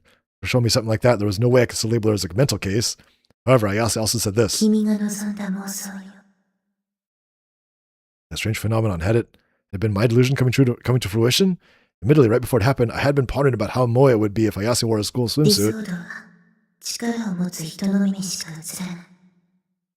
君には私の剣が見えているでしょう。それが意味するのは一つだけ。 That was what Ayase had been talking about when she mentioned the power. Power that projected illusions to reality. Maybe I had that power. No. Well, we're jumping to conclusions. Leaving Rumi to stare at the PC screen with her eyebrows furrowed, I picked up the toy D-sword sitting in the corner of my room. Went to stand in the center of my room and brought the sword to my eye level like I was an ESO character. At that point, I started to feel kind of ridiculous. There's no way a skinny Japanese guy like me would look cool holding such a huge sword. It's easy to find pictures of cosplayers doing the same thing online, but the vast majority of them just felt painful to look at. Someone would probably feel the same way about me if they saw me like this. Might have been asking for the impossible. By my pessimism, I gave it a try nonetheless. I guess I just needed a picture of an image of sword in my head. When the word sword came to mind, I couldn't help but think of Iso. Maybe I should picture something akin to beautiful, sinister words that Senna and Ayase had, each complete with sharpness that could sever anything it touched. Couldn't quite form a clear shape. Maybe it was because I still couldn't gather my thoughts. I needed to focus on either an actual sword from ESO or a sword like Senna's and Ayase's. If I had to choose between them, I'd really go for the latter. Alright, let's see where this leads me. Producing one as delusion in my head, I planted my feet, gritted my teeth, and tried grasping the sword with the power I had now held in my hands. Paid as hard as I could inside my head. Become real. やめて。 Suddenly something warm and soft covered one of my hands holding the sword. Nice, Chef Ralph. Startled, I opened my eyes. Rimi had reached out her hand from beside me, grabbed my wrist. Her head hung low, her eyebrows were furrowed in distress, and her lips trembled slightly. What the? Something was wrong. Like she was an entirely different person from the one who'd been getting all confused with about patents later. What was she telling me? Why was she telling me? What was she telling me to stop? An unpleasant memory flashed in my mind. Rimi was on my side. She was supposed to be. However, I saw and solved the mysteries surrounded her. Did Rimi know something about D-swords? With a gulp, I nervously called out to her. タク、 Her eyes cast downward, Rimi opened her mouth. Her voice was stifled, devoid of any and all emotion. その件だけど、 Rimi was my ally, wasn't she? She wouldn't betray me like Yua did, would she? If even Rimi betrayed me, I'd... 捨てた方がいいと思う。どうして？ What? My voice nearly cracked. Did Rimi know something after all? だって、 Rimi's gaze finally moved, but this time it landed squarely on my eyes. I hurriedly averted my own. What was she gonna say? だって、もう高校生だし。 Rimi suddenly broke into a grin, a very mischievous grin. Abrupt change in demeanor left me speechless. そりゃ、男の子っていくつになってもそういうおもちゃが大好きなんだなーってのはなんとなくわかるけど、さすがにそんな大きなおもちゃ一人で部屋で振り回してるのはどうかと思うよ。それが許されるのは小学生までじゃない？でも、タクの個人的な趣味を私の前で披露してくれたってのはちょっと嬉しいかも。私にだけ秘密を教えてくれたみたいで。What the hell, man? I got all scared for no reason. Go back to the game. And another delusion, immediately. Flag tripped.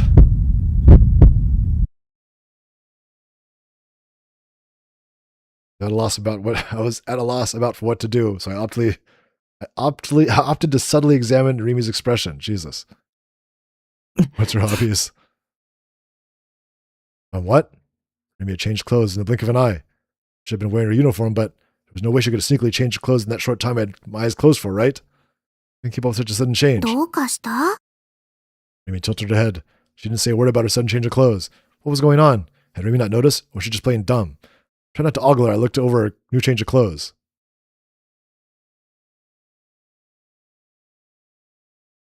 Is this her casual outfit? I hadn't seen her in anything but a uniform before. It felt incredibly invigorating. She was wearing both a denim-esque jacket and miniskirt. The over-the-knee socks she'd been wearing were gone. Eventually, her bare legs were on display. Her thighs were smooth and voluptuous. While she was clearly wearing a miniskirt, she was also hugging her knees so I could see her panties. Sakihata-san actually depended on the angle. It almost like she was completely commando.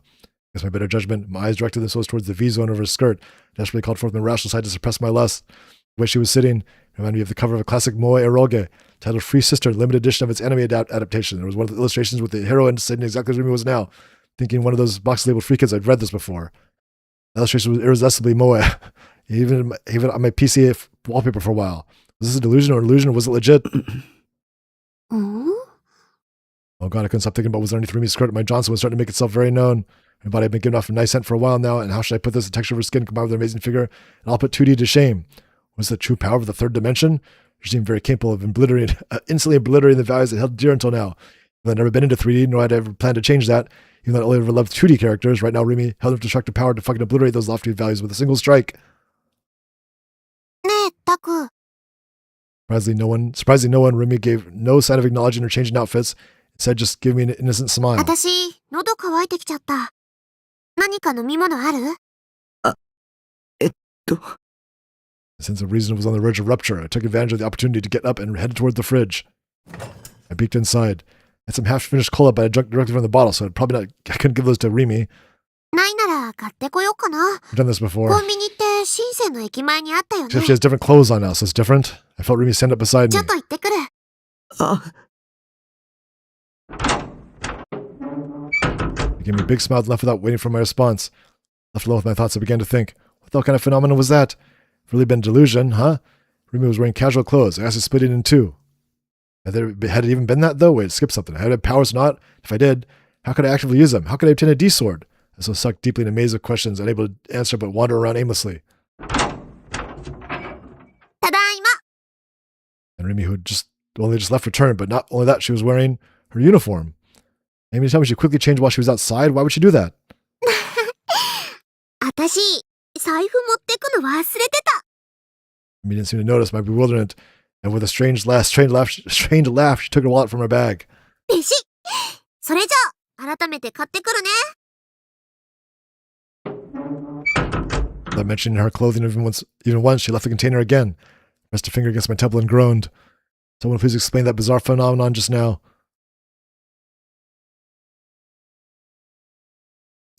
We go back.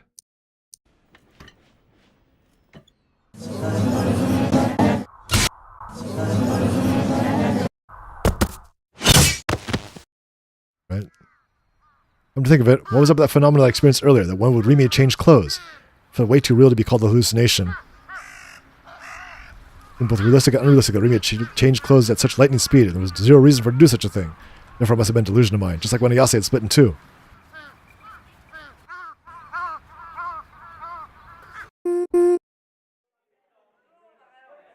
Say again, Rimi again.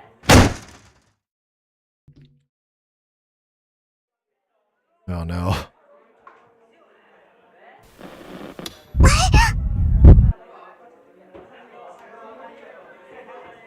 Oh, phew.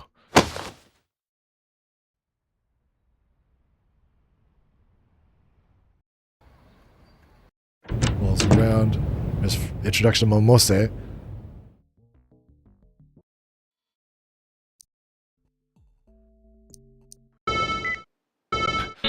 And phone. You are getting scared. Chapter 6, we're getting close. It's the earthquake.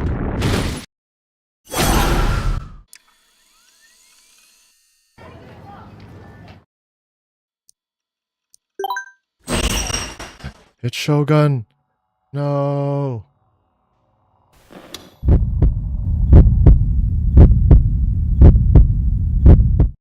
Yes.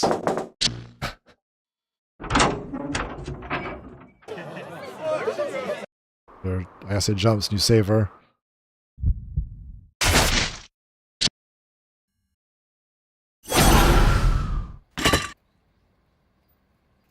Alright, Senna again.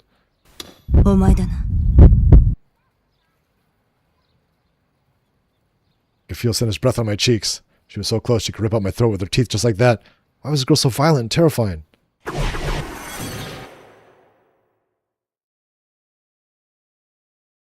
I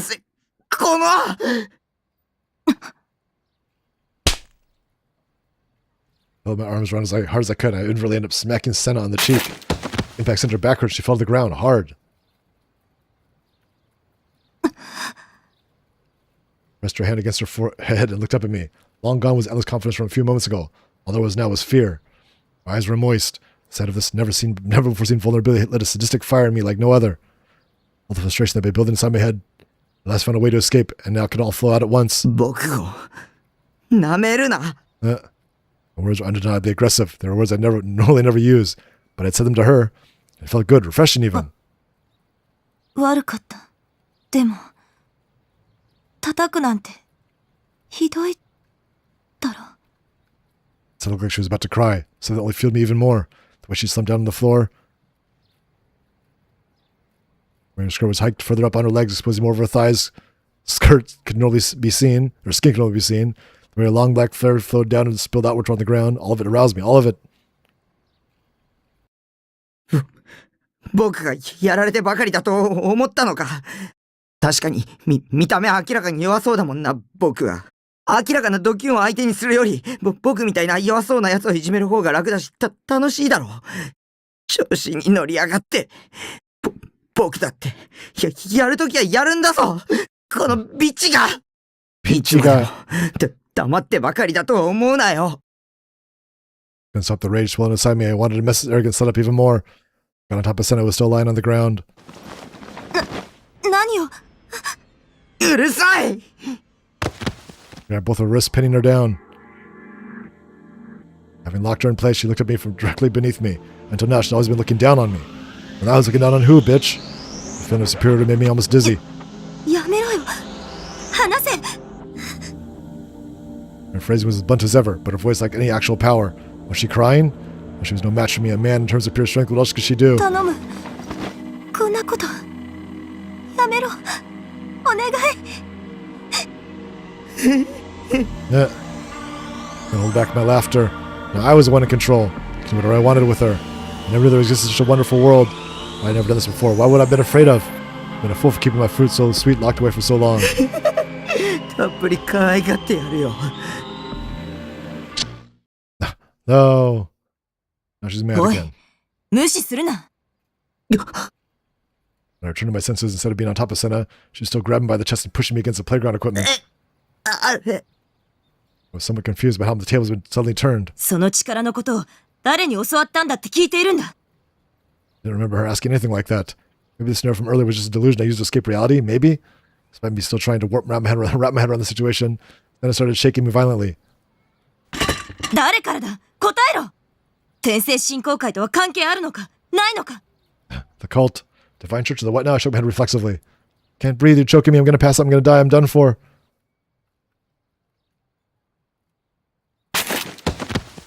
Before I lost consciousness, Senna suddenly let me go and collapsed to the ground. Kept on coughing, struggling desperately to get oxygen in my lungs. Contrary to the illusion I just had, I was in a hopeless situation. Was Senna my enemy after all? Was she another one of Shogun's underlings? If she was, I had to run away. 関係ないならいい。悪かった。 Noticing my confusion, Senna clicked her tongue lightly, then let out a sigh.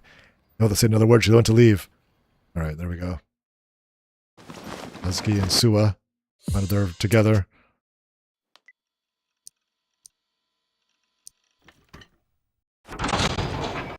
Up to the big earthquake. As we get the Nanami's hand. Did I do this part or not?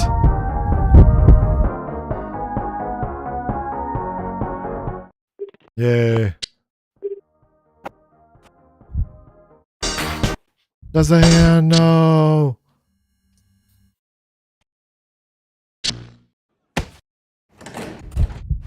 the tower.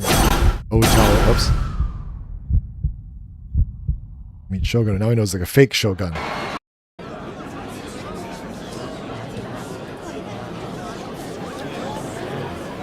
How did they fix it on me? Esper Boy? Shogun. It's most likely him who had brought them here. They're all under his mind control. Seeing of Ayase fallen earlier today resurfaced in my mind. In the midst of the countrywide broadcast, in front of this staggeringly large crowd, in front of countless people waiting for me to speak, I would be forced to jump. And once I did, it would be a prime example of how dead men tell no tales. Esper Boy planned to use his gift of clairvoyance to reveal the new gen perpetrator who was actually the culprit the entire time. Shocking conclusion. Unbelievable plot twist. Publisher would then complete their false narrative, one in which I leapt to my death in a way as a way of repenting for my crimes. I to close the new gen after a most shocking display. My body would smash against concrete, my limbs would warp in natural directions, lungry matter would splatter from my crushed head. The entire country would witness my mangled corpse. I would be satisfied if I wouldn't go to such extremes. That was what entertainment was all about. Yeah, all I did was die. That way they could all be happy. Not just them, I'd be happy too. Because if I was dead, I wouldn't have to go through something so painful, something that was frightening never again.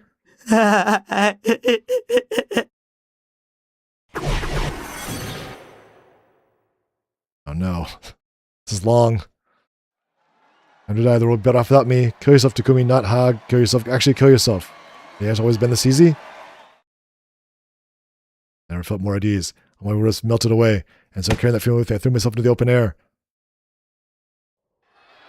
Nightscape at Shibuya Station spun around and around. I fell to the earth. With the wind rushing over me, it felt nice. Hey everyone, look, I'm a bird.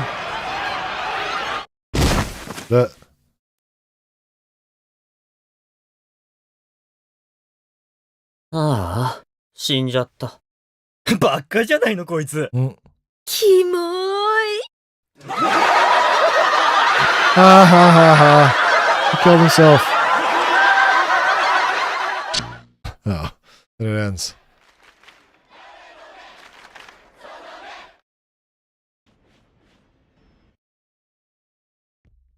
Alright, this part again.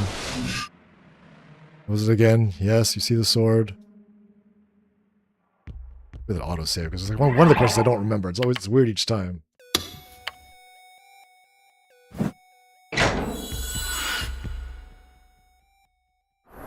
Simply saw a sword. Maybe I could take it? No. Here was a confusing one. Let's see other places than here. Not actually a sword. Wait.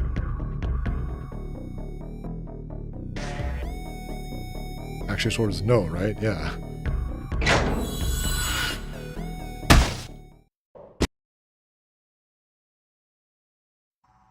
No, I fucked it up. No, wait a minute. What am I, did it just quick save over it? It did not just quick save over it, did it? Wait, which one was it here? Are these going backwards too? What the fuck? These are all out of order. Looks like this one's the latest one.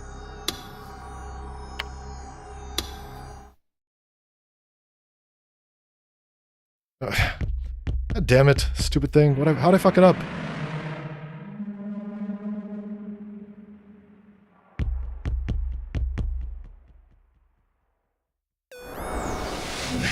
See the sword.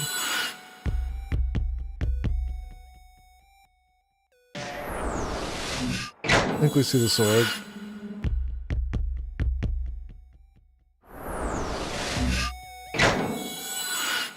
Last one's yes? That was a confusing one. Not actually a sword, yes? The negative, I'm getting confused. Wait, what? Seen it. You already skipped this? Is it skip? No, skip's not on now. No! Yikes.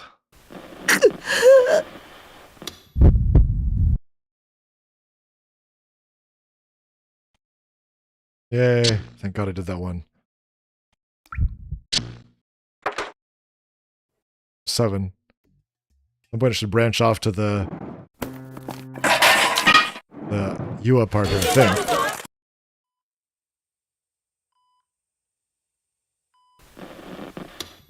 Please tell me I already did this one. Please, please. Yes. Okay, that was a crazy one.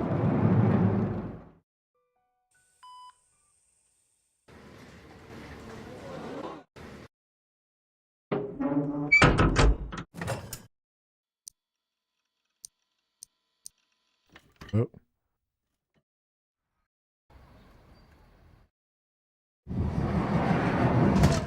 Where's this change? Up here. Gotta change soon.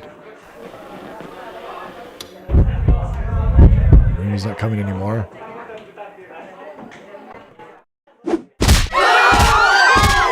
So I'm fighting everybody over that.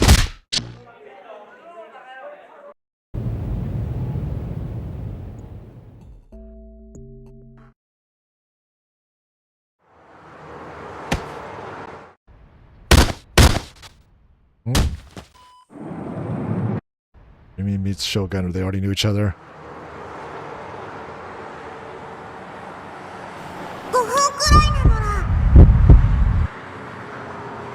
Might not have done this one, damn it. Which meant... What's up, GS Dot? Startled, I looked up at the sky. This voice and attack from Shogun is reading my mind?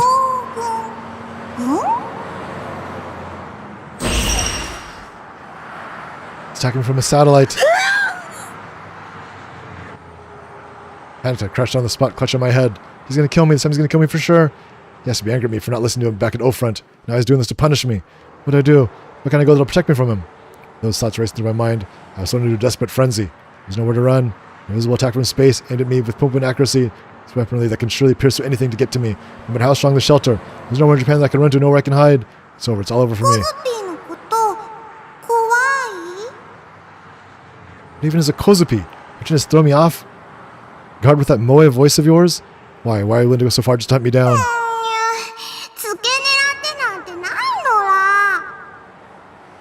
What are you gonna do to me? Make my head explode? Dissolve my brain to a pile of goo? Please, please, no, I don't want to die.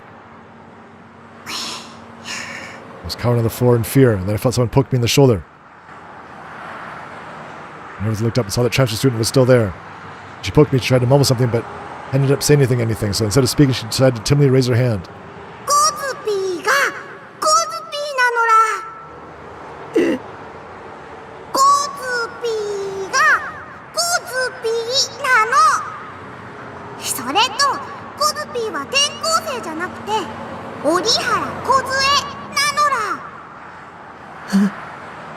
Orihara Kozue. Very faintly remembered hearing that name from Misumi-kun a long time ago.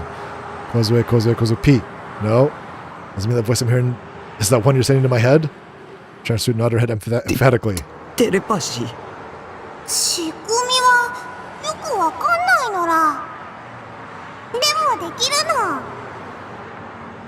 That's ridiculous.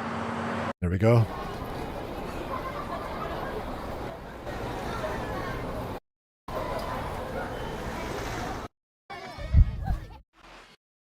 She has the D sword. Ah, so many delusions. Ah, why does Kozubi have a D sword? An innocent smile on her face. Kozubi looked back at me.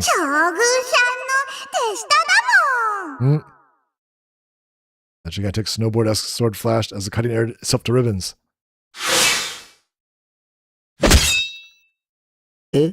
She killed you. I had no idea what just happened, but before I could react, it was all over. Kozubi's small body embraced the D sword, and clinging to that sword was a sticky substance, blood. No. At that very moment, my body had been permanently disfigured. I nearly collapsed, so I tried to step forward with my right leg to stop myself. My leg wouldn't move. The sensation of my lower body disappeared. I had a blistering heat around my wrist. Fell forward. I couldn't move my body. Confused as hell. Yes, could be. I could only use my hands. I pushed myself slightly upwards and looked toward my body. No discussion fell from my side. Similarly, protruding intestines glistened in the light. Pink flesh clung to exposed white bones. It was a body that had been bored out when that couldn't be mine. Able to believe what I've seen. I looked up at Kozupi. Jeremy with nothing but raw disdain in her eyes. Kozupi took the D-sword, dripping with my blood, and then almost as if she wanted me to watch, she took an adorable tongue and slowly licked away the crimson. No, then it ends. で、 My delusion made me feel really sick. That didn't mean the delusion wouldn't become reality. Assuming the worst, I distanced myself from Kozubi, preparing myself to bolt at any time. Completely oblivious to what I was feeling, Kozubi waltzed around the store like she owned the place, footsteps light and bouncy. She didn't even attempt to try and hide her sword from the people around her, acting as if they're the most normal thing in the world. But the same with Senna. She'd also been lugging around a gigantic sword in the middle of Shibuya with no regard to the people around her. Kozubi was way too calm. Even if Kozubi didn't say it works for shoguns, she was still definitely crazy. Phew. It's got to happen at some point here. We haven't even seen you in a while.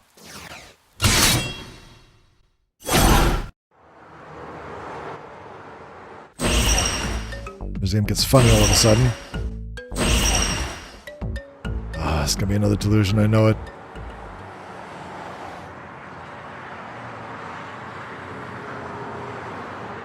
Damn it. Gotta be over at some point here. あの、 Oh, thank you.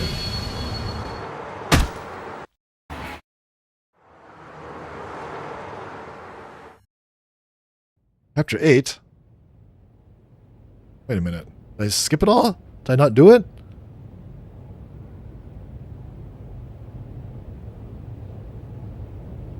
I'm confused. Initiated by Mose, a meeting was slated to be held at the Frescia Credit Bureau, a meeting by which Bond was now running nearly half an hour late. Wait a minute. ちょっとワンちゃん、遅いじゃないの。 What is this? Mose's anger was hurled into him as he entered my office. In response to this, Bond gave a minor shrug, then proceeded to walk up to the desk of Frisia's president with an amiable smile on his face. Not brought any refreshments today, something he was beginning to believe had been a lapse in judgment. あら、つばちゃんは？今日は別行動。若い子をこき使って、バンちゃんは楽してるわけね。いやいや、俺もちゃんとやってるよ。昨日だって徹夜でいろいろ調べてたんだぜ。おかげで最近の女子高生の生態についてはかなり詳しくなった。あんたね、呆れて物も言えないわ。で、こうして俺を呼びつけたってことは、あの子と連絡取れたってこと？ Stockholm's 今来てるわ。さすがももちゃん。ちなみに可愛い子かい？ So probably smacked Bond over the head, stopping his opportunistic grin in the tracks. The sheer speed of which she had turned her wrist made the slap especially fierce. いつまでもバカなこと言ってんじゃないわよ、エロ親父。冗談だって。 Before arriving at the building, Bond had made a private request to Momose. Intel set up a meeting between him and a certain person connected to the New Gen cases. Rather than anything work-related, it was merely a satiated personal curiosity. He was not planning on talking about anything related to the New Gen investigations for the time being. Due to his position, Bond could not simply meet with the person on his own, unless he would risk drawing the ire of the detectives he was getting ahead of. Momose urged Bond over to the counter of the office. It was a fairly cramped space, almost all of which was taken up by shelves packed full of files. The location was used as a reception area of sorts. A pair of love seats had been wedged into the only place they could fit. Bond entered the section after Momose, and his eyes landed upon a lone girl sitting in one of the love seats. The girl was wearing a Suimei Academy uniform. Her head and shoulders were curved toward the ground. She was incredibly haggard. ごめんね。お待たせしちゃって。 Her looked up at the startled and appearing here Momose and processed her glasses and slipped down her nose a bit, leading her to swiftly readjust them with her finger. あ、いえ、平気です。 She saw Bond, her expression was slightly fearful, before bowing her head and agreed a moment later. Bond felt somewhat hurt by this. He made every attempt to look as non-threatening as possible in both bearing and appearance. But the girl's reaction made him realize that despite his best efforts, the ferocity and intimidation in particular to detectives was seeping out all the same. Looks like I've still got a little more practicing to do, he thought with a bitter amusement as he sat across from Yua. 楠木優愛さんだね。はい。亡くなった美和さんの双子の姉。それで間違いないかな。Musali adjusted her padre, then returned a nod. The first new gen in the group dive among the 5 high schoolers that had been left to the deaths was a girl named Mia. まあ、そんな緊張しなさんな。君を取り調べようなんて思っちゃねえんだ。雑談程度に思ってよ。本題に入る前に、ちょっと聞いていいかい？ゆあちゃんは妹さんが亡くなったことについてどう思う？ちょっとバンちゃん。あ、悪いね。職業病ってやつか。気を使うような言い方できなくってな。ただ気になってたんだ。捜査本部でも話題になってたんだが、楠木美也さんの遺族は奇妙だって。ばあちゃん。いえ、いいんです。 When Mosa could rise to her feet over Bond's insensitive comment, Yua stopped her. 私もおかしいって思いますから。ああ。集団ライブで飛び降りた5人には自殺する理由なんてなかった。家族や友人はみんなそう主張している。だがミヤさんの家族だけは違った。Bond took his fan out from his belt and became cool in himself. 何も主張しなかった。あっさり受け入れたって聞いてる。あまりに何も言わなさすぎて奇妙だったってな。なんでだい？お父さんもお母さんもミヤちゃんが死んでからおかしくなっちゃったんです。 From Yua's voice. 最初はミヤちゃんの事件の知らせを受けた日はそれでも泣いていたんです。お父さんもお母さんもとても辛そうでした。でも次の日の朝、なぜか二人は楽しそうに笑っていたんです。ミヤちゃんが死ぬ前と全く同じに戻ってたんです。たった一日で。私、わけがわからなくて、二人はミヤちゃんのこと忘れようとしてるんじゃないかって思って。そうしたらお父さんが笑いながら、お前に妹なんていないよって。ミヤちゃんが残した洋服とか靴とかを見せても全然取り合ってくれないんです。それはお前のために予備で買ってあったものだって。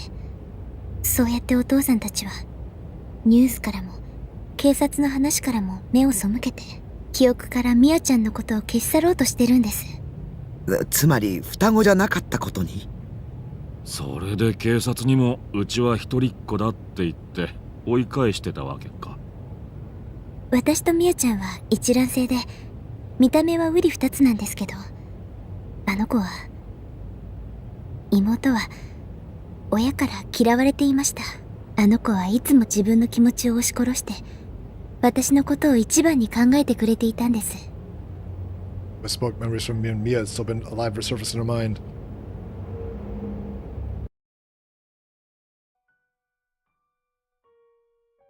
First came a memory when the two had still been in elementary school. One day, some relatives had brought the girls a single large teddy bear as a present. This again? We're doing this again! Cartridge the raw joy displayed, Yua displayed. He says that she not liked the stuffed animals, but proceeded to not even look the plushies away. Both her relatives and parents were except for Mia acting like as a child should. Despite Mia's protesting, Yua whispered that the two of them could share it, and it could be something they could both treasure. However, in response to Susan's kindness, Mia said she didn't want it, and Yua could have it. Oh, I've read this before, so I'm going so fast. I'm sick of doing the same scenes 2 or 3 times. Woke up a certain scene after the teddy bear. And she had it, she actually did want it all along. With her incredible look at Mia was hugging and talking to the bear plushie. It was the first time you had ever seen her sister so happy. From this, she realized her sister's insistence about disliking stuffed animals had been a lie. Even keeping her own feelings hidden all for the sake of her older sister. The next day, you found a lovely drawing of a bear beneath Mia's pillow. Until her sister had grown tired of the teddy bear, Mia had been hugging and sleeping with the drawing in lieu of it. It was very similar to this happened again and again over the 18 years they spent together. At their birthday celebrations, you would always blow out the candles in the cake, but when Mia was wanted to do, she would say something, I refused to do something so ridiculous. You advanced to private high school, so we made Kevin Meanwell, went to Miss Bailey school, went to lower exams, moved to public high school. You only sent one sister. My heart, you had tried a sister to have some, you would always get the upper hand and force you to be prioritized. You intentionally took this likable attitude. 私は結局ミヤちゃんの優しさに甘えて、今まで自分だけいい思いをしてきました。ミヤちゃんがいなくなって初めてもっとあの子のために何かできることがあったはずだってすごく後悔して、私が代わりに死んであげればよかった。しかも挙句に親に存在そのものを忘れられてしまうなんて、こんなのあんまりです。あまりにも悲しいです。Yua, having now reached her limit, could no longer squeeze out any more words. She took off her glasses, pressed her fingers against the corner of her eyes, and broke down in tears. Moa sat down beside her and gently rubbed her back. それでユアちゃんは一人で事件のことを調べていたらしいの。ミアちゃんに一体何があったのか知るためにね。そりゃあ大変だったろう。そして一人の人物を突き止めた。As Mosa had Yua's shoulder, she turned her eyes towards the bond. 西条匠くんよ。なるほどね。Stroking the stubble on his chin, Bond leaned forward from the sofa. いつだったか西条と追跡劇をしてたっていう女子高生の話を所轄のデカから聞いたんだが、もしかしてユアちゃんだったりする？ Yua nodded apologetically. 興味あるな。詳しく聞かせてもおうと思ったけどちょっとごめんよ。 The strained smile, Bond lightly bowed his head to Yua and Momose. His words had been interrupted by the cell phone in his suit pocket. Swiftly took out the phone and checked the screen. Sua's name was displayed across it. もしもし、どうした？先輩、7番目っす。なんだと？ Sua's voice sounded strained. Sounds of investigators frantically scurrying about could be heard through the phone. Sua must have been at the investigation headquarters. ニュージェネ第7の事件が起きたんですよ。 No. Bond's eyes opened wide and his expression turned bitter as his teeth sank into his lip. Sensing the seriousness of the situation from his behavior, Momose and Yua watched the detective with unease. 外車は3人、友人同士らしいっす。 It's the Dokyun puzzle. 3人とも胴体から体が切断されてて、それぞれの上半身と下半身を別々に入れ替えて手ぐす、薬とっすね。それで縫い付けられてたっす。それと額にそれぞれ Q、D、N って読める傷が。何かのメッセージか？さあ、そこまでは。それと気になることが、司法解剖の結果分かったんですけど、外車の胴体の切断部はノコギリとか包丁とかそういう刃物で切断されたものじゃないって。どういう意味だ？なんか強い力で引きちぎられたそうっす。 One part by some sort of strong force. Bond repeated Sua's words back to him with a low groan, then roughly scratched his head with the handle of his fan. まるで怪獣だな。あるいは最近流行りの魔法使いとかな。先輩、それマジで言ってんすか？映画オタクの自分でもさすがにその意見には同意しかねるっす。なんなら例えだ、バカな。映画ら、さっさと捜査に戻れ。After Barkthon ordered Sua, Bond ended the call.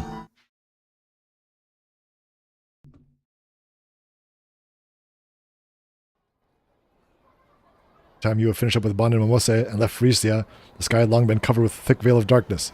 In the time she had spent there, Yua had explained all the suspicions she had gathered from investigations of Takumi. Bond was a detective and Momose was head of a private investigation agency. She'd get the two of them on her side, then perhaps Takumi would finally be arrested. That was what Yua had been hoping for. Takumi needed to be arrested. Yua had sympathy for the boy's painful circumstances. She preferred if she turned himself into the authorities, but since he refused to do so, she had no choice but to get the police involved. That had been her plan at any rate, but much to her surprise, Bond had told her that Takumi had been removed from the list of suspects. Yua found this news absolutely unbelievable. She did not want to accept it. Why had her theory been dismissed? It was blatantly obvious that Takumi was behind New Gen. Biting down hard on her lip, Yua increased her pace as she hurried towards the station. She had to return home as quickly as possible, investigate the case from top to bottom, and find some conclusive evidence. With that evidence, she'd be able to prove her theory to correct Detective Bond. あれ？楠木さんところのお嬢さんじゃないっすか。 The sudden sound of her name startled Yua, stopping her dead in her tracks. The words of her homeroom teacher came to mind. Shibuya's become all too dangerous lately. Women really shouldn't be out alone at night right now. Remembering that warning, Yua froze completely. The voice she had just heard began to a rather friendly-looking young man. No, no! 確かユアちゃんっすよね。 Run! あの、 He's evil, I tells you. Felt like she'd seen him somewhere before, but the moment could not remember exactly where. 覚えてないっすか？自分、諏訪守って言います。ほら、こういうものっすよ。 Sure that only Yua could see it, the man took out his police badge and showed it to her, then quickly shoved it back inside his suit pocket. 集団ダイブの後、一度楠木さんのお宅に伺ったことありますよ。その時にユアちゃんともいろいろお話ししたんすけどね。すいません。思い出しました。その説は、どうも。Yua bowed her head. This had really shaken her to her core, so much that she generally could not recall Sua's face. However, their talk back then had indeed helped Yua sort out her thoughts regarding the bizarre nature of her sister's death. That she was truly grateful to him. さっきまでバン刑事と一緒だったんじゃないですか？バンさんとお知り合いなんですか？そりゃ同じ警視庁捜査一課っすから。自分の先輩っすよ。いつも怒られてます。よっぽど若い女の子と話せるのが嬉しかったんすね。ここだけの話っすけど、今日ユアちゃんと会うって自分に教えてくれた時の先輩、鼻の下伸ばしちゃってどう見てもスケベ親父って感じだったっす。できれば自分も同席したかったんすけど、捜査から抜け出せなくて。そうそう、ユアちゃんのご両親には連絡行ってるんすかね？多分行ってると思うんすけど。どうかな？連絡と言いますと？いや、集団ダイブのね、 What? 犯人が使ったと思われる遺留品が見つかったんすよ。What? 本当ですか？ First you had ever heard of this. While hesitation now evaporated, she stepped closer to Sua. ええ、どんなものだと思うっすか？最近別の事件でマスコミが散々取り上げてるんで有名だと思うんすけど、なんとダーススパイダーのヘルメットっす。 Darth Spider? それを No. 集団ダイブの That's 犯 you. 人もかぶっていたんですか？そう、 Hey, ネットに Versace. 事件の様子を撮影したビデオが流出したっすよね。あれを解析した結果分かったんすよ。それにしてもダーススパイダーといえば例の渋谷エスパー騒動の少年が有名っすよね。西条匠くんでしたっけ？ Hey, Versace. It's Takumi. なんで彼が集団ダイブの犯人と同じようにダーススパイダーのヘルメットを持ってたんですかね？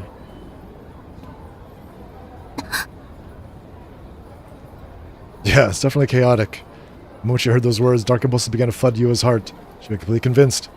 She only began feeling it a few moments ago that all she needed was one piece of decisive evidence, one piece to prove herself to Bond and Mimose, and now she had it. さてと、それじゃあ自分フリージアに行くんでこの辺で失礼します。 With that, Sua waved goodbye and left. All by herself now, Yua stared down at the pavement, utterly 彼 paralyzed. だわ。 Her memories were to no one but herself. やっぱり彼だった。彼しかいない。彼に間違いない。彼が妹を殺したのよ。彼がミアを殺したのよ。 Oh boy. Yeah, Sua's a little crazy. Trying to get her to kill me. No. Who's the other user? Yo. It's Grim, okay. They're waiting for you. Another new gen.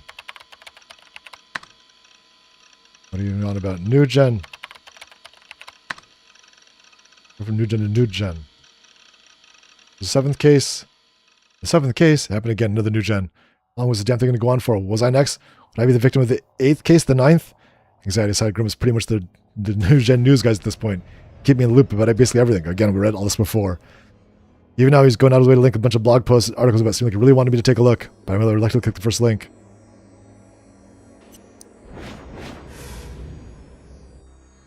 The Dokyun puzzle.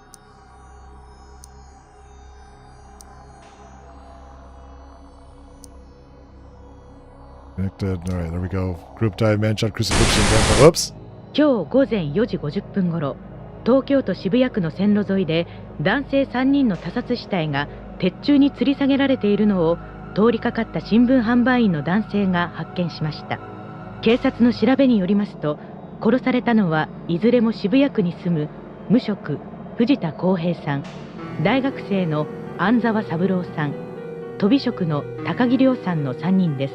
3人とも胴体の部分が切断され、それぞれの上半身と下半身が別々に入れ替えられて糸で縫合されていました。3人の額にはそれぞれ謎の傷がつけられており、警察では犯人からのメッセージではないかと見て調べています。渋谷では2ヶ月ほど前から猟奇殺人事件が頻発しており、警察では今回の事件も同一犯による犯行の可能性が高いと見て捜査を続けています。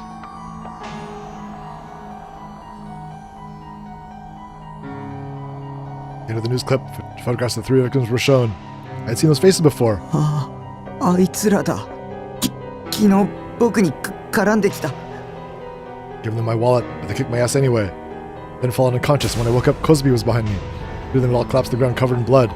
I took my wallet out of my pocket and stared at it intently. I came to, Cosby had been carrying it and she gave it back to me soon after. I read all this before. Can the person who killed those people 3 be...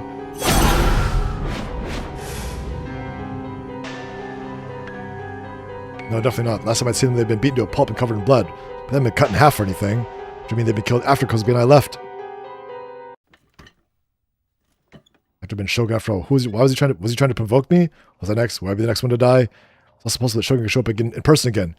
He's gonna be playing with me like it was some kind of game after all. Maybe like he's gonna send me another quest soon. This thought of that alone terrified me. Remy, save me please. Where'd you go? Weren't you supposed to protect me?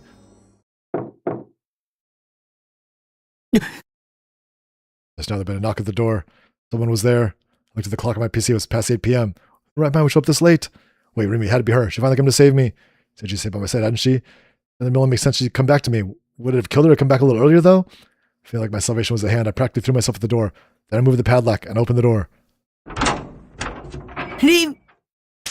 Trying to call Remy's name, but I had something clamped my mouth shut. Panic instantly overwhelmed me. I didn't even have a chance to see who it was. I tried to force the hand off my mouth, but before I could, the tactic threw all the weight against me, and I staggered backwards. Until I desperately tried to stand my ground. Failed, my arms around wildly, thinking it would help me break their grasp. I then opened my mouth wide and bit down on their hand as hard as I could. Despite that, my attacker remained silent. They weren't even phased. I bent down with all my strength, so they must have been in pain, but they still let me go. They pressed against me even harder, caused me to lose my balance. Not able to resist, I fell to the floor with them on top of me. The back of my head hit the ground so hard I nearly lost consciousness. My vision started to go blurry, and I couldn't tell exactly how I landed. Then to top it off, the assailant was still covering my mouth, so tightly in fact that I could barely breathe. My consciousness was starting to fade, so before I blacked out, I desperately tried to get a glimpse of the person who attacked me. No, it's Yua. Yua? Oh god, I completely forgot about her. I was so focused on Shogun, his #1 underling slipped my mind. Realizing that, the sheer terror sent shivers down my entire body. I struggled as hard as I could, desperately trying to escape. But under the full weight of her body, I couldn't move an inch. Under normal circumstances, I would have been focused on the fact that our bodies were pressed together. I lacked the capacity for that right now. Now wasn't the time to be drooling over female contact. There was only one thing on my mind. I needed to get away somehow, or she'd kill me. Blood trickled out of Yua's hand where I'd bitten her. And then she kept pressing down with all her might. Her grip was intense as when she first grabbed hold of me. She was trying to relentlessly keep my jaws shut, where her nails were digging into my cheeks. A sharp, stabbing pain pierced my body.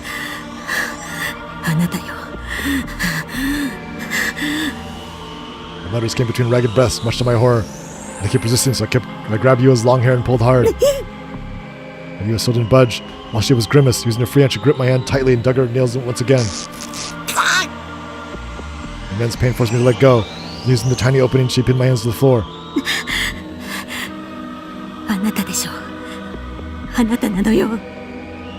Yua's glasses slipped down her nose during the fight.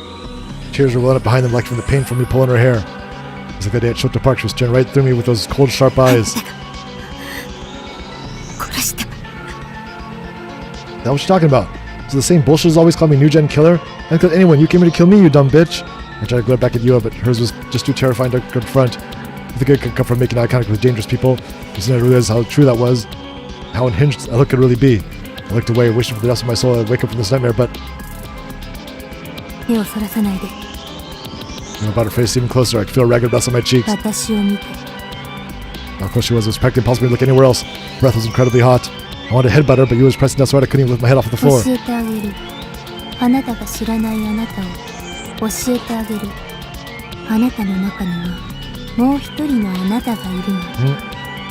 With multiple personalities, in other words, oh, DID. When we were at Cafe, Yua said the same thing, but it wasn't just some fucking delusion of her. She didn't know shit. She knew better than I did.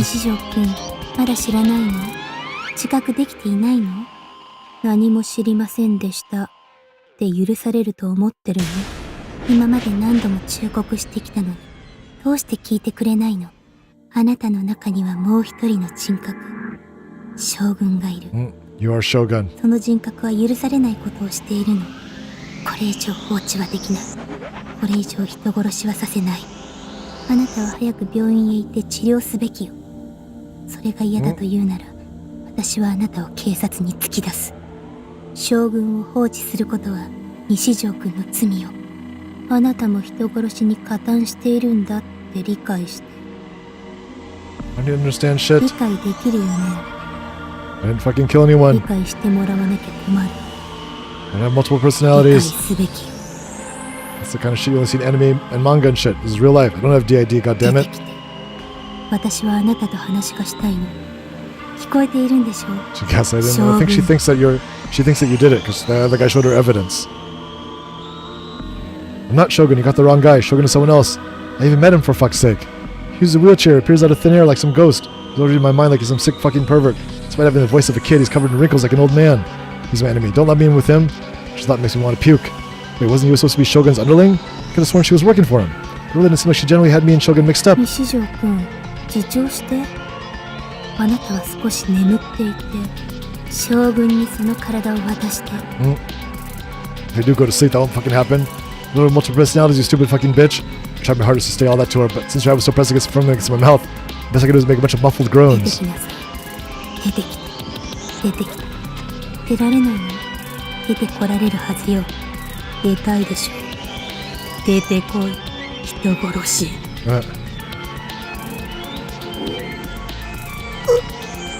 Tears began to fall from my eyes. I lost all will to resist. All remaining strength left my body. I was so tired. Why did I have to deal with this psycho? Why did I have to listen to all this bullshit that was spewed at me? What I done to deserve this? This was just too much. All because this delusional stalker come to the wrong conclusion. Now no one would save me. Was I going to die by her hands?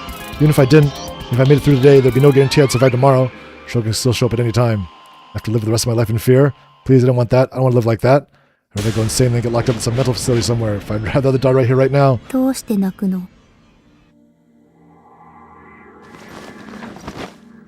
Yua slowly began to remove her hand from my mouth. Then she started lifting herself off me. As the weight was completely off, I felt instant relief. 将軍が出てきたの？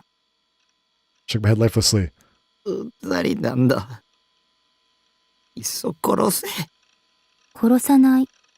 私が殺させない。あなたは罪を償うべきなのよ。ん？そして真実を語るべき。死んで逃げることは許さない。許さないわ。許すわけにはいかないの。将軍は別にいる。ニュージェネの犯人はそいつだよ。将軍はあなたよ。ん？あなたなの。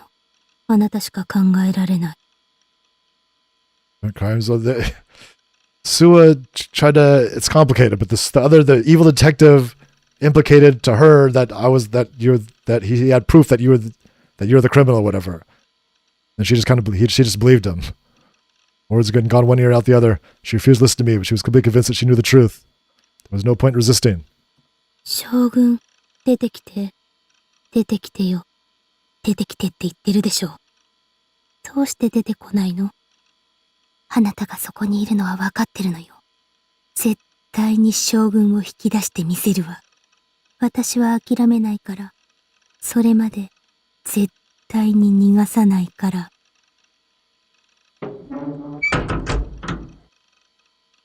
Grim, yeah. Suddenly you stood up and went to close the open container door. You slowly picked up the padlock off the door and used it to lock the door shut. Then she stashed the key in the pocket of her uniform. Why was she doing this? What was she thinking? 逃がさないから。Faint murmur spoke to me, but no one but herself. One that chilled me to the bone.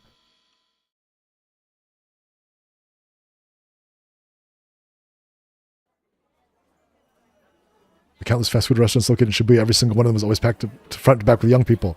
It took a lot of courage for a low and middle-aged man to come to a place like this. After all, he would surely stick out like a sore thumb. Those were the thoughts circling in Bani Suji's mind as he sipped his coffee, surrounded on all sides by young people chattering away. Drinking his paper cup was already starting to go cold. A single clear file folder sat on the table in front of him. Inside it was a handful of photocopied documents from the investigation files, many of which were adorned with Bond's countless sticky notes.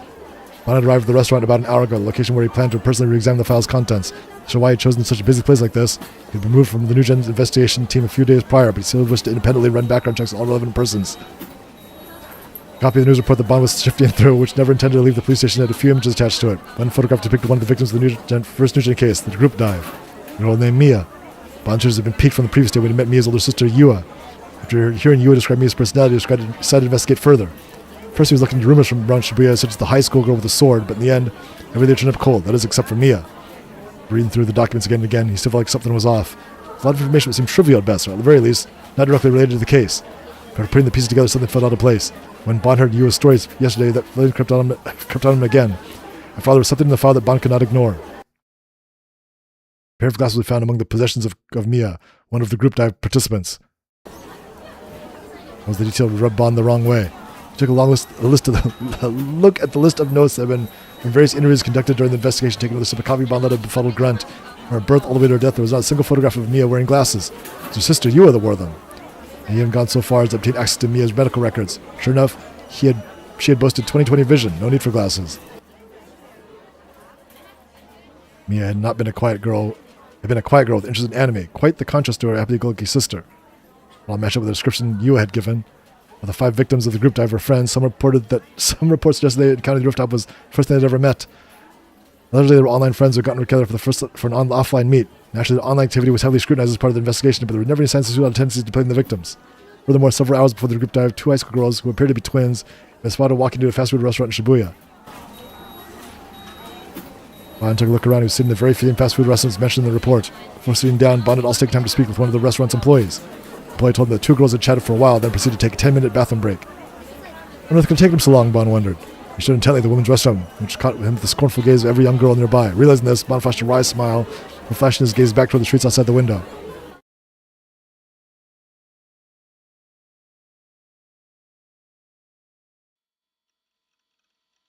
"18 hours had passed since you had raided my container. My hands had been tied behind my back and around the leg of my loft bed. Fortunately, I'd been tied sitting down, so it wasn't too exhausting. And unfortunately, the rope cord on my wrist was constantly digging into them, which was fairly painful.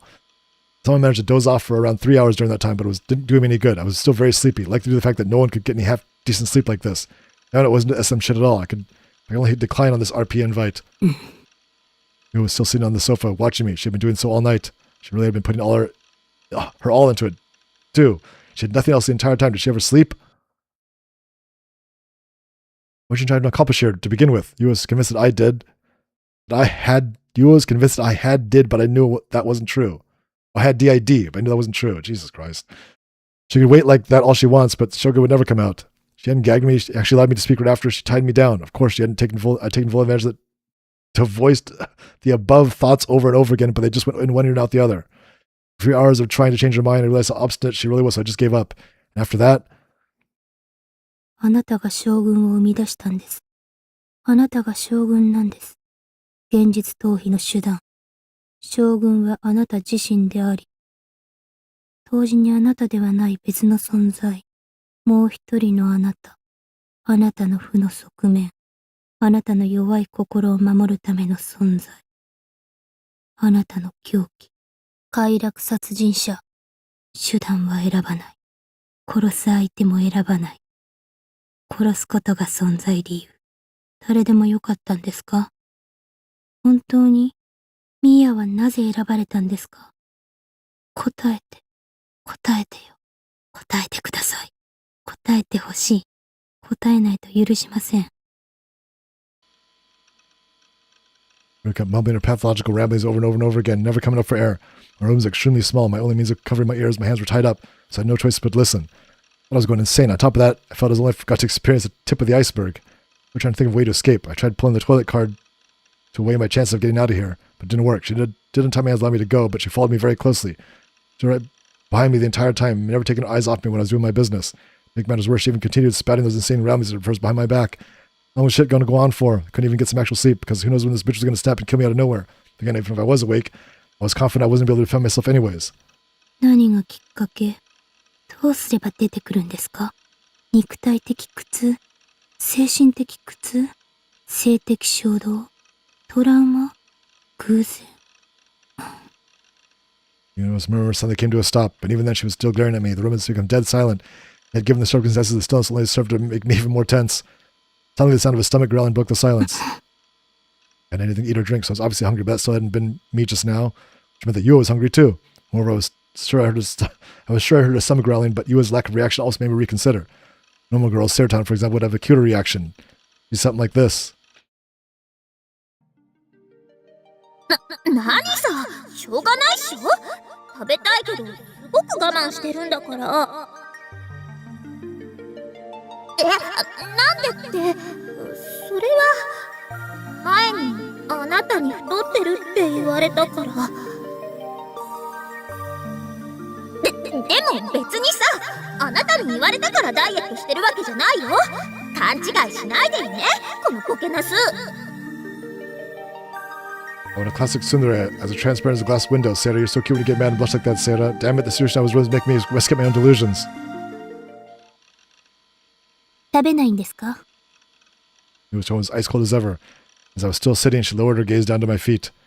The plate had been passed in front of them. It was a plate full of pasta, spaghetti to be precise, served with finely cut seaweed garnish. However, I'd been sitting there for around 2 hours. The pasta was already dry and sticky by now. You know what happens in another delusion? You had made it for me. She tied me up and left without saying a word. He came back 30 minutes with a heaping plate of pasta. We had gone to the supermarket, but they bought the ingredients and cooked them into a pasta for me outside the container house.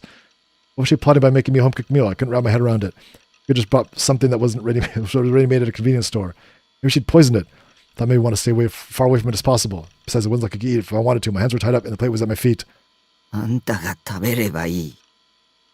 Remembering that you with strength had growled, I gave that sarcastic retort. あなたを肉体的にいたぶろうとか、そんなつもりはないんです。私はただ、将軍が出てくるのを待っているだけ。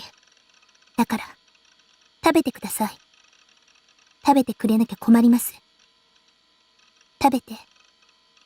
この状態で、食べられると思ってるの？無茶言わないでよ。You stood up, walked to me, and then she crouched down next to me. Looked away in fear, still holding on to the hope that she'd untie the rope coiled around my hands. Of course, that wasn't what happened. Instead, you had picked up the plate, struggled to twirl the dry as hell sticky pasta with a fork, then once she managed to, she held it out to my mouth. どうぞ。嫌だ。食べないぞ。 Okay, open wide, say I was were events you could only experience in Rogue. This is real life. Things were this tense, all her feeding was to highlight her murderous intent all the more. At least in time if we're gonna do shit like this. So I was entitled to pretend to eat in some go-go. This tastes like shit, take it away. Okay, thanks, but here I wasn't even afforded that. チンしましょうか？いらないって言ってるじゃないか。 Just thought about knocking the plate out of her hands with my knee, but if we did, she'd definitely get pissed, and there was no telling what she'd do next. Thought sent chills down my spine, so in the end I decided to hold back the urge. 分かってください。私が西条くんにこんなことするのは、あなたを救うためでもあるんです。決して、あなたを傷つけるためじゃないんですよ。This ending is 2.5 hours long. Whoever said it was short lied. It's already 2.5 hours long at this point. The fuck are you talking about, Yua? Are you stupid? Want to die? What the hell did you think that she was? She wanted to save me? Sure, it's true. New Gen Shogun, all that stuff showed this living shit out of me. Desperately wanted someone to save me. That someone was clearly excluding Yua. I never thought the subject of this crazy bitch's delusions. I'm about to pass out here. I cannot speak anymore. 無理にでも食べて。 It was cold pasta twirled around the fork. You shoved it towards my mouth. 食べられますよね。 You moved even closer, still grunting me to no end. 食べてください。食べて。 Only you stopped dead in her tracks. Why did this bitch come closer every time she got mad? I kept looking away and clamped my mouth shut. She must have been insane if she thought I'd ever eat something she made up. I ended up with fucking food poisoning. God, this goes slow.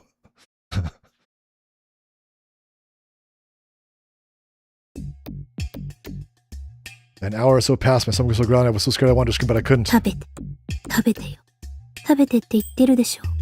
食べて。 She was still crouching next to me, staring at me. She was still trying to shove the pasta down my throat, too. She had stayed there the entire time in the exact same 食べて。 position. 食べてください。食べないと。食べて。食べてほしい。食べて。食べなさい。 Yeah, this is long. 食べて。食べていいの。食べなよ。食べろ。 After making our demands in a series of little murmurs, refusing to do anything else, I had a feeling that another hour had passed already. I was so creeped out I couldn't even lift a finger. I was petrified. I was perpetually stuck in the headlights. It didn't hurt me or anything, and she hadn't forced me to eat the pasta either. Yet somehow I felt more and more afraid of you with each passing moment, simply waiting for me to eat and nothing else. And I was still scared shitless. No person would have given up after about 5 minutes, but not Yua. No, Yua had kept it for over an hour. If there's a normal version of this kind of thing, you would pull my hair, force my mouth open, and scream, "Eat it, you scum!" She didn't, so I had to decide what the hell she was thinking. She was a total freak. She was broken. No same person knew what she was doing. She wasn't even what she couldn't be. I'm scared. Why was that rock bottom wanting to kneel down beg for forgiveness? My entire body was covered in thick, disgusting sweat. I was enduring so much anguish, mentally I could hardly breathe. I didn't know what to do. I never had a girl stare at me for this close, for this long before. Well, who the has? We were a couple living in some lovey-dovey conversation. We rubbed our noses together, some shit, but that'd be fine. But no. You were just gonna repeat the same shit over and over again like a unbroken record. Like a broken record, never stopped fucking glaring at me. How is this even real? 食べて。食べなさい。食べてよ。食べてください。食べろ。 Can't deal with her gaze any longer. I dare just go at a single word, not my voice had gone hoarse. 食べるよ。 His murmur stopped. She remained completely still in the same posture as before. Forced my mouth open. I nervously ate the pasta she'd been to feed me for over an hour. Mouth was already dripping dry to begin with. Eating this withered pasta, the sauce definitely didn't help it. Just sucked away my remaining moisture I had left. I couldn't bear the taste, so I almost didn't chew at all. I choked the pasta down. Yua blinked a few times, surprised. My throat really hurts. Surprising to see me actually eating. And like I said, she come to life, she started moving again. おいしい No, it doesn't taste good at all, I thought to myself, but there was no way I could say it to her face. Just give a weak nod instead. よかったです Despite what she said, Yua still had the most deadpan expression on her face. I couldn't even take the slightest bit of happiness. Moved the fork back toward the pasta plate she was holding, and she picked up another clump of dry, sticky pasta out of my mouth once again. God, this goes slow. I left to eat all of it. Would she not let me go otherwise? Give me a break already. Tears so flowing down from my eyes, I couldn't hold them back anymore. I was just too scared. And no matter how hard I cried, Yua didn't seem to care. She would keep on doing this until I finished the entire plate. So I ate, tears endlessly streaming on my face, and she kept feeding me that dirt, dry, shitty pasta. By the time I'd finished all of it, I was both physically and mentally exhausted. お腹いっぱいになりましたかなりましたよねなったはず一生懸命作った甲斐がありました Conscious of what she said, Yua's tone was cold as ice. Then at last, she took a small step away from me, placed the plate on my desk, and sat back down on the sofa. After sitting down, she looked in my direction and went right back to staring at me. And as she stared, she stopped moving. Don't look at me, damn it. Please stop looking at me. I did nothing but chant those words over and over again in my head, but I couldn't say them out loud. I was too scared. Looking to monitor me for an entire day was straight physical, psychological torture. Seemed the thought of it made me even more depressed. なんでこんなことするんだよ Crying now, but I couldn't help ask that. I needed to know. 僕に何の恨みがあって妹が死んだんです Huh? Younger sister?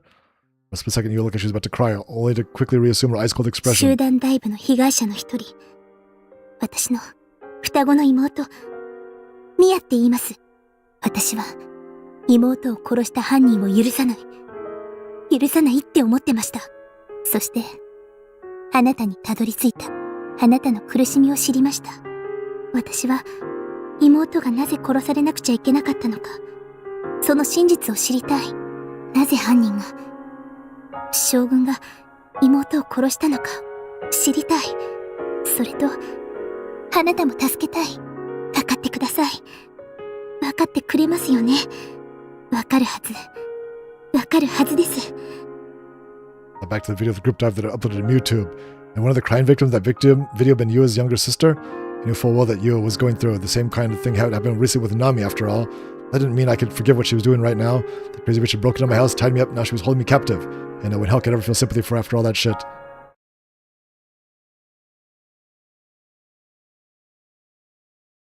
We lost track of time.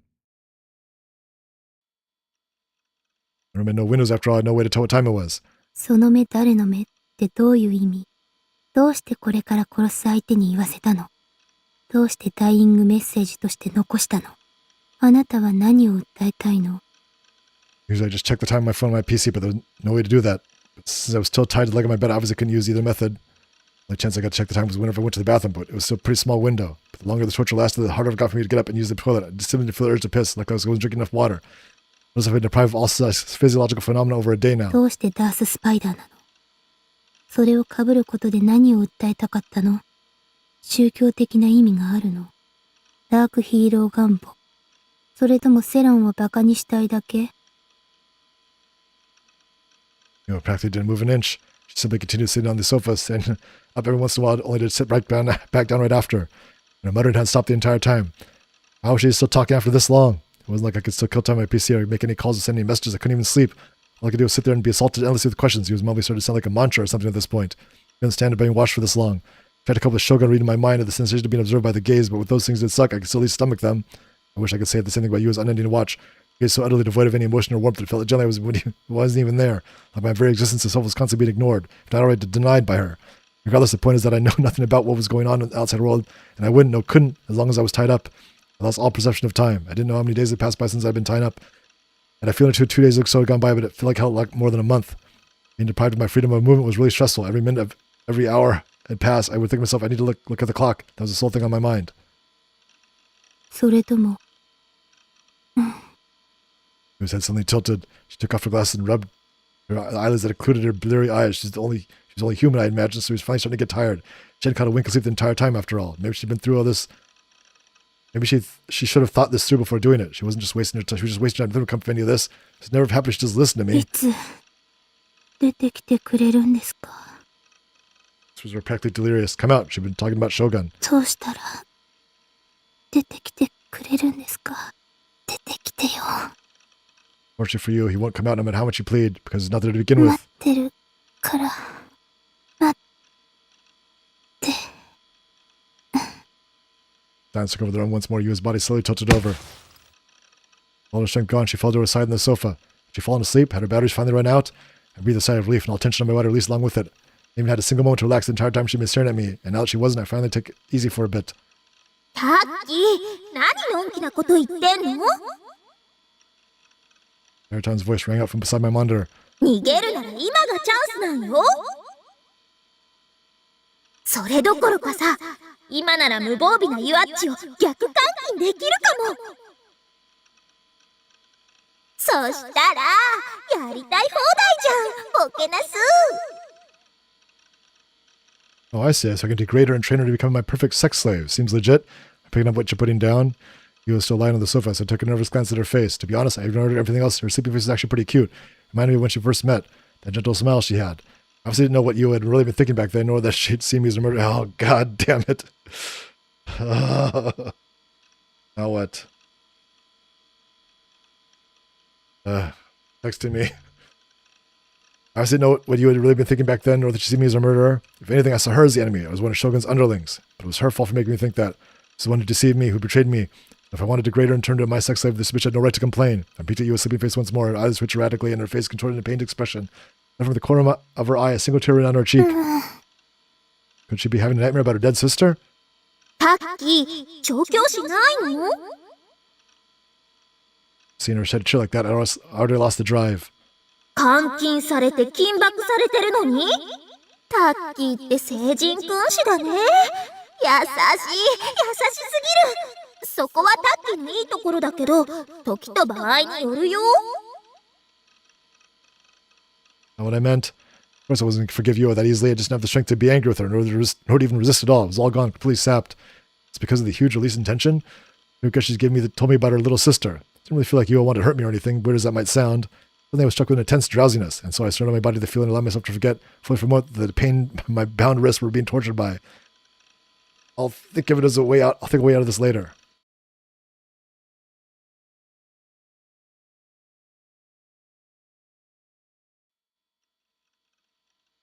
As soon as I woke up, I knew something was off, like something was missing, so I softly looked around my room. I tried to stand up, but the rope cord on my wrist was dug in deep, and the sheer pain stopped my tracks. The pain immediately reminded me that I was tied up, and the one who'd done so was Yua. Oh, Yua wasn't here. So that's what felt off. I was the only one in the room. Where'd she gone? She'd gone to make food or use the bathroom? I didn't know how many days it had been since Yua locked me in here, but what I did know was that neither of us had gone to school the entire time. I only went outside to use the bathroom and cook something. I wasn't even allowed to take a shower. I let out a heavy sigh. Yua should come back any time, any minute now. And when she did, she'd start watching over me all over again. You always been this stubborn? It was the hatred and regret she felt from her sister's death that made her start acting this way.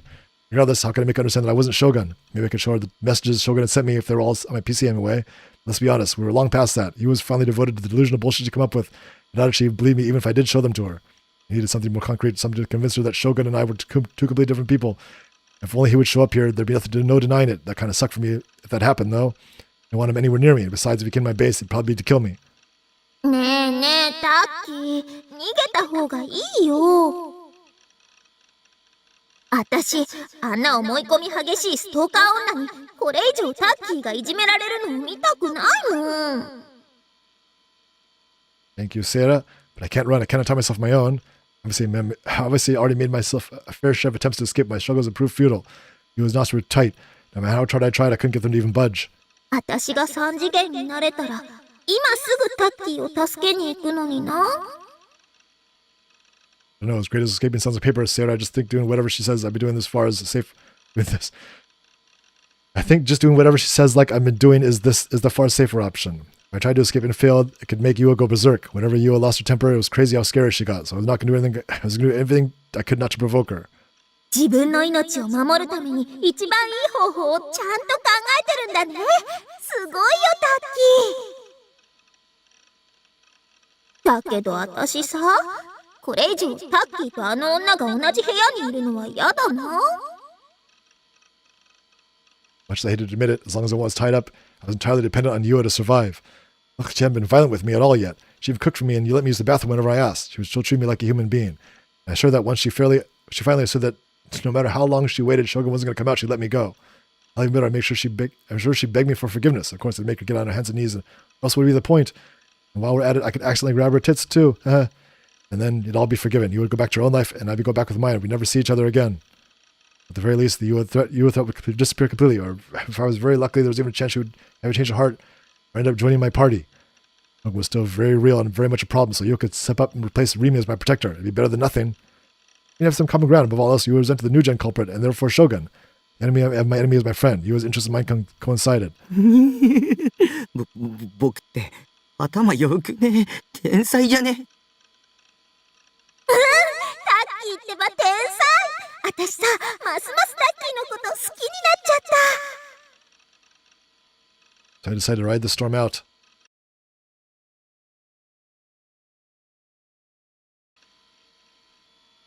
Okay, where the hell was she? You still hadn't shown any signs of coming back. It'd been a good while since she left too. I know back to at least a few hours, perhaps, probably. Where in the world had she gone? Sure as hell wasn't in the bathroom. I could also read that she would grab a dinner because there was no way it would take her this long.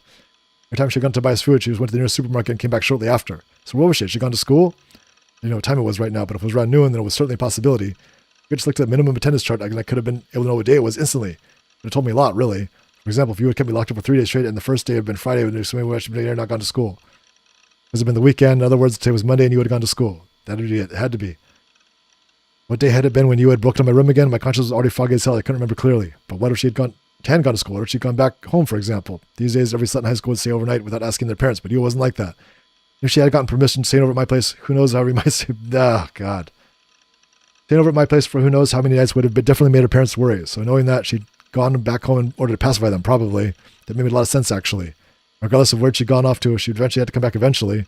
I've been in my best interest to stay put and conserve. Dude, how long is this going to go on for? I'll say, close my eyes. Might as well get some sleep.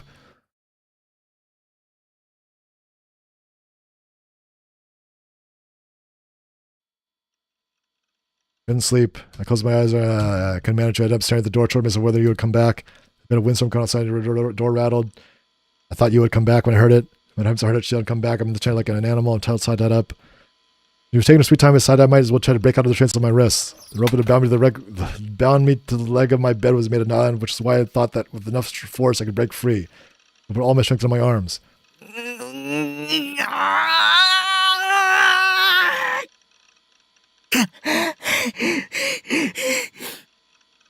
was no use. The rope didn't even budge, or maybe it was just too weak.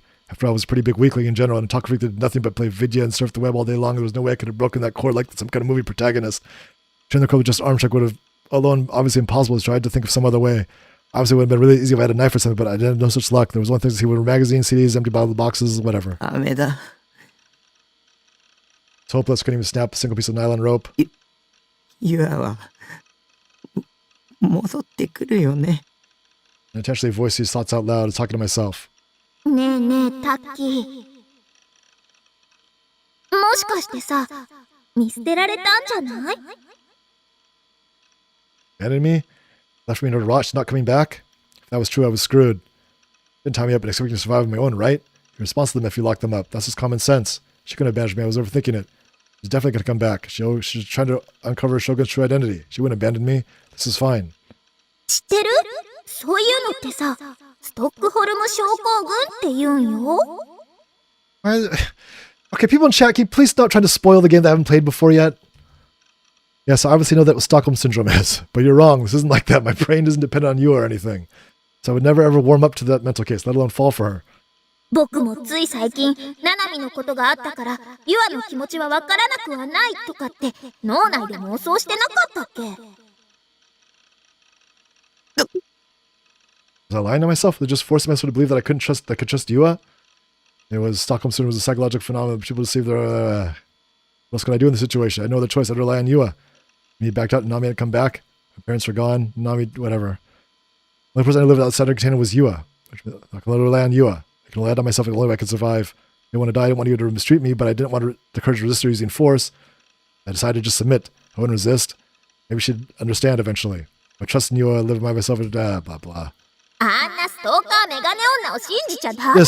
This is the worst ending. This is so long and it's all talking. There's no one here. This is ridiculous. I completely know what Seraton had to say. Come back, Yui. Coming back, right? Then it happened. Without warning, the door burst open and caught me by surprise. I immediately froze. I could finally see outside. The sky was dyed orange by the setting sun. Expecting my view of it was Yua. I was leaving from the bottom of my heart to see her. The reason I hadn't been abandoned made me cry tears of joy. I was a little disgusted without ease. I'd been tamed, but my disgust was immediately overshadowed by the intense feeling of relief. おかえり。 I had no one else, so I was forced to be dependent on her. This is why something so fucking stupid has come out of my mouth. But あなた、邪魔だわ。西条くん。 she quickly walked over me, crouched down to meet my eye level, and then she grabbed my hair and yanked on it hard. 邪魔なの。あなたがいなければ、将軍は出てくるはずなのに。なんでいるの？自重してよ。少し引っ込んでよ。あなたと話しても意味ないの。私はあなたと話したいんじゃない。出して、将軍を出しなさいよ。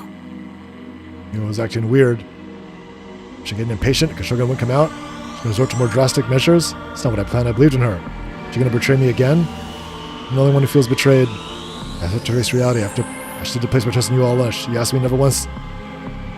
I've been naive because I was an otaku freak and a shut-in.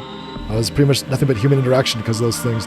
Tricking me was taking candy from a baby. She was right about this. I've been right about everything. Nothing good can come from 3D. I'm going to become a real shut-in, but this time I lock myself in the 2D world.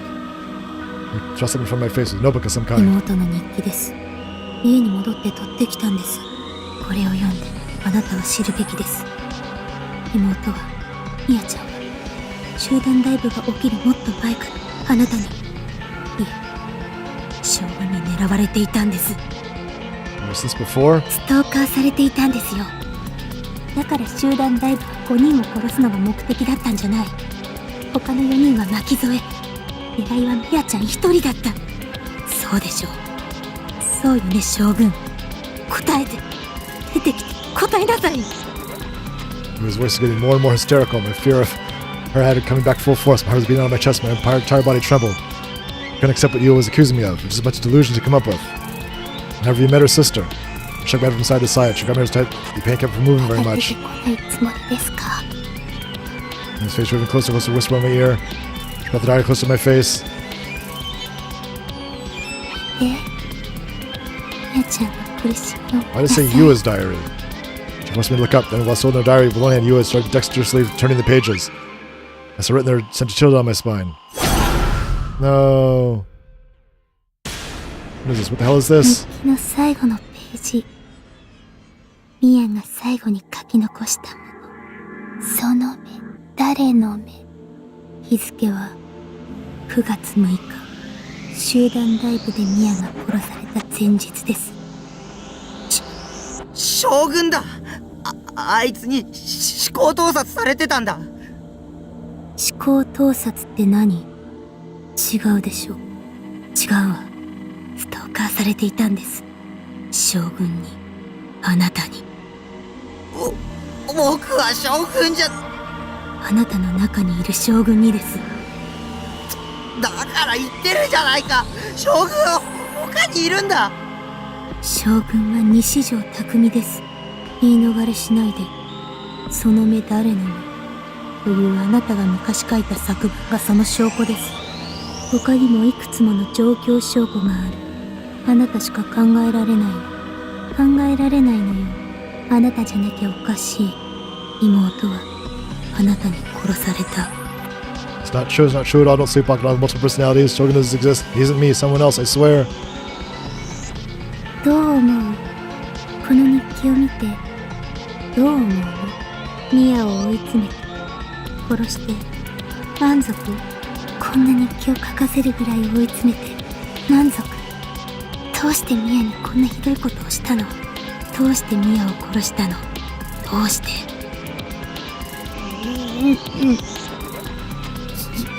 ミヤは間違ってる。 Everything you say is wrong. 間違ってるのはあなたよ。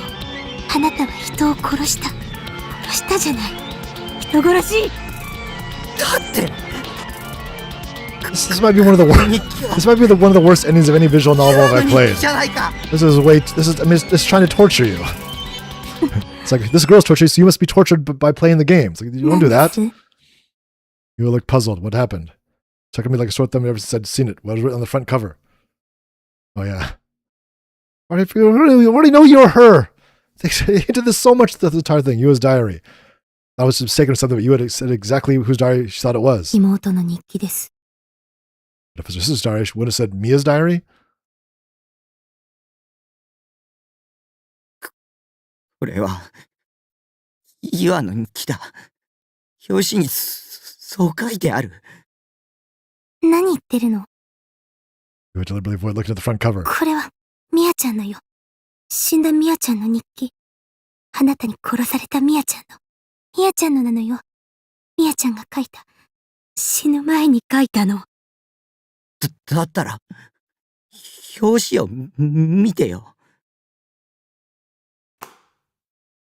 Terrified and nervously pointed at the notebook. Without showing hesitation, Yua closed it and took a look at the cover. When she did, she turned back toward me and said, やっぱり、ミヤちゃんの日記だわ。 What? Huh? You must have seen it just now. There's no way she hadn't. Yua's diary was right there written in bright red marker. So how would she... これはミヤちゃんが書いた日記。私を騙そうとしたの。騙されるわけないでしょ。私はミヤちゃんとずっと一緒に育ってきたんだから。生まれてからずっと一緒だったんだから。あなたなんかよりずっと、私の方がミヤちゃんのことを知ってるの。ユアには、見えないの。はっきり書いてあるじゃないか。それはユアの日記。Yua's hand suddenly shot up to her temples. Her face was warped in pain. 違う。この日記は私じゃなくて、ミヤちゃんが、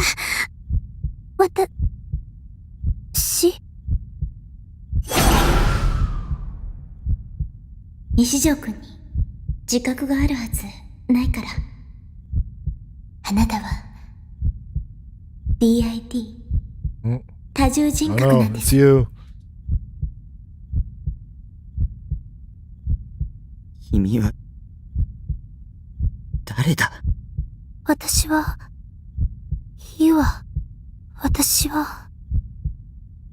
Could it be that I'd never seen been the one with the DID? It had been Yua all along? 楠木ミヤなんて実在するの？ Police ever officially announced the identities of the group dive victims? Since she was a minor, they would have called her Girl A or something like that, right? Or... ユアに双子の妹なんて本当にいたの？ Well, it's certainly possible that someone named Mia had existed and had died in the group dive. Also possible they were completely unrelated to Yua, the person standing in front of me right now. There's certainly been someone with an extremely similar name. ヒルア And the Yua wrapped her hands around my neck. Her fingers were oh so slender, and yet they harbored a terrifying amount of strength within them. I couldn't breathe. いたわよ。ミヤちゃんは確かにいた。はっきり覚えてるもの。証明できるの？ Yua's grasp weakened.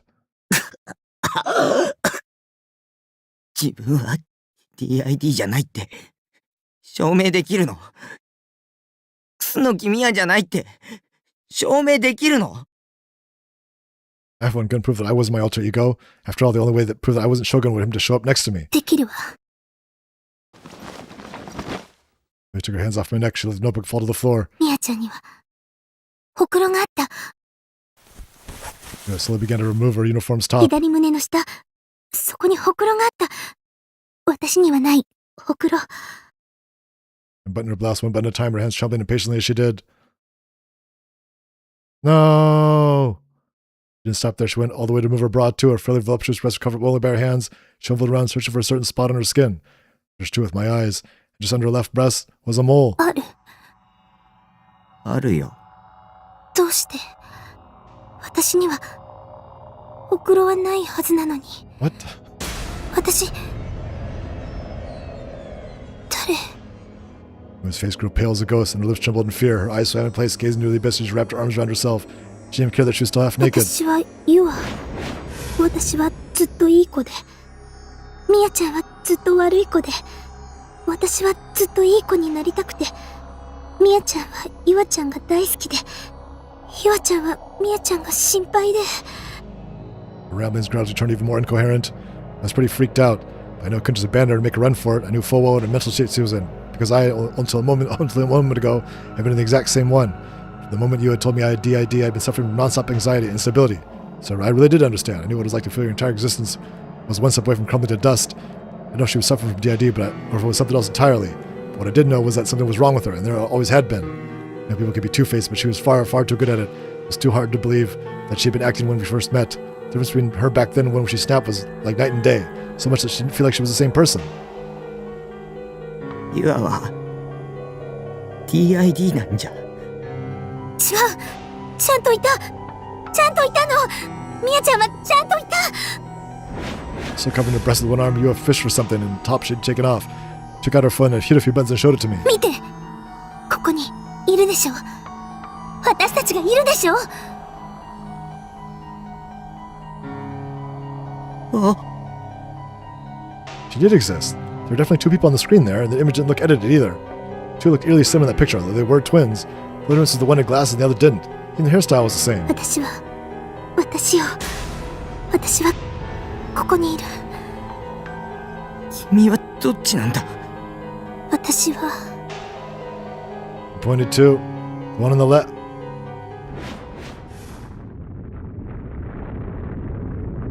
At that moment, their throat started shaking violently. An earthquake, it's even bigger than the last one.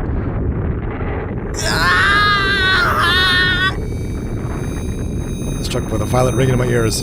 Such an intensely shrill, resonant sound, my head felt like it was about to burst open. We grabbed her head and fell to our knees. I wanted to do the same, but my hands were tied up, so I couldn't. My ears were being pierced by thousands upon thousands of needles. And then...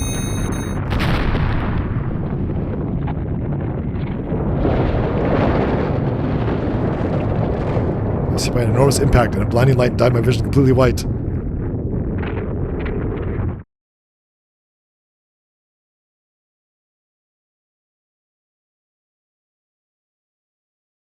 あの日、私たちは入れ替わった。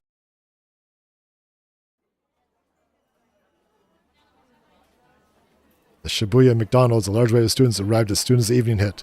I could hear the high-pitched voices of high school girls joyfully chatting away with one another. I took a moment to look out the window, then I took out my phone. Now 5:02 p.m. on September 7th, 2 minutes past the time she was supposed to be here. I took a bite out of my chicken sandwich, feeling a little bit annoyed. ごめん、みやちゃん。待たせちゃった？ You were trying to appear tray in hand and sat down in front of me. I let out a small sigh. うん、待った。5分くらいおまけしてほしいな。あ、みやちゃんもチキンバーガー？私もだよ。 Pointed to the chicken sandwich on our tray. The two of us were twins. It's only natural that we have the same preferences. Didn't need to point out every little time we had something in common, but she happily did so anyway. みやちゃんとこうして渋谷で会うのって初めてだよね。 Then go to school in Shibuya, and the two of us saw each other at home at all the time, so we didn't really have reasons, opportunities to meet up in Shibuya. That's all there was to it. 私にお願いしたいことって何？私にできることなら何でも言ってね。 Took the last bite of my chicken sandwich, sipped some of my iced tea, then leaned towards Yua-chan. 実はこれから人と会うんだけど。彼氏？そんなんじゃない。今まで一度も会ったことない人たち。たちって何人？4人かな。どういう関係なの？ネットで知り合った人。別にやましい関係とかじゃないから。アニメのファンサイトみたいな掲示板があるんだけど、そこで。へえ。私、インターネットなんて全くやらないからよくわからないけど、そうやってネットで知り合うことってよくあるの？まあね。でも、オフ会は私も初めてで。みえちゃん、人見知りだもんね。人見知りじゃない。人に合わすのが苦手なだけ。そういうことにしておいてあげる。で、大丈夫なの？初めての人たち相手にうまく話せそう？本当は会おうと思ってたんだけど、今になって、やっぱり、怖くなっちゃったんだ。めんどくさくなっただけ。でも、ドタキャンするのも悪いし。だから、私が代わりに行けばいいのね。What? Yua-chan was really perceptive. She understood what I was trying to say before I even finished my sentence. She was more annoying than it was helpful, but this time I was glad that I didn't have to explain everything. そういうこと。お願いしていい？別にいいけど、みやちゃんはそれでいいの？友達を作れるチャンスなのに。そんな小学生みたいな扱いしないでよ。別に友達を作りたいわけじゃないし。まあ、 Why'd you set this whole thing up? This is みやちゃんは ridiculous. 本当に意地っ張りなんだから。言ってくれる？わかった。私は、楠木みやになりきればいいのよね。そこまでしなくてもいいけど。どうせならとことんやった方が面白いじゃない。そうだ、制服も入れ替えようよ。なんでそんなにはしゃいでるの？みやちゃんから頼み事されるなんてめったにないでしょ。だから嬉しいの。ゆあちゃん、バカみたい。どうせバカなお姉さんですよーだ。ほら、そうと決まれば着替えちゃおうよ。Yuo-chan forcefully pulled me by the hand.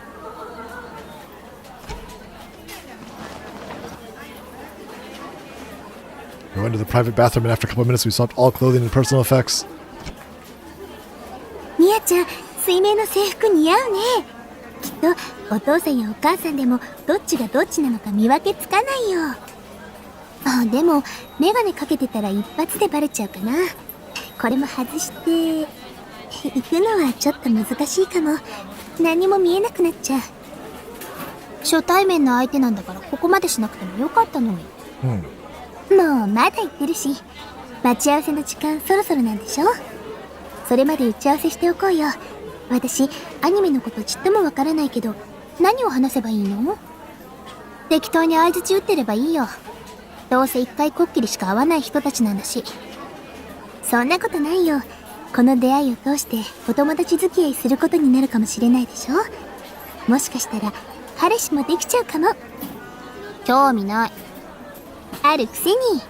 なかったら会う約束なんてしないもの。うるさいな。頑張って楠木美也はとってもいい子ですっていうのを印象づけてくるね。本当にそういうのいいってば。She did that, it made it harder for me to go the second time. I wasn't just as sociable as she was. それじゃ行ってくるね。よろしく。そこまで頑張らなくていいから。はいはい。じゃあね、みやちゃん。Yuo-chan smiled and waved goodbye, wearing my uniform, holding my bag, and then she disappeared into the crowds of Shibuya, as none other than Mia. Having the last time I'd ever seen Yuo-chan, then gone home and waited for her to come back. Wanted to see the case on the news.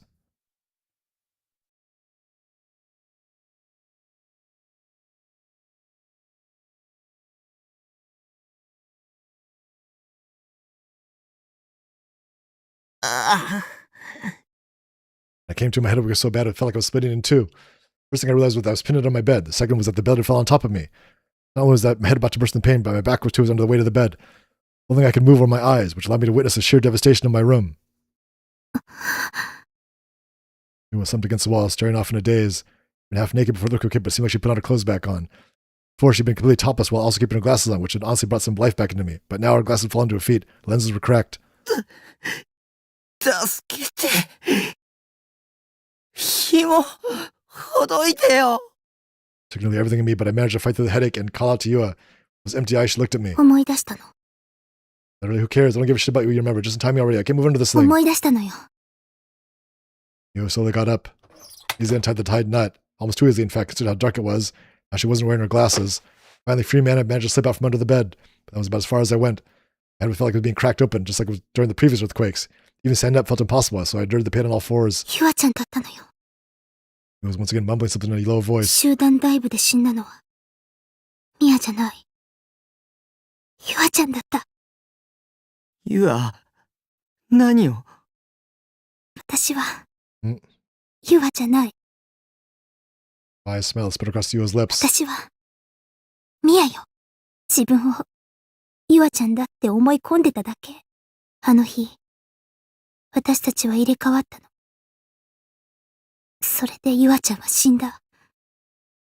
本当は私が死ぬはずだったのに。 Now the expression on Yua's face disappeared. Complimented the empty eyes that had yet to leave her, and then she extended her hand toward me. 西条くん、もう将軍のことなんてどうでもよくなっちゃった。結局ゆあちゃんは私が死なせたようなものだから。ねえ、一緒に来てほしい。どこへ？ゆあちゃんが死んだ場所。ん？一緒に来てくれるだけでいい。お願い。 No, I exactly was taking asking me this, but I had an idea. The idea that soon became a realization. I know Mia was planning to die. I had no idea whether or not I should stop her. It was probably too late for me to say anything that might reach her. And so I took Mia's hand and went to pull myself up.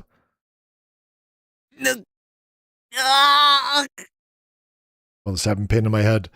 Picture my eyes being dyed a scarlet red. The throbbing pulsation of the blood vessels inside my head reverberated throughout my entire body. It hurt too much to move.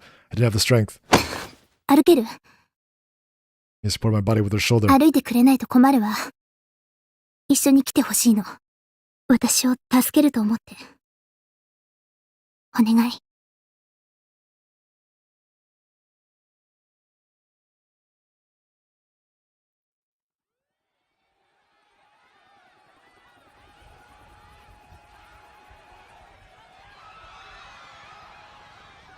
My body supported by Mia, the two of us began to walk in the direction of Shibuya. Shibuya transformed into a city of death. Everywhere you looked, corpses were strewn across the ground, just come to cover in blood. Some of the limbs severed, some of their heads crushed, not even a shred of human dignity could seem the absolute hellscape spread out before us. Not some glimmer of the city's former glory remained. The only things that held were now death, ash, and despair, nothing more. Huge cracks tore through the roads, large scars indicative of how it could all come crashing down at any moment. Huge chunks of debris had fallen from the crumbling buildings, blocking our way. It was difficult to even walk in a straight line. None of that was enough to make us lose the focus of our goal. Me and I marched on, completely disregarding the cries of help around us. The destination was a building towering above in the distance, Cornelius Tower. The tower was still standing. The outer walls were crumbling in certain spots, but the structure itself had more or less tanked the earthquake. It stood straight and tall.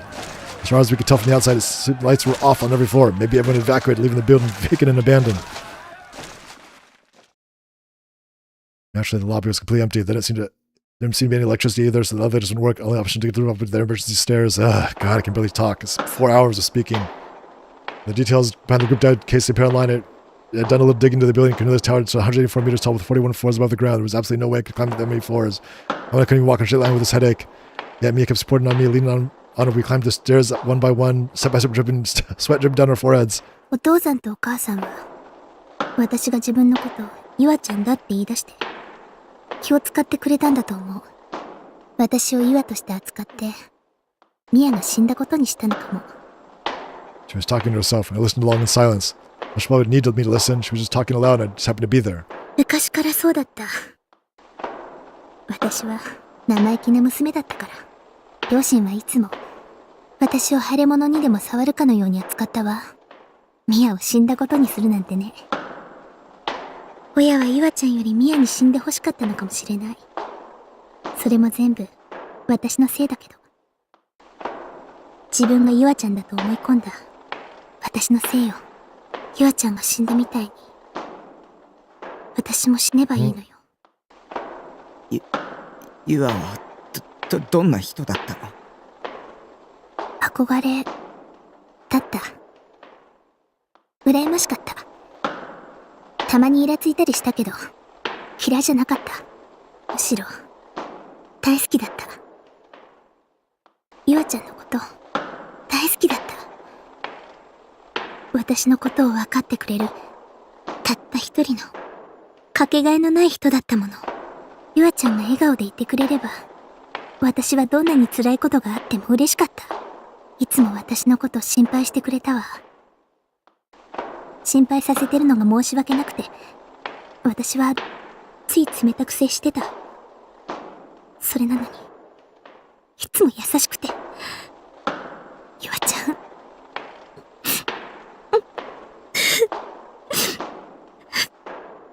Mia kept climbing the stairs, tears gently streaming down her face. Whether tears of regret, tears of sorrow, tears of guilt, I couldn't tell.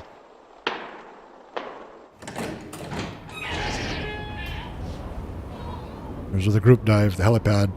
The wind was stronger than I thought it would be on the helipad. The panorama of Shibuya's nightscape spread out right before our eyes, but now as the former brilliance was nowhere to be found, the city was fully engulfed in darkness. One could just barely make out landscapes like Tokyo Tower, Roppongi Bills, or other buildings situated in Shinjuku in the distance. Shibuya beneath our feet was veiled in complete and utter silence. There was very little light, allowing darkness to completely reign over the ruined city. If it were noon, then Shibuya's new form would be nothing less than stupefying. 西条くん、もしよかったら。Mia gently let me go, retracting the arm that had been supporting me. I immediately sank down to the ground, not a single ounce of energy left in my 一 legs. 緒に飛んでくれない？ Mia stared deep into the dark night. Fierce gusts of wind sent her long hair fluttering into the sky, hiding her expression from view. As I realized Mia had come to a jump, to follow in her sister's footstep. With that in mind, my answer was clear. やだね。僕は死にたくない。なんで僕を監禁した女と心中しなくちゃいけないんだ。そう言うと思った。 Once upon a time, Mia walked towards the edge of the heliport facing the strong wind head on. そうそう。西条くんと予約しに行ったセイラちゃんのフィギュア。And then she stopped and turned around. ちゃんと買ったのよ。とても可愛くてセクシーだね。すっかり気に入っちゃって、私の部屋の机の上に飾ってあるの。Transient smile spread over Mia's lips. All the times I've said that, why now? そんなこと言っても、僕は君に同情しない。同情なんて求めてないわ。それじゃ、さよなら、西条くん。私を殺した人、私もゆあちゃんのところに行くね。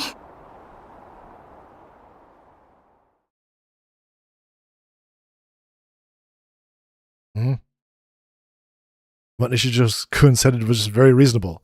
Strange, though, it made me feel lonely. There was this heart-eating pain in my chest, and I'd never been afforded the opportunity to confirm whether or not he was Shogun. Maybe he'd been telling the truth, and I was the one who got it all wrong. If I wasn't wrong, there was no point in holding a grudge against him now. If only I hadn't asked Yuo-chan to switch places with me back then. If only I had gone to off-I meet myself, then Yuo-chan would still be alive. Yuo-chan hadn't deserved to die. She had so many friends. Our parents loved her more than anything. She'd been the smartest, most beautiful girl I've ever met. Yet she died anyways. Yuo died anyways. And when she had, Mia had disappeared along with her. She'd vanished into thin air, becoming a ghost. That was a choice I'd made back then. I could no longer tell whether I was alive or dead. All I knew was that Yuo-chan wasn't here anymore, so I'd rather be dead. I stood at the edge of the helipad, where Yuo-chan and the other four jumped off that night. Looking down made me feel dizzy. The whole landscape was pitch black, and all the lights in the city had gone out. And even in the darkness, I could still tell how high up I really was. I wonder how Yuo-chan had felt when she jumped off of here. She'd probably been terrified. I'm sorry, Yuo-chan. I was sorry to go through so terrified because of me. I'm going to be too very soon. I'll take the pain you endured and the pain I was supposed to feel, and I'll grate on my body, Yuo-chan. I took a deep breath. My heart and my mind were at peace. I wasn't afraid of dying. I spread my wings and my arms lay in the empty air. I closed my eyes, and I stepped forward into the bottomless abyss before me. With nothing there to support me anymore, I fell. My whole body turned, the whole world turned upside down. There was nothing left to chain me back. I was in free fall. I felt like I was floating amid the rumbling of the wind. The ground was rushing toward me, the very same asphalt that Yuo-chan had crashed into 2 months back. Hard and hard that crushed her bones, ruptured her organs, and sprayed her blood and gray matter across itself. I don't want to die. Just a moment ago I'd been afraid to die, but the second I lost control of my body, I've been overcome with a tremendous sense of dread. I don't want to die. Even if Yuo-chan had died, I still wanted to live. Just my survival instincts taking over. I screamed from the bottom of my soul. I just reached out my hand to the distant night sky above me. I knew there was no one that I could grab onto it. I reached out all the same. There was no one to end my screams. I pleaded. I don't want to die, but no one heard me. No one grabbed my hand. I simply felt with the earth coming closer and closer.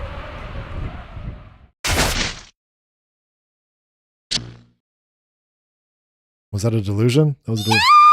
What the hell?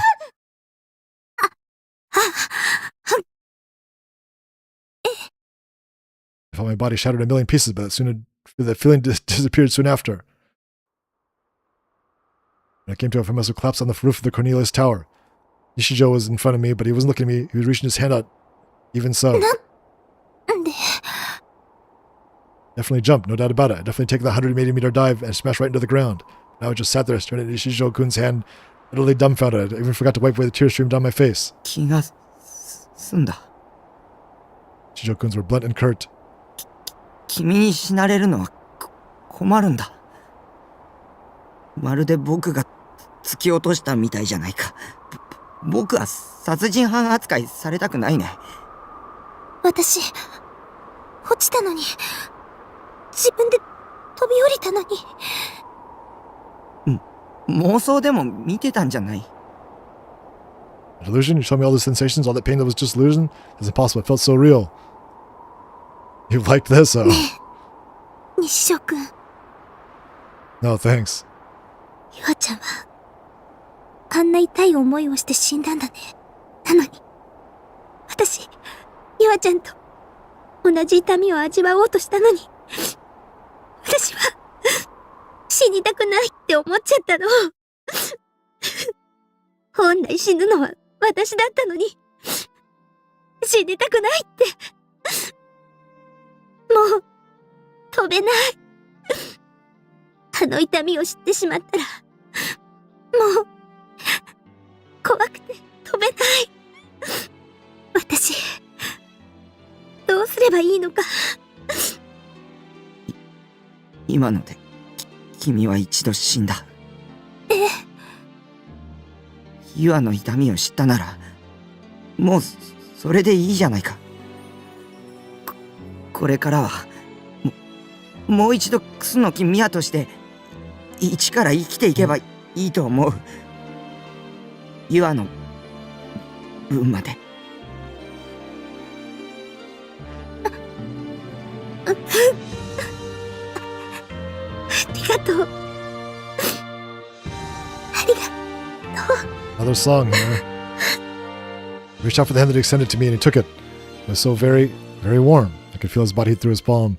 Warm, so comforting, I felt my hands stop shaking.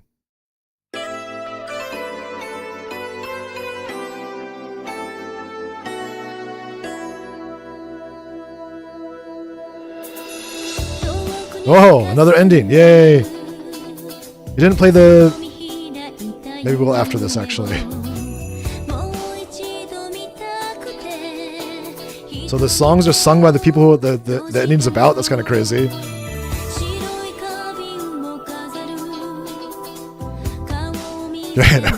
We got 2 endings today. That is good. What is that now? 5 endings? We're halfway through it? Wait, 4 endings. Less than. We're almost halfway through it.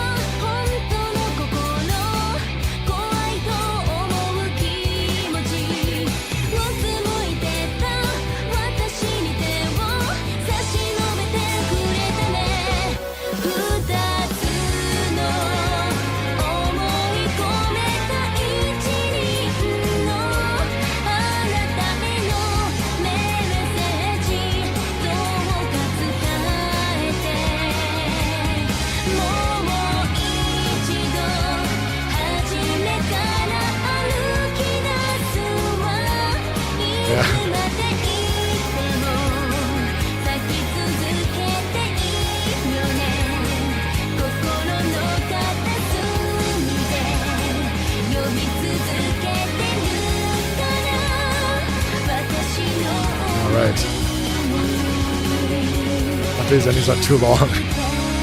The song isn't.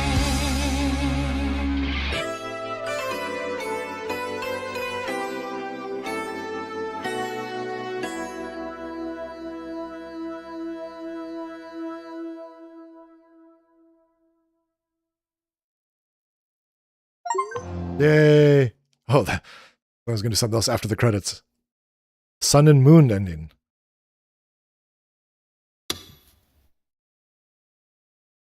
We have now. Oh, we do have 5 endings. There's 5 endings. We just have 4 more to get to here. Probably a couple more streams. I don't know. We'll see. I'm not sure how long these are, because some endings are longer than others. 5 of 9, yeah. Maybe the last one will be really long too, because it's the good ending. All right. Thanks for hanging around, everyone. I had a lot of fun. Well, had some fun. My voice is dying though. This is just long. There's a lot of reading. It's kind of a tough visual novel because there's not a lot of talking in it. It's mostly like your interior dialogue or whatever. All right, though, we made it through this. We're getting through it pretty good. Soon we'll get through this and then move on to another game. But yeah, we still got to finish to see what this actual ending is because I'm too curious. Thanks for hanging around, everyone. A lot of fun. Definitely come back tomorrow for some more wrestling. That'll be at around 4 p.m. Pacific time, 7 p.m. Eastern time. Definitely don't want to miss that because we have more starting to get to, and I think Marvelous. We had a show recently too, so we definitely get to that. All right, where's the music? Let's find someone to raid. Wait, there's no real music because nothing really happened. Let's find someone to raid. There's Akira again. There's Frank Howley. What else is there? There's a Good Pete. We could raid him. Let's see. Alright, the Good Pete raided us last time. Let's raid a Good Pete this time.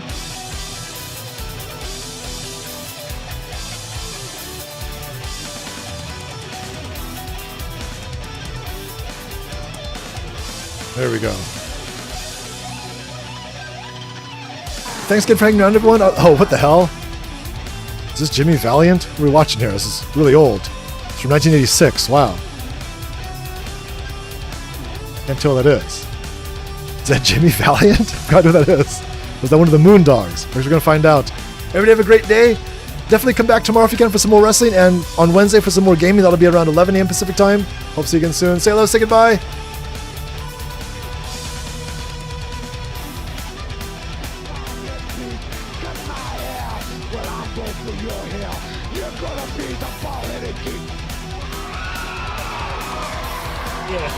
I don't think he's doing it on purpose.